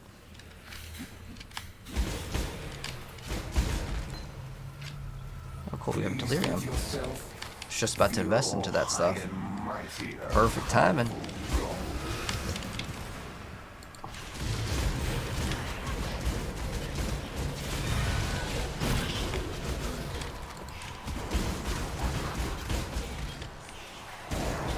I'm not up to that just yet.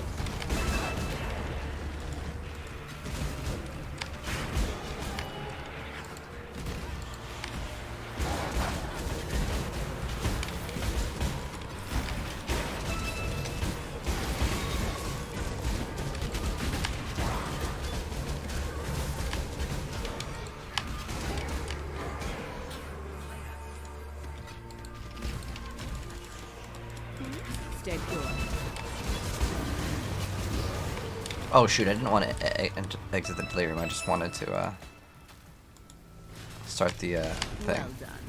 Now be a good assistant and find a place to deploy a tower. Why is Frank? The blight is reacting.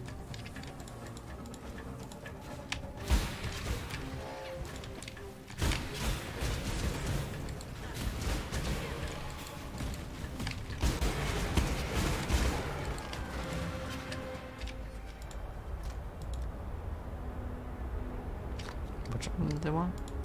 Oh, the clouds.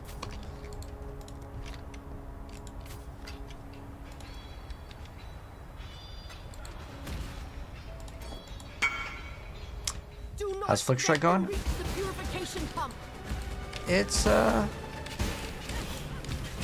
too bad. I'm in like the earlier stages. Sometimes Flicker Strike, it sucks in the very earlier stages because like you don't have the sustain with the charges. That's totally understandable.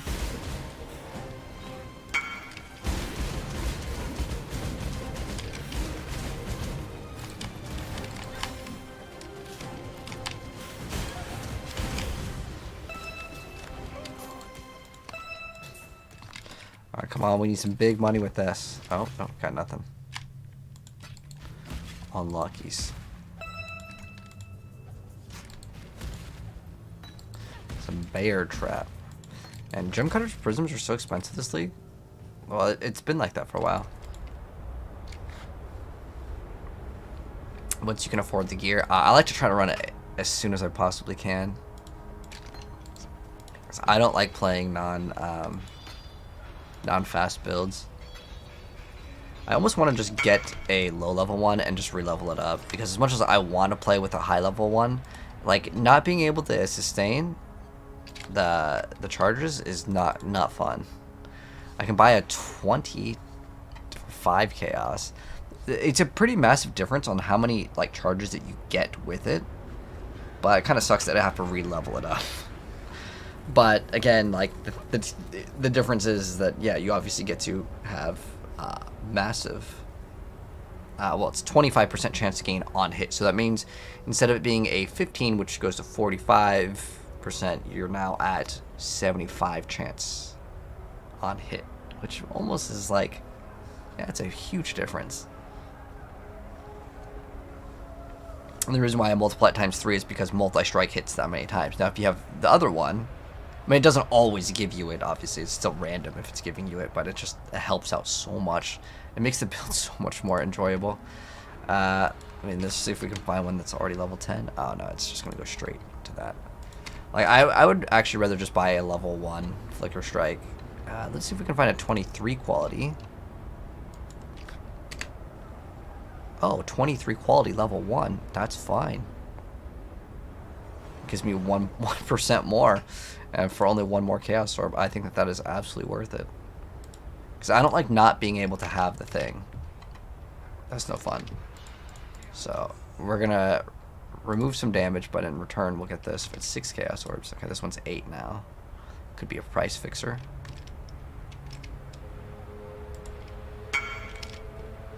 Oh. Okay, so 8 for this one. And let's see if we can 100% uptime it. So it's a 26% chance times 3. Is how it works, because you get 3 attacks on multi-strike.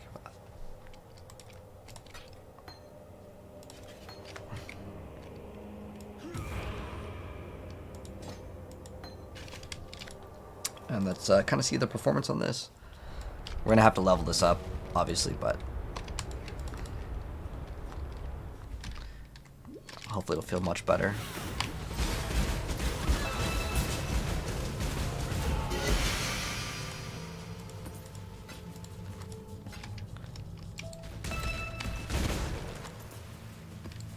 You need to check out what these scarabs are worth. I'm sure that they're worth something. Oh man, I know it's a massive difference. Like, I can actually upkeep it.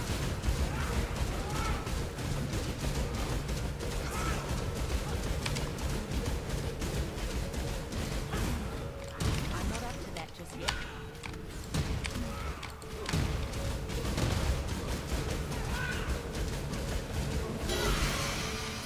Yeah, oh, dude, that made like a night and day difference. Even though we do like 0 damage with it,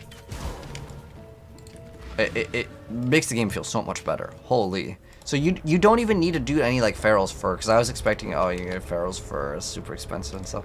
But like, you don't even need it anymore. It's because the quality actually makes up for it. Like by like a lot too. Like I felt that for sure. Furious Soul, is that a good one? Oh, maybe 1 chaos? Cool. So what are these worth? Ritual Scarab of Wisps. Oh, wait, that's got to be worth a lot, right? Of Wisps?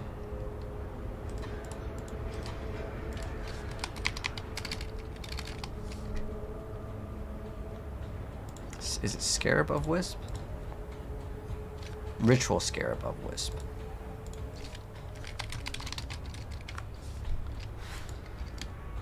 Damn, I was thinking like we just hit like some nice jackpot, because I'm assuming the wisps were kind of going to be worth a lot. Monstrous League.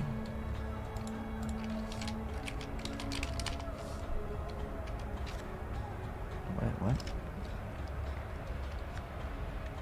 Monstrous. Scarab Monsters League? Oh, Lineage. I can't read Kappa. Okay, that's worth like 1 chaos, maybe. But we just need to level up this this thing, and we're gonna get stuff going a lot faster. But now that we can sustain the Flicker Strike like that, that's gonna be so much better, man. But I want more damage than Grace. I'm trying to think of what else we could add to give us like way more damage.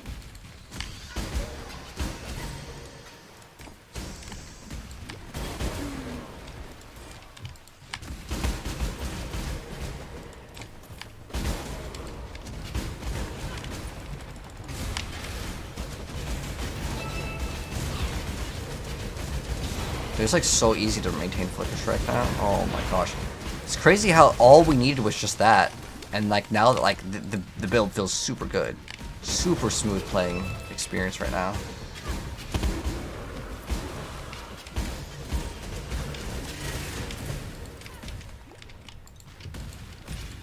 My mana is gone.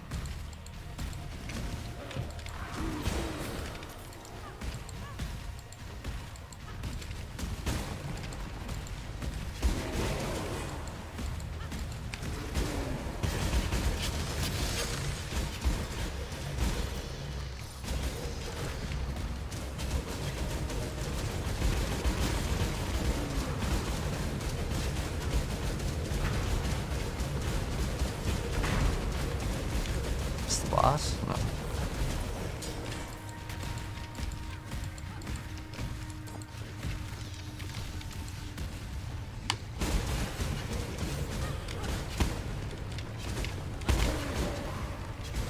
I don't know how we're getting rage. How are we getting rage though? Like, what's granting us rage?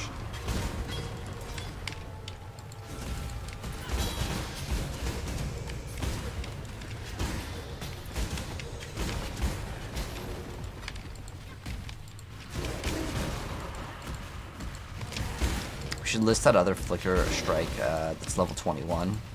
Because the quality is 1,000 times better than that. Holy. It basically made our build go up online.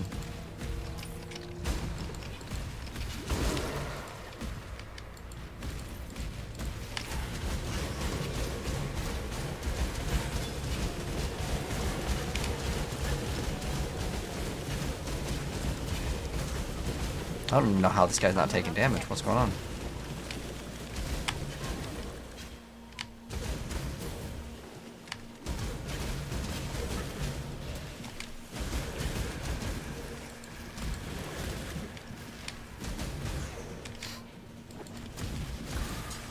Kill them with the leap slam.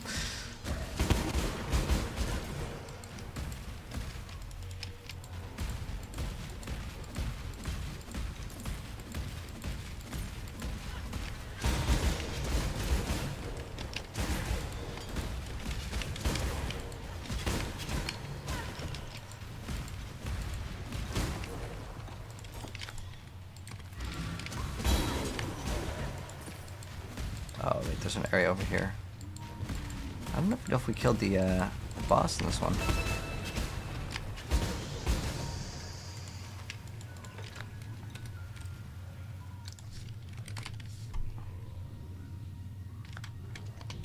Oh, okay, we already got this one? Oh, we're done? Okay. I still have my ultimate to activate the Unbound Avatar. So you basically save that for the boss. It's just like super easy.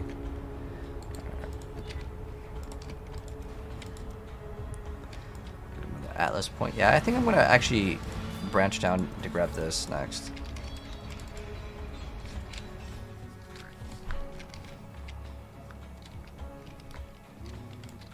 Oh. Oh, do I not have Bark Skin even activated? Oh my.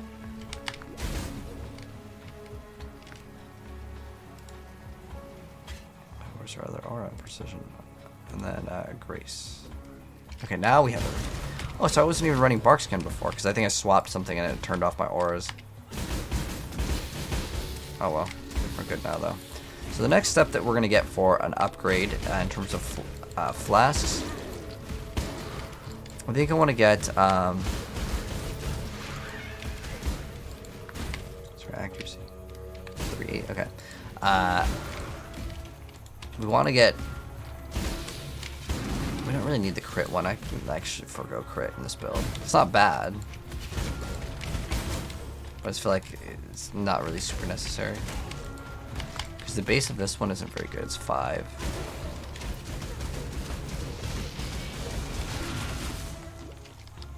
I like how we actually survived that.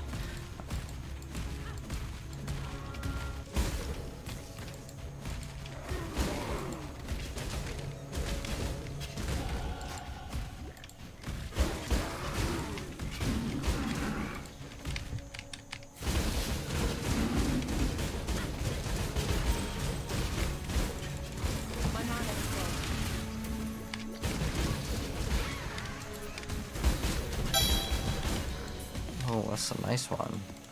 4 maps? Awesome.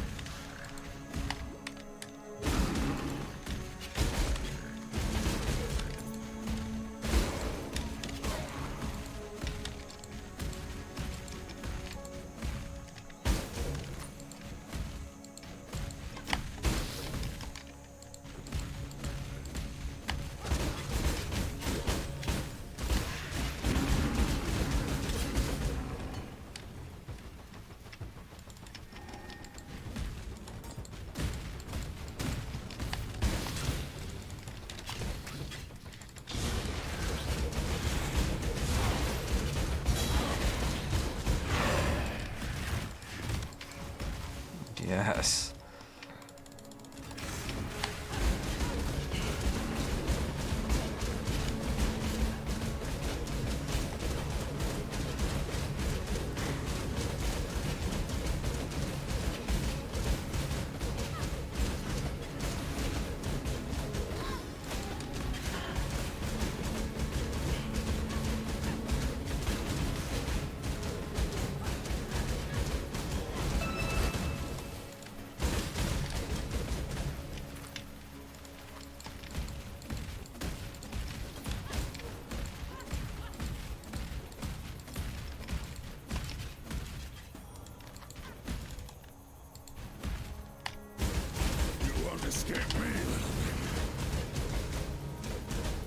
I'm not up to that just yet. I really hate that when you're running out of the charges. So we have a couple options. We can run Doedries, which is not bad, but it just like destroys our HP for a second. Since we don't have the resistances. Also, we should probably look at getting max spell suppression. What's the easiest way to lower HP? I think the easiest way is probably activating a Doedries flask. But I ideally want to get a granite flask would be really great, I think, for survivability. And I think we just drop this flask. Like it's fine. I don't really care about the tinctures. I know it adds like a good amount of elemental damage. It sounds great, but I really just don't like that it has like this mana burn effect. I think you can get up to like 100. Yeah, you get up to 100% increased elemental damage with melee weapons. That's crazy amounts. It really is. But it's just that I have to keep on pushing the button. And I'm just lazy. I'd rather just have the build already be really good. But I like how this doesn't really hurt us at all. It's just we lose physical damage, but we have no physical damage because we rely on elemental. But we could also run the gold. That would be another area where we can get a huge benefit. We definitely need to get a better armor. And what else can we get that's much better? Oh, that's right. Our gloves are basically used for specifically the splash damage. And so what we could do is we can remove these gloves and get the melee attacks do splash damage over here as the anoint.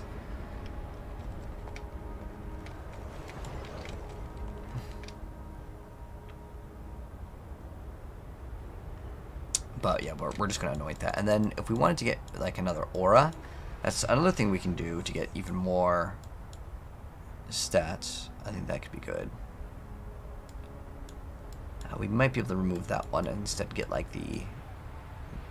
this. What does this one actually give us? 0.4?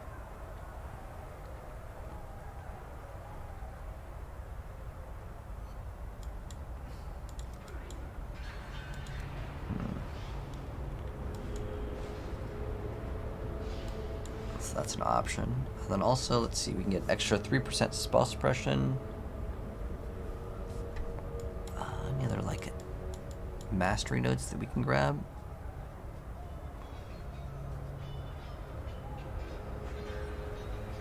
Get more HP too. That's another option.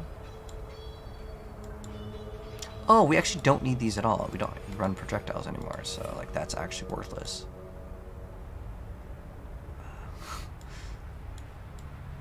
So that was a good extra amount.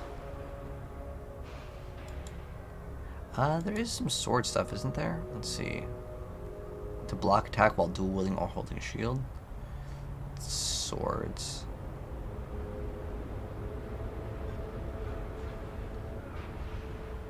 It's only dual wielding. I think that there's 2 area with swords, right? It's like way over here too. Okay, that's really far away.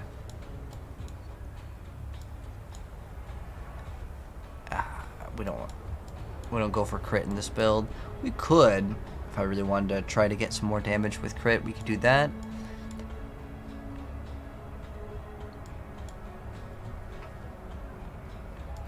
Oh, that's right. We don't even actually use freeze at all. We're just using this. But I'm pretty sure, like, okay, how much, what do we have for Flicker Strike in terms of damage? So we do have some sort of source of lightning damage. So we have fire, lightning.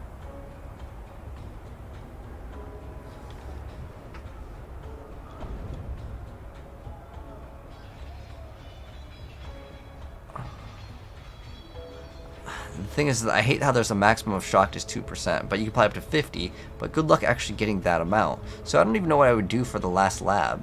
There's really nothing that's good. Other than, I guess we can have a massive amount of survivability. I mean, this is 60% more damage, potentially, which is actually pretty big.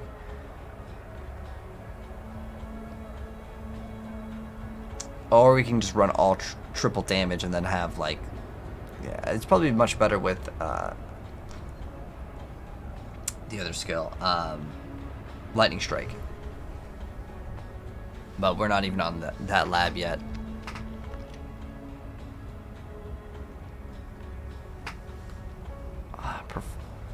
We could also look into actually min-maxing on the tinctures, but again, I just don't want to push the button. That's why I don't like the tinctures.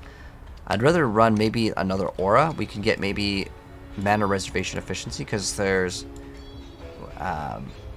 we can grab this. 16... Oh wow, that's a lot of reservation efficiency. And then there's also this.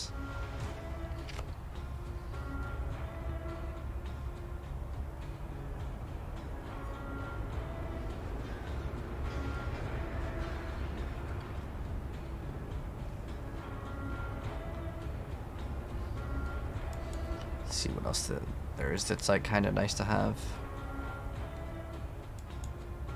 Because we have 4 extra points, so we can get something.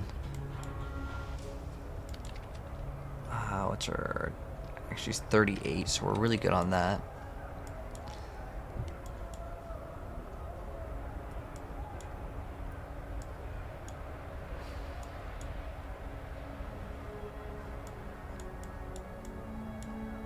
I'm pretty sure we're not spell suppression capped, so I think if we get this, these 2 will cap us out.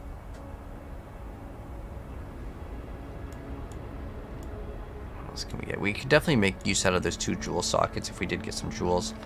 I don't know what unique jewels... Oh, you know what? Actually, we should have done a long time ago. We should have went to PoEDB to check out all the uniques, as now we have all of the data mine stuff, right? So let's go look at all the uniques, because I actually haven't seen them. Oh, really? There's no, Living Blade. No one's gotten this thing yet? There's 0. Wow, this is just like some super uber rare item that no one's gotten one of yet. Oh, you know what? We could get a huge boost from it, specifically if we wanted way more damage just to run Taming. Let's see, though. But another thing that we could do, if I really wanted to push to get way more damage... I don't know if I really like this because I have to push the button, but then if I'm running all the tinctures, I'd have to push the buttons anyways. I was thinking about getting a bunch of the tinctures, and I know that you can make the tinctures end early.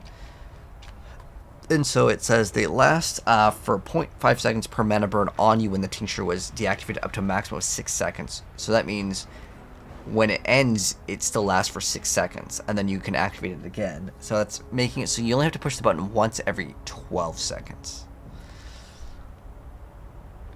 And like the fact that you get extra 10% increased effect, I mean, it already gives you 100. That's another... it does seem like it's not a bad idea, but again, I like the automation playstyle, so I don't really want to invest into it. There's a way for us to get Onslaught. If any of you guys have suggestions, let me know for the build. Maybe there's 2 nodes right here that we can get that aren't bad at all.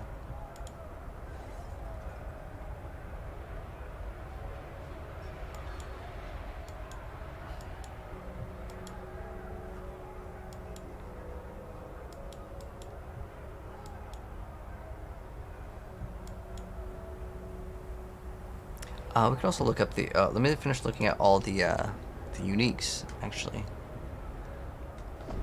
Ignite, increase damage from with Ignite.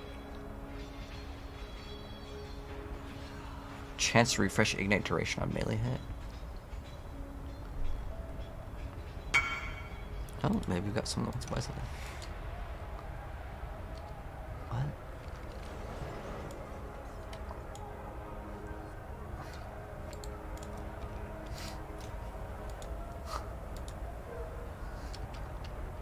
Do I actually have a vitality here? Okay. It's fine, I don't really care too much about it. There's another tincture. Melee strike skills do splash damage to surrounding target. Dang, that already solves the problem of like what I was running before, but I really don't want to push the button. We get more penetration per mana burn. That's kind of cool. Oh, there's some new gloves. Chance if you would gain rage on hit, instead you gain up to your maximum rage. Ooh. Wow, actually Admiral's Arrogance. These could actually be super good. Holy, hold on. Are these cheap or are these super expensive? Oh, super cheap. I just want this to get +3. Like, attack speed is great. I like these a lot. So what we could do... so we can run bronze, the armor, and I don't know if it works in here. Flicker strike. So what we can get is ideally we get a 21, right? And then bronze gives us +5. The chest piece, right? So this gives us, I think it's always the same too, it always rolls +5, okay. And it does increase damage with movement skills, which is really good. What's the most amount of evasion you get? It's like 2k, okay. So it's a pretty solid item. And it gives you extra attack speed and movement speed, which is something that you normally don't get. That's nice. But this is always +5, right? So if you get a 21, go to, oh my gosh, this could be crazy damage. Holy. Okay, so we go from 21 to 26 with bronze. And then we can go an additional 3, which would be 29. So we get 595% damage. So it's another like 200% damage with those 2 items. I think that is worth it. For sure. And that's not even including getting another dexterity one. And I think that would probably round it off at 30 at 620% damage. Wow. 620% damage on Flicker. But till then, let's go look at other options for sources of damage. I don't think there was any new jewels, but those gauntlets aren't bad. But we have to get the anointment, otherwise we have no splash damage.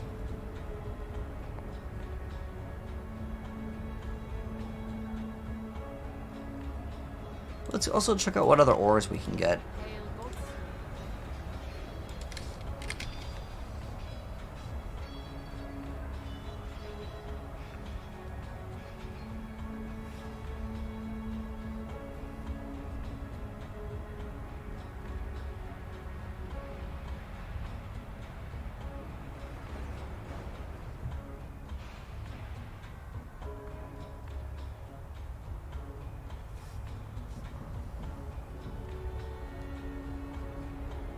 Could run Anger. What does Anger do at max level?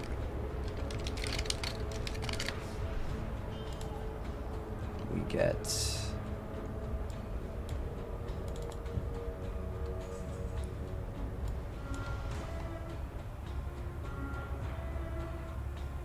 So 100.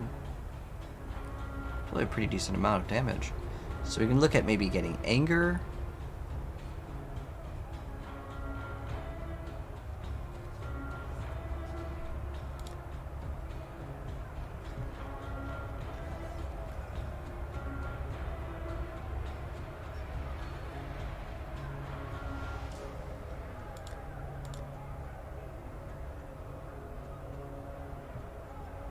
Skitterbots would actually activate chill and shock.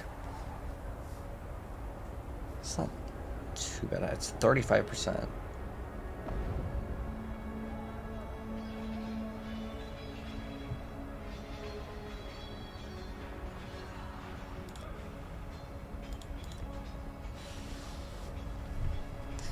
Oh, we should actually sell this other Flicker Strike.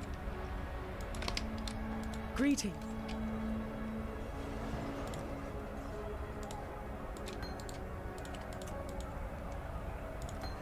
Let's go sell that real quick. And then hopefully we can get a better chest piece, actually. That's what I want to mainly focus in on. I do want the bronze, but it's not going to be something that we can use for quite some time. For a 6 link, it's probably going to be too expensive. But we have 4 skill points, and I have no idea what I want to put it into. I think we get HP. It's not a bad option. Or, let's see, what else can we get for more damage? There's like some small amount of damage here, but...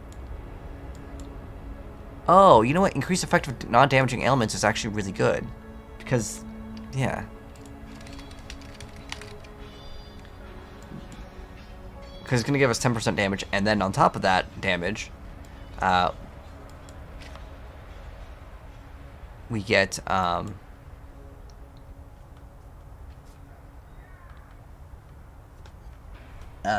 number of it, instead of being like, let's say, like, 10%, if it's 10% more, it's like another 1% more damage. Tinctures that inflict weeping wounds instead of mana burn. 1% of your maximum life per second. Tinctures deactivate when you have 1 life remaining. Ah, dang. I was gonna say we could just go cast inoculation, and then what would it do at 1%? Just not use it, but okay.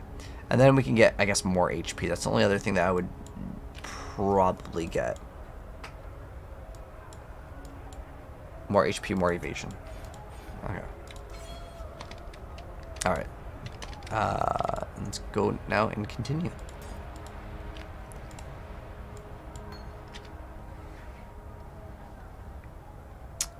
What maps do we have? Summit. Wait, that's all reflect. Physical damage, that's fine. We only do elemental, so it's no problem at all. I think it's weird. It's only 9 o'clock and I feel like tired. So I got up super early today.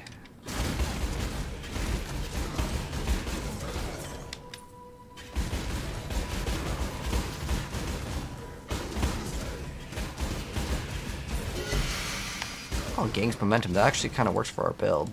My mana is gone. But it's like a bonus against ignited enemies, and we can't ignite the enemies.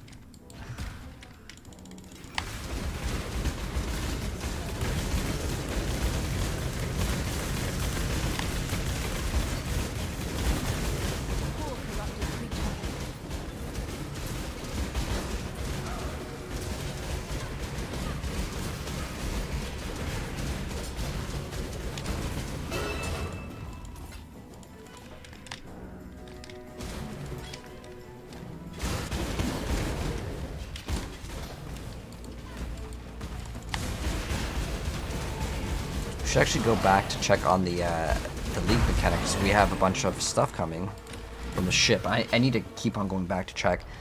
I need to get more used to it. Let's go put... I guess we can do it from the waypoint, but... Exile? Let's go ahead and actually move him. Oh, no, never mind. That was a bad idea. I forgot. There's like so many little rocks over there that it makes it not doable.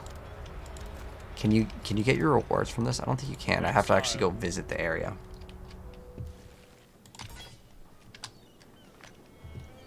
Eh? Who's that? Local? So is it iron and amber? Don't we have a bunch of rewards? Huh. Oh, not yet, I guess. So we need to petrify to amber, max that out, and then iron.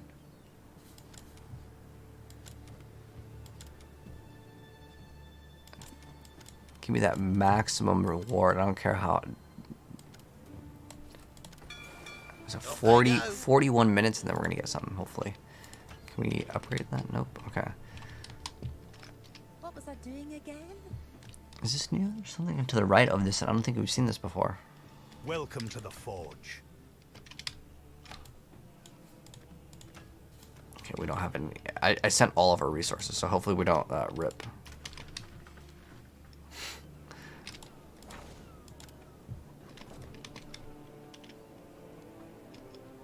What can I do for you?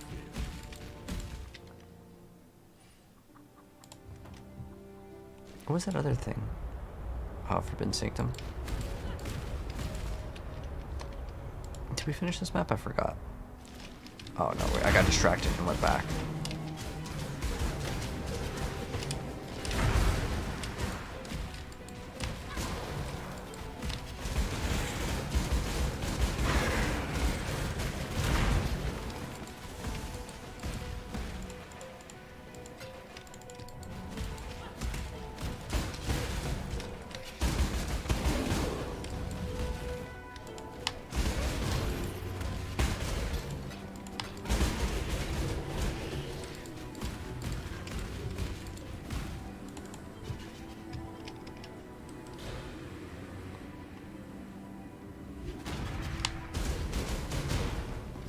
I'm not up to that just yet.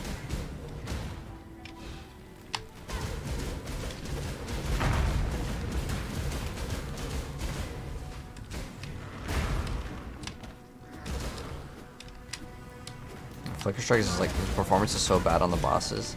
I hate it. You can maybe do a gem swap for the boss. Do I still have my Lightning Strike? I'll go find that. Because it's pretty painful to play on the boss specifically.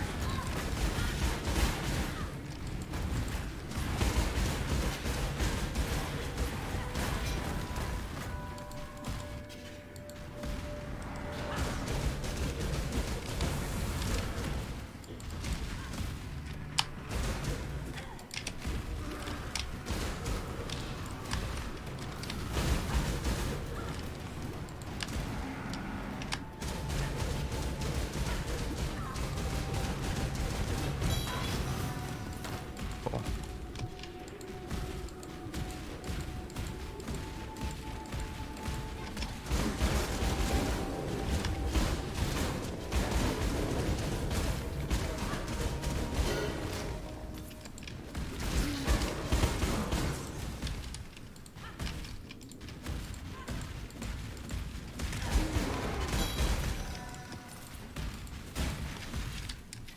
Take 73.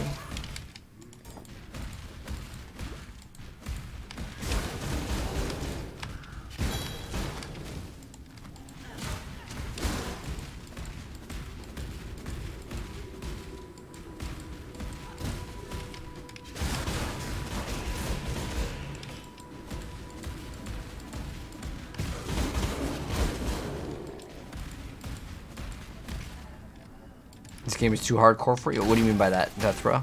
Like it's too hard to play?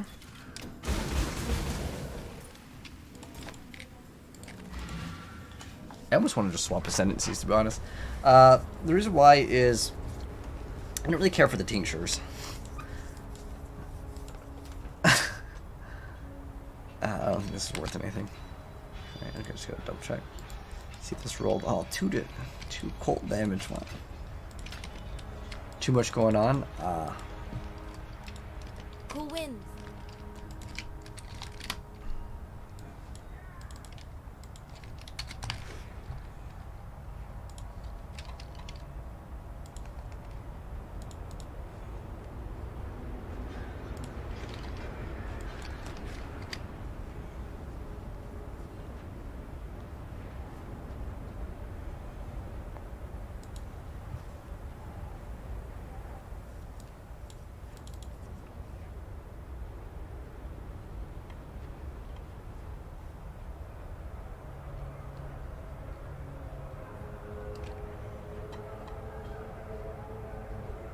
Let's see if this makes the build feel a lot better.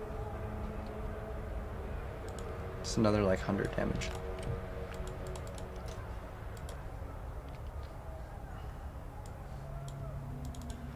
I'm trying to think of like what would make this build feel much better, and that would give us a decent amount of damage.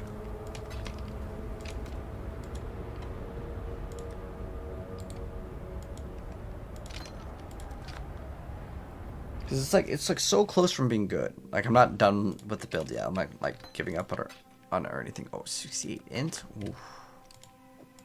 It's like one more skill point, right? Okay, cool. So next skill, we are gonna swap to that. We're gonna remove. Ooh, what are we removing? Probably just add another like socket in this thing. It's probably the easiest.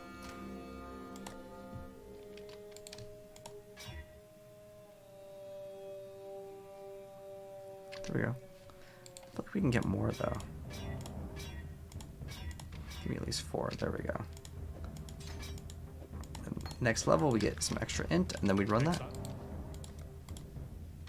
Yeah, that'll be much better.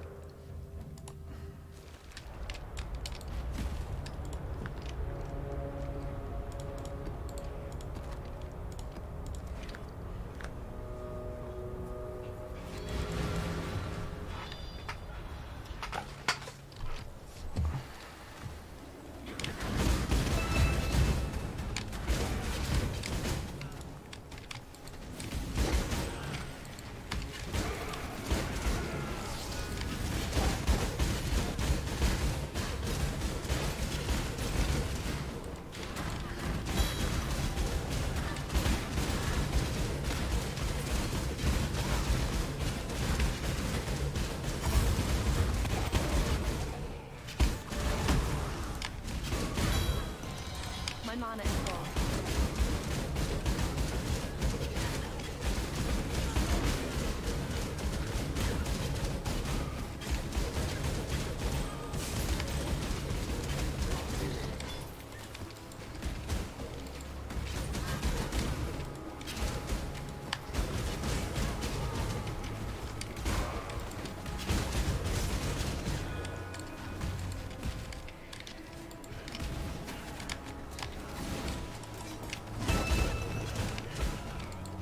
I don't like that it just burns your mana, then you're just like stuck not attacking for that like what 1 second. Even though it's like not very long, I don't like that design. I don't know why they had that like mana burn as a thing in the game.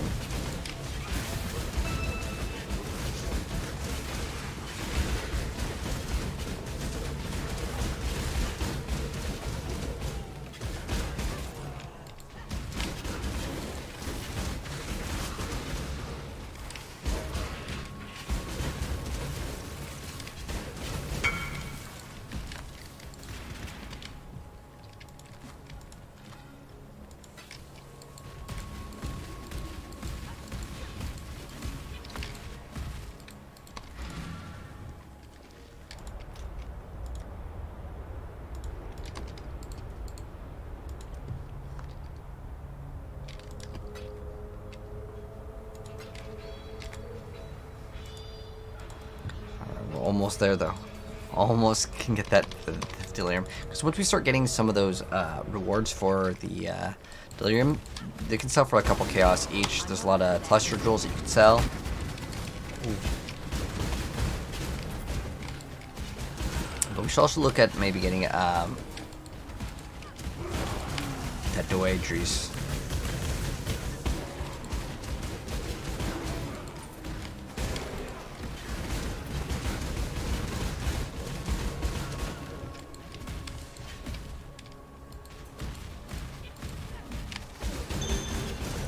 Ooh, what is this?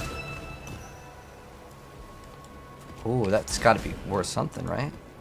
Hold on. That one, I want to say is probably worth a lot. Ambush Scarab of Discernment. Let's go see what that is.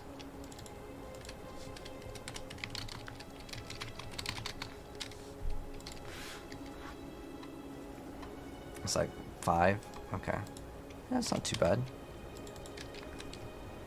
I actually don't really like this boss at all.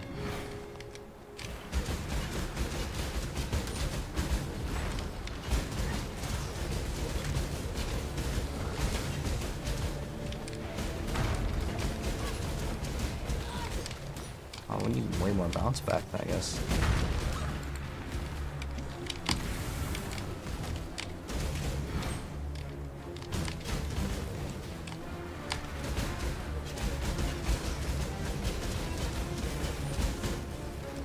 My mana is gone.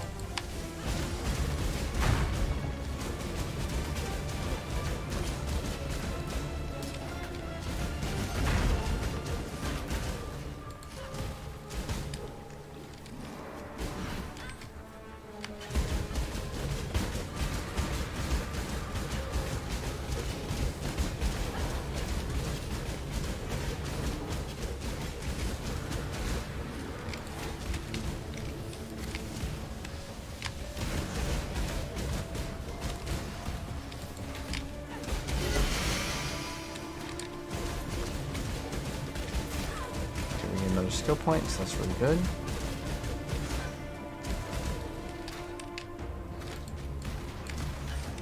Ooh, almost ripped.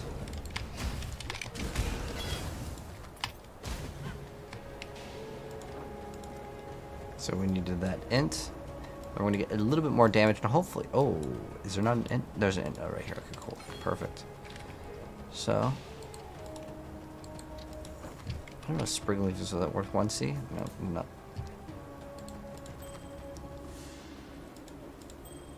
Damage recoup. Oh. Alright, so yeah, we're gonna go throw that Scarab in for 5C. Which would be great.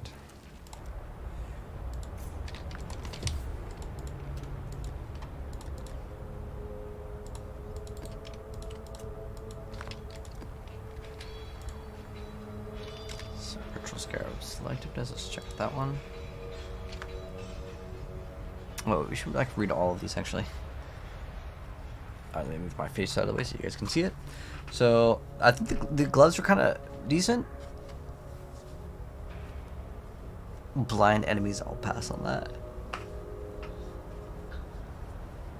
Yeah, I think I did so much stuff for melee.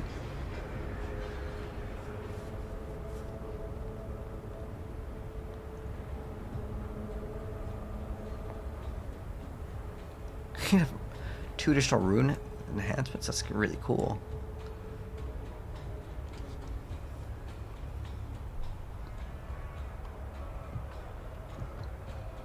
Oh, that actually is good. It's a tincture that grants you rage.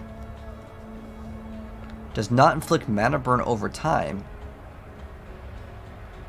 Wait, inflicts mana burn when you hit an enemy with a melee weapon. Increased rarity of item per mana burn up to maximum 100%. It's a very, very unique item.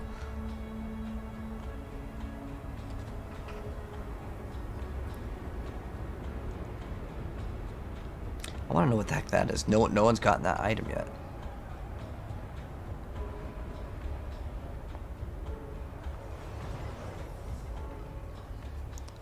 They give Ignite on melee, increase damage with Ignite. -1 fire damage taken per hits per mana burn.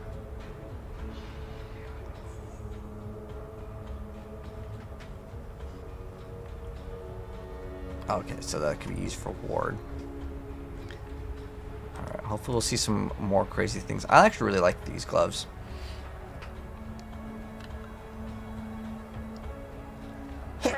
Excuse me. But yeah, I think that we get this, and we'll get a lot more damage in our build for sure. And then Flicker Strike, we obviously need to level it up. It's gonna take a while for it to level up. I almost want to go do the lab. I mean, it takes like 5 minutes to do, and it's giving us like what, 3 million XP. But you know what? Then we're not progressing on maps, which means no currency. It's probably better just to do what we're doing right now. Let's go see if we have any other white maps that we can complete. There we go, there's one right there. Monsters poison hit. Let's go finish this real quick.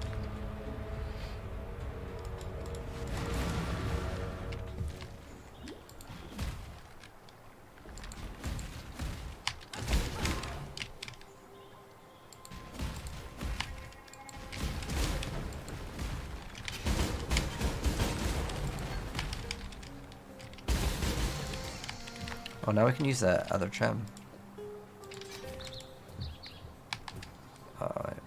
this one. Okay, cool. I'm not up to that just yet.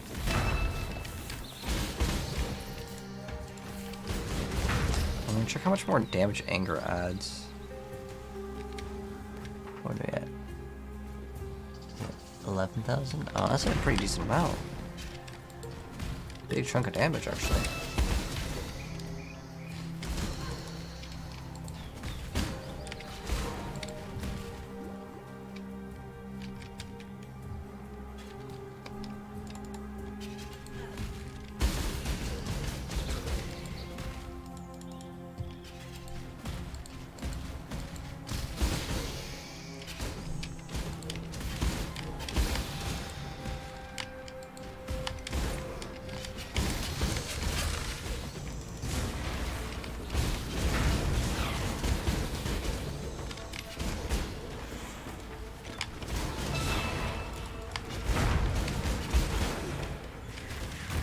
My mana is gone.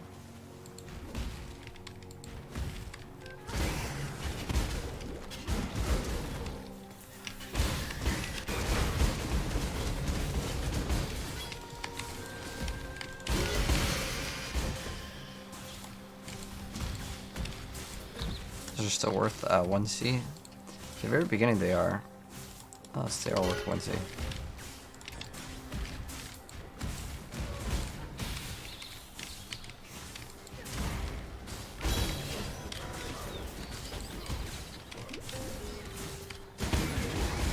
Couldn't even use my skill because the tincture just sucked up all my mana. I hate that sometimes.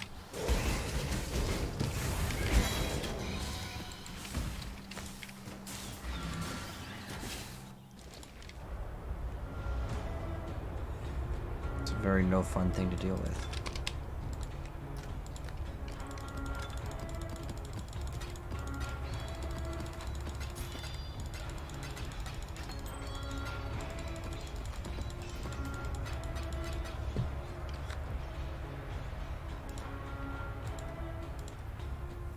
All tier 1's done. Tier 2, nope. It's like we have random castle ruins over here.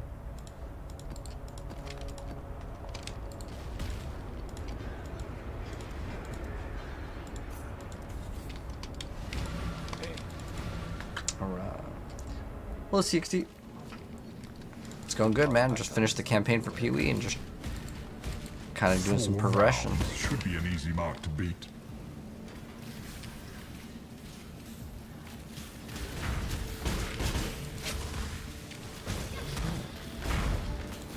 Route 6.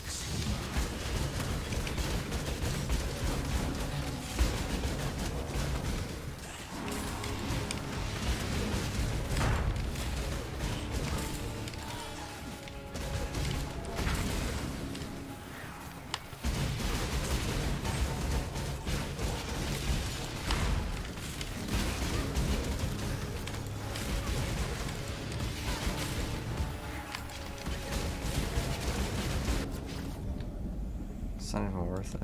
The expected choice. The +2 to all socketed, and it's corrupted. It's actually not that bad of an armor, but if it just only wasn't corrupted, man.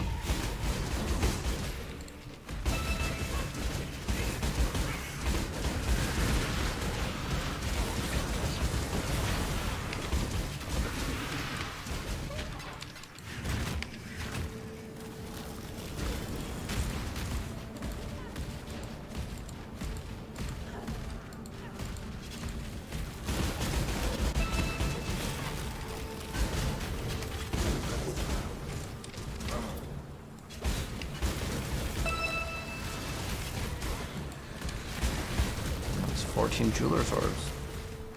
I don't even know how we're getting this rage. I wish I knew. My mana is gone.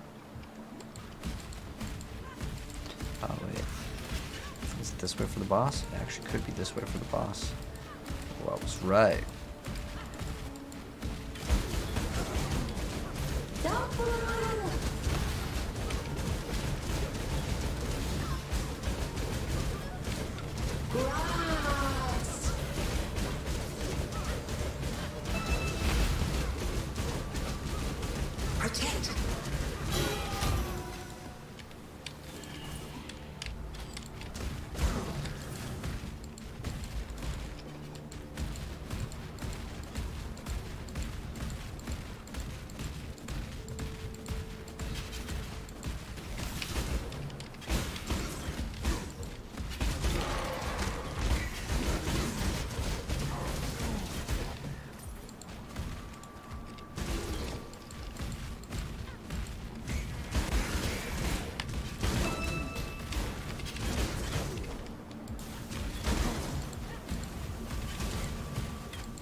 So every time Flicker levels up, it's actually pretty massive.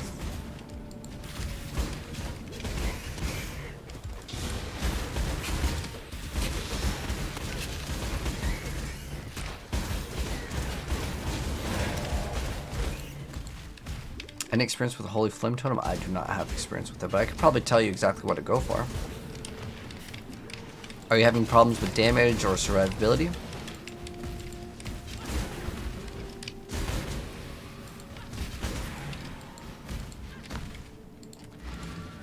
So, Holy Flame Totem.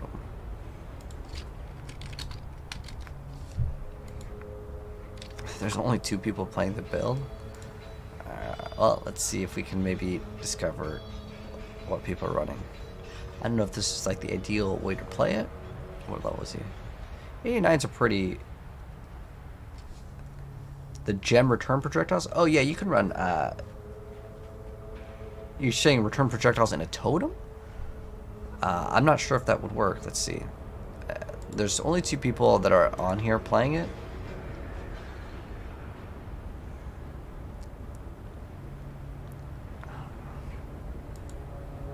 It's kind of hard to show off the damage. I'm pretty sure this person probably knows what they're doing.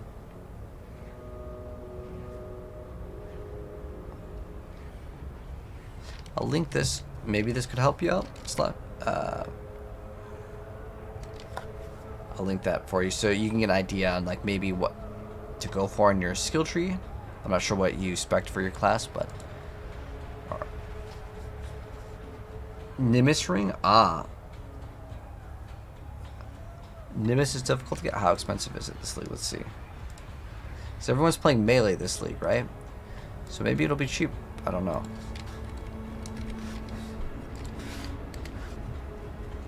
Nimbus is 50 divines. Okay, that's pretty expensive. Good luck. Good luck getting that, man. That's very expensive.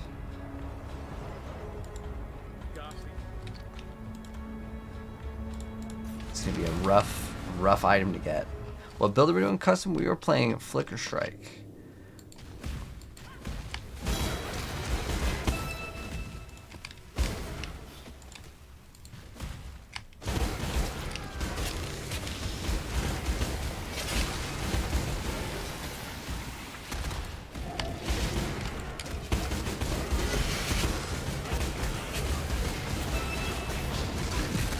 Ooh, did a lot of damage.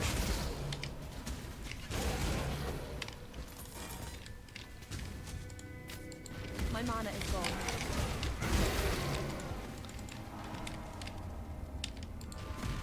Can't wait till we get like a good armor.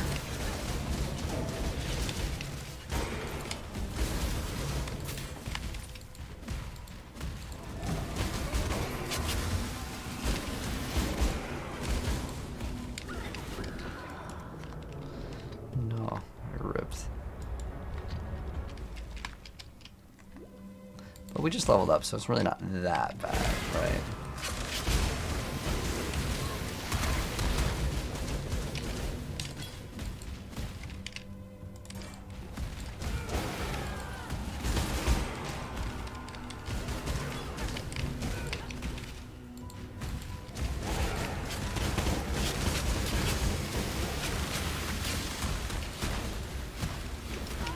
Damn.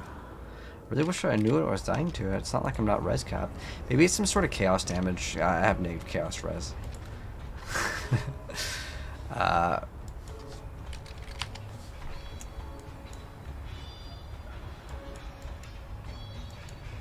pretty sure we have most of the life nodes too. I'll finish off this one though. Oh wait, did it not reactivate Bark Skin? Oh no, we have it. Okay. Just taking its sweet time to regen.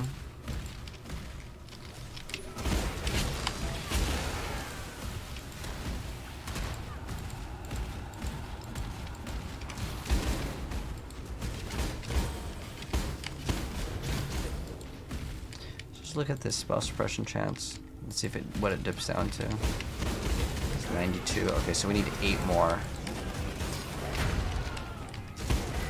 That's maybe what was killing us.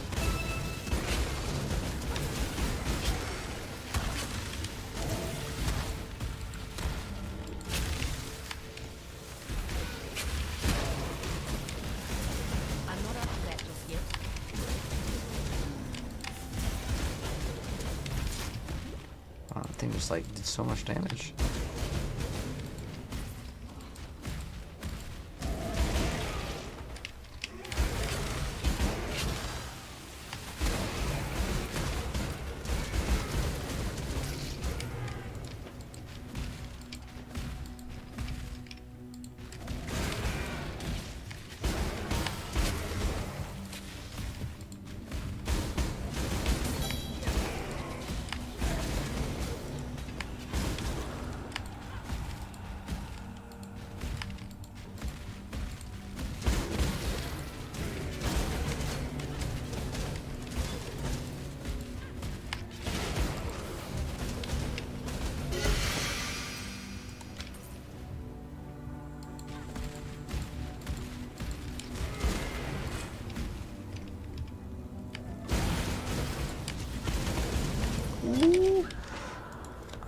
I want to say it's probably some sort of ignite that's like killing us. Like, I kind of saw it drained out.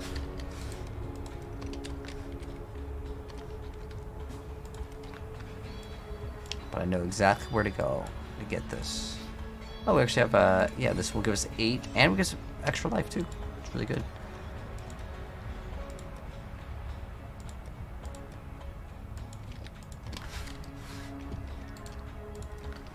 Alright, cool. The 5 Chaos Orbs. And once we get the Flicker Strike up to like... Okay, it's already at 15, that's not bad. But I can go up way higher in terms of damage. And I know we can get even more ranks to it, which is even cooler.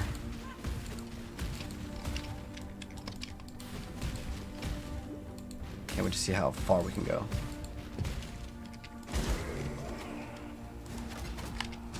Look at that. There's crazy amounts of burn. And like, look at my fire res. Or is it some sort of chaos dot? Because like, I could understand if it's chaos dot. Because it's like absolutely just deleting me out of existence. Holy. Wow. At least we're killing them fast too.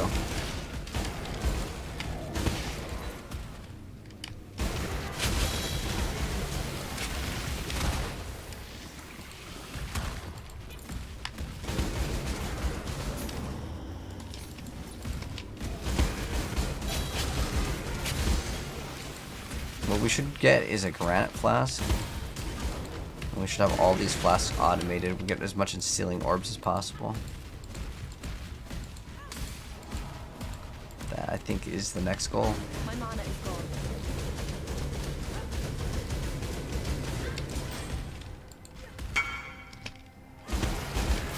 Hell yeah. Oh.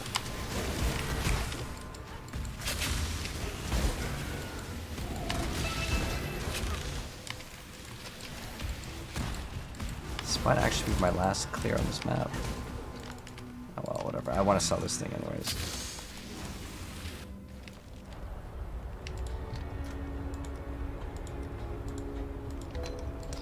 I'm glad we actually were able to sell it. Nice.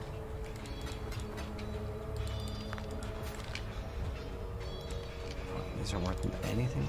Unlucky. I'm pretty sure Praxis is probably worth 1 chaos. Yeah, that thing usually will sell for 1 chaos. So throw it in there. Keep it going. Oh, we have 2 more portals over here.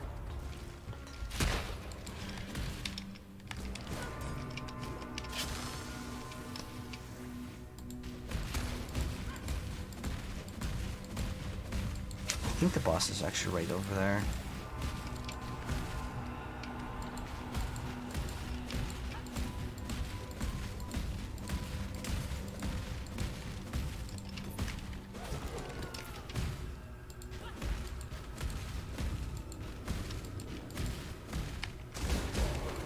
Really? Nope. No mouse. Oh, it's right here.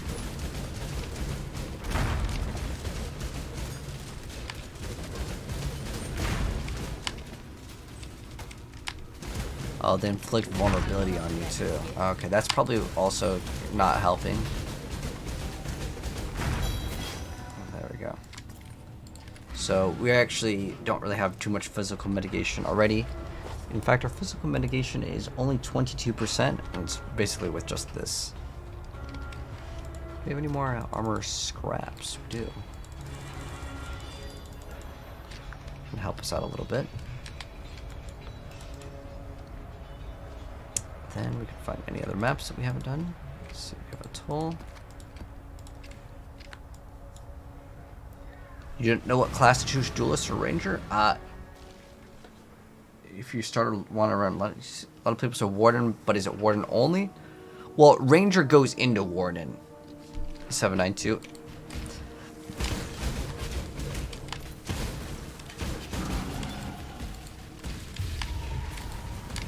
Like, it's impossible to play ranger at endgame because you have to select an ascendancy unless for whatever reason you just want to be a lot weaker. Which you probably don't want to be weaker for no reason.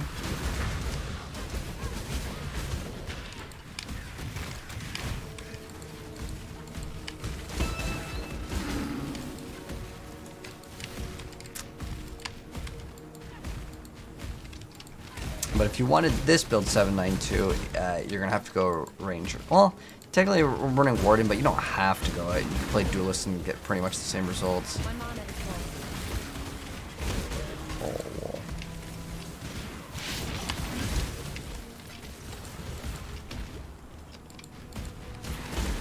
Trader Jesus pretty shade the TikTok rose gift, man.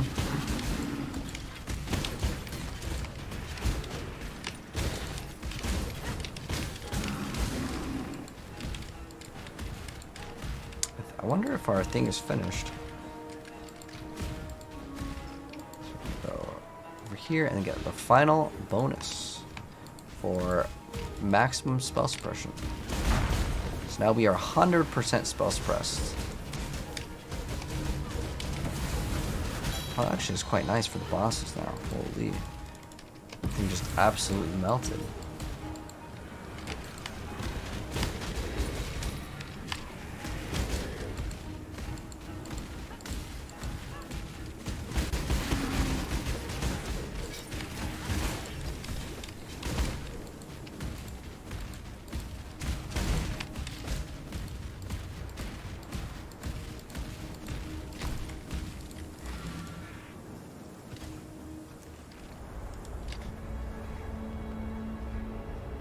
Only better for a beginner? I mean, you can play either. I just think that I like the skill tree much more on the ranger side, because you get a lot more movement speed, which makes the game just feel a lot smoother. But it's up to you. You know, play what you personally enjoy the most.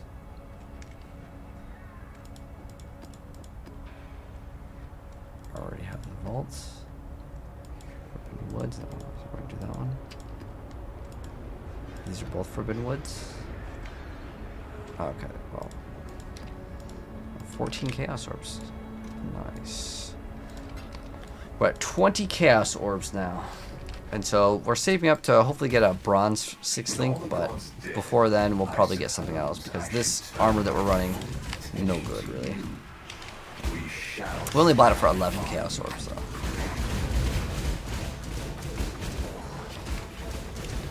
I'm not up to that just yet.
Ooh, almost ripped.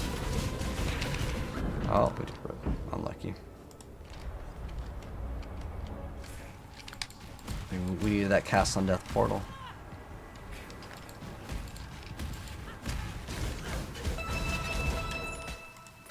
So these used to be worth like, okay, they're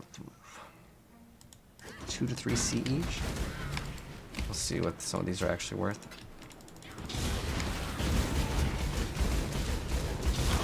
But a lot of them used to be worth like 10 chaos, and you can just flip them pretty fast.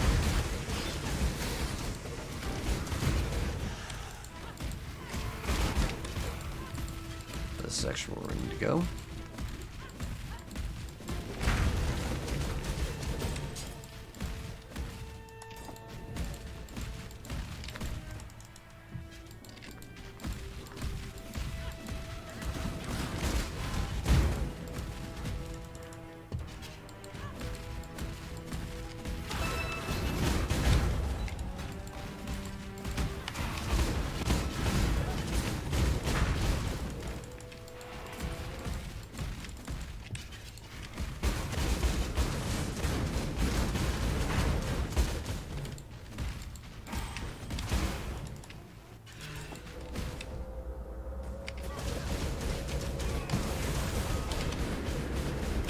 He's already in his don't kill me face.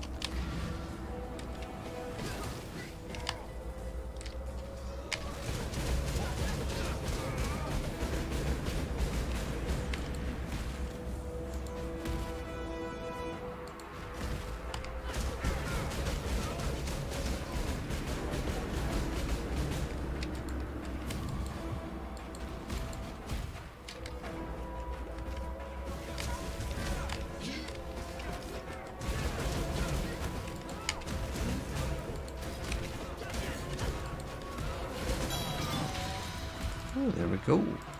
That's no problem, man. If you wanted the same build, it's already up on YouTube. All right. I think I'm gonna take a break for now. It's like 10. It's only 10, and I'm like tired. But I guess I started to stream like several hours ago. Dang, we've only streamed for 5 hours. Anyways, thanks for stopping by, guys. Appreciate it. If you guys are brand new here, if you watch this on TikTok and you guys want to catch me again, it's the pink plus in the middle right. If you're watching this over on YouTube, well, you know my YouTube channel and my Twitch is the exact same. But thanks for stopping by, guys. I'll see you guys later. We might play some more Marvel Rivals later. But kind of rounding off, I would say, on this season of PoE. Unless we get some sort of really other cool brand new mechanic. Because I know that the King's March area, they can like invade your town somehow. I want to see if we have like that thing finished with that 2-gen over here. Abandoned ship. Are we still waiting? Oh, we have 2 minutes. All right, you know what? Well, we should wait the 2 minutes. Well, I'll do it off stream. Anyways, GG's, guys. It was fun. See you guys later.